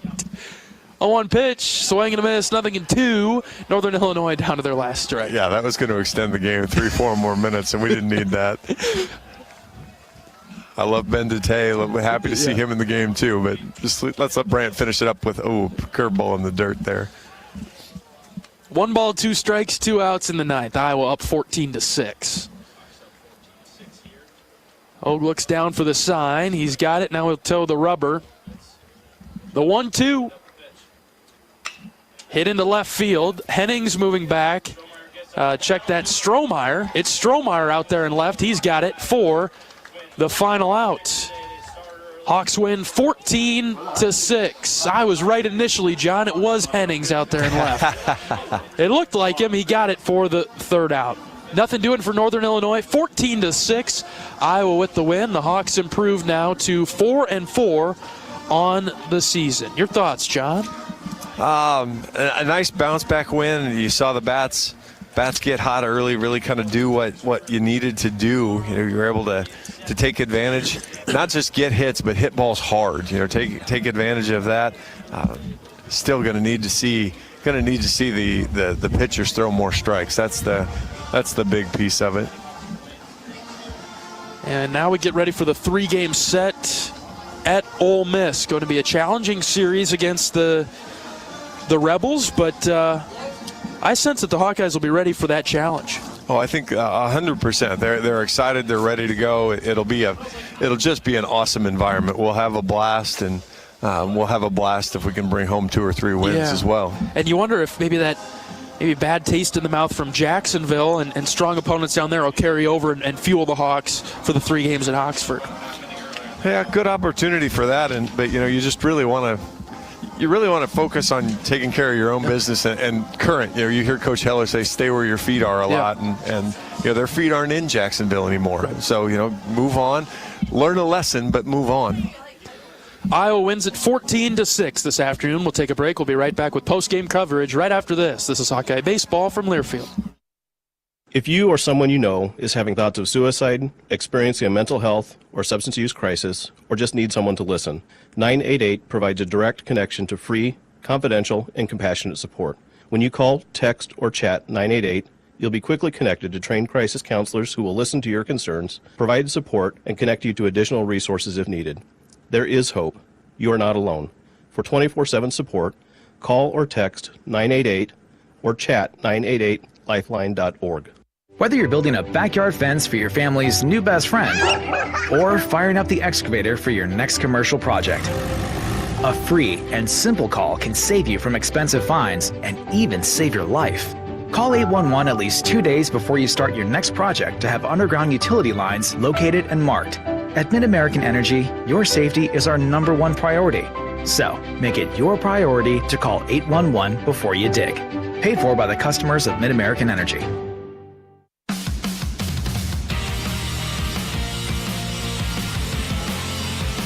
Iowa beats Northern Illinois this afternoon 14-6 at Duane Banks Field. Iowa now 4-4 on the season. Northern Illinois 2-7. The Hawkeyes had 16 hits, 14 runs, drew a number of walks, 5 walks. And on the flip side for Northern Illinois, the Huskies with 6 runs on 6 hits. A little bit of a sloppy game defensively by both teams, but Iowa prevails 14-6. Yeah, a little bit of that. I mean, again, we joked a lot about the weather as we went along, but fielding balls in the outfield was a complete adventure. I mean, right. you saw that with the ground rule double that Mulfleur had. I mean, ball probably should have been a fly out, but because of the way the wind blew, I mean, it's just a tough catch. I think, critical of maybe the Iowa pitching staff with the 10 walks and 1 hit batter. The other side of it, though, was of those 16 hits you mentioned, they were by 11 different guys. Good. So, yes. I mean, that part is, it wasn't just, we had 3 guys with 4 hits and we pieced some things together. You had up and down the lineup contributions. Multi-hit games from Reese Moore with 3. Raider Tello, Sam Peterson, and Blake Guerin each had 2 hits for the Hawkeyes. Jack Young gets the win in this one. Rue gets the loss for Northern Illinois on the Huskies side. First pitch against Ole Miss on Friday is at 6:30 p.m. We'll have pregame coverage beginning on the Hawkeye Radio Network at 6 on Friday night. 3-game set coming up with the Rebels. We're excited for that one. We'll take a break. We'll be back with more post-game coverage right after this. This is Hawkeye Baseball from Learfield. Nestled on the rolling greens of the iconic Finkbine Golf Course, Bumps Restaurant is open to the public year-round. Whether you're swinging by after a round of golf or just in the neighborhood, Bumps is your go-to spot for scrumptious sandwiches, shareable appetizers, and mouth-watering pizzas. Quench your thirst with our selection of local craft beers, or let our full bar serve you a refreshing cocktail to toast to your game, or just because it's 5 o'clock somewhere. Our happy hour from 2 to 6 p.m. is the perfect 19th hole. Be sure to follow us on Facebook and Instagram to catch our latest daily specials. And here's a little insider secret just for our radio listeners. Thursdays are not to be missed at Bumps Restaurant. It's BOGO Happy Hour. Buy one, get one free on select beverages from our happy hour menu. Whether you're a diehard golfer or just love a great meal with a view, Bumps Restaurant at Finkbine Golf Course is your destination. We're currently open Wednesday through Saturday. Swing on by today. Bumps at Finkbine Golf Course. Great food, great drinks, and the best views in town. See you at Bumps.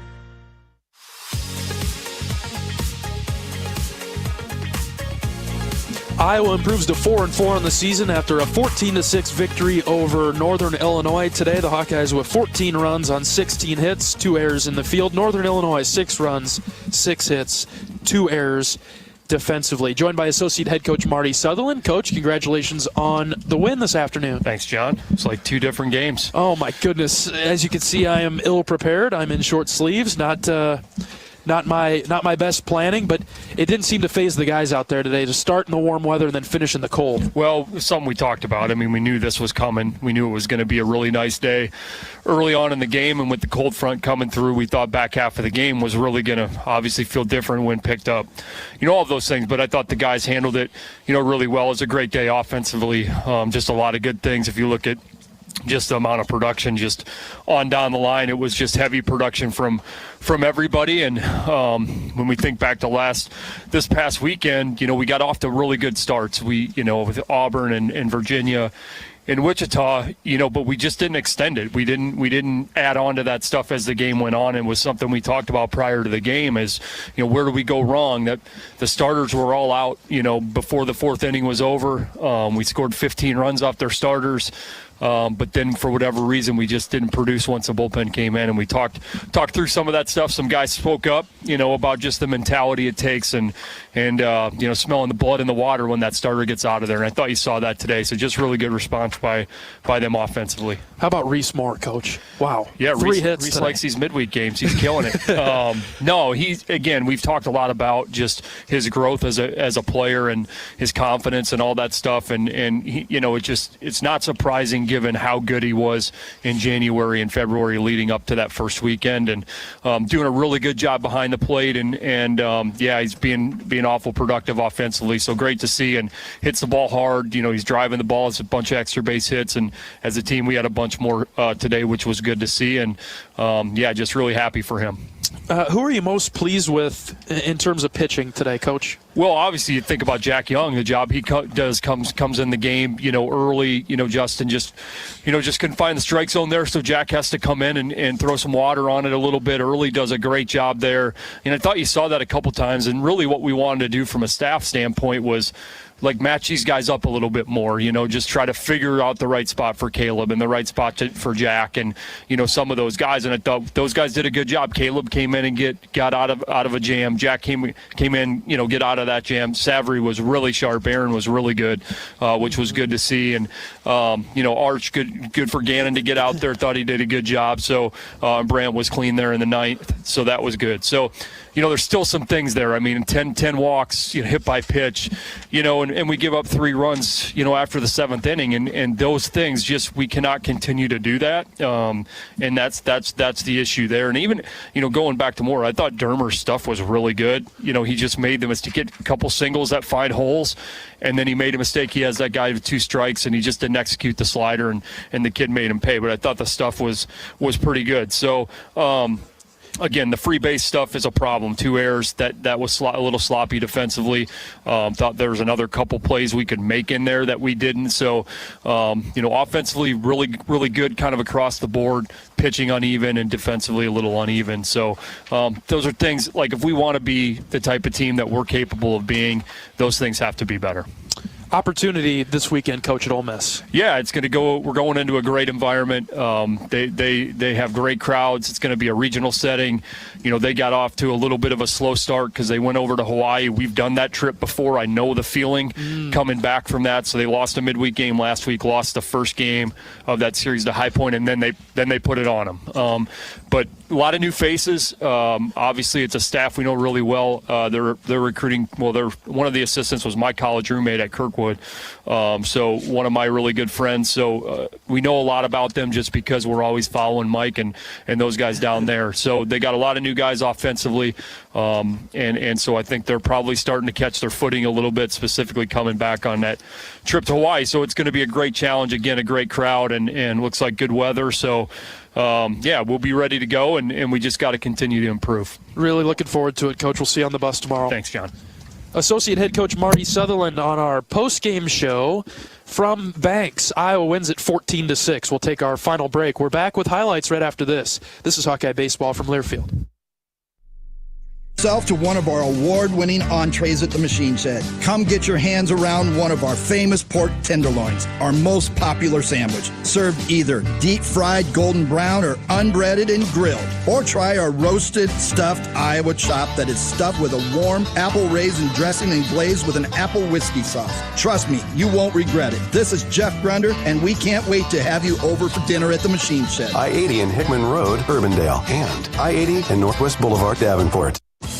Hi, I'm Gary Dolphin, and if you want your home to be exceptionally comfortable during these cold Iowa winters and hot, humid summers, you need to turn to Dave Lennox and your local Lennox home comfort specialist. Lennox has been serving Iowa consumers since 1895, when Dave Lennox built his first furnace in Marshalltown, and Lennox is still building its high-efficiency furnaces and air conditioners there today. For the best home comfort system you can buy, it's Lennox and your local Lennox dealer. Lennox and the Hawkeyes. Now there's a winning combination.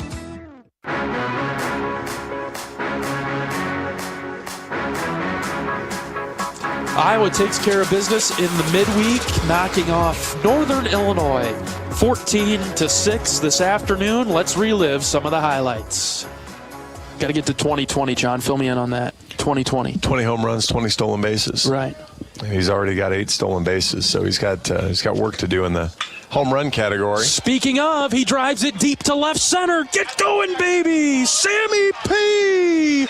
Boom! Tello at first. 1-0 pitch to Davis. In the air, deep to right center, carrying well. Get going, baby. It is gone. Davis Kopp. Touch 'em all. Boom. 1 ball, 2 strikes, 2 outs. Let's see if Moore can bring home Tello. The pitch.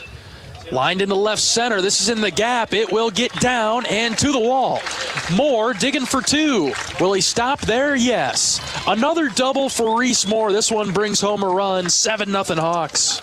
1-2 delivery from Wheatley. Runner takes off. Pitch is high and out. Throw down to second. Got him! How about that? Davis Kopp to Gable Mitchell. A diving tag by Mitchell, and they called him out at second base.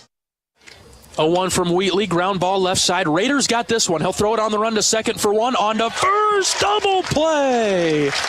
A 1 pitch to Tello. Ground ball through into right field. That's a base hit. Mitchell scores. Here comes Wilmus, head first dive. He scores. 2 RBI single. Raider Tello. Hawks lead at 11-3. The 1-2.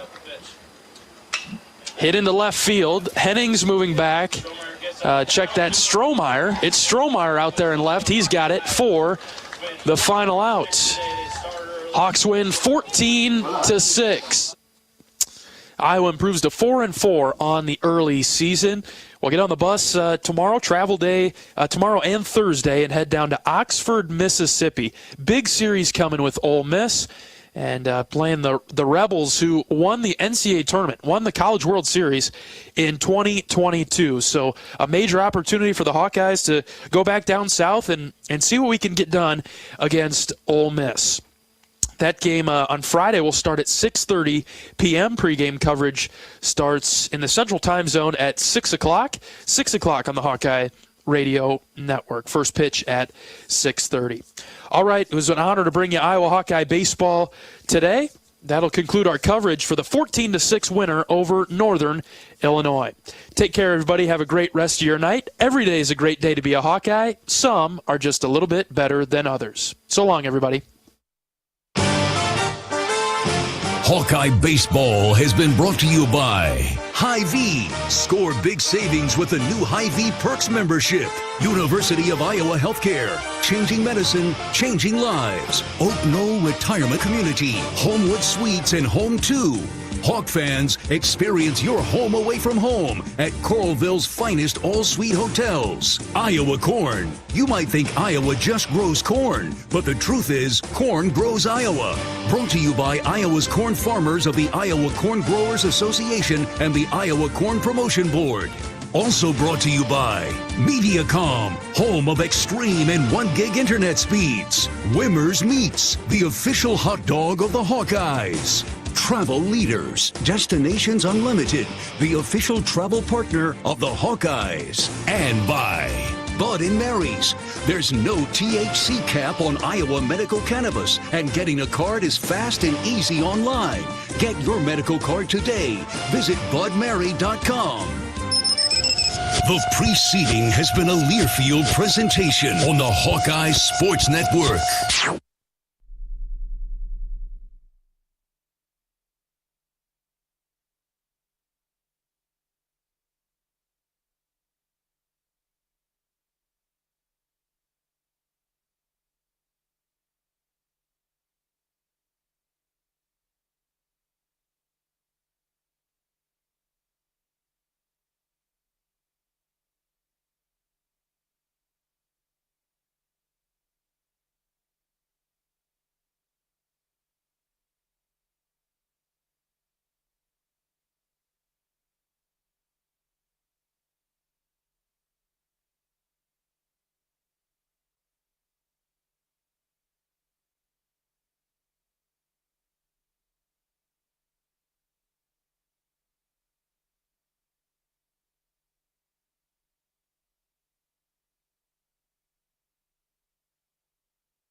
Bye.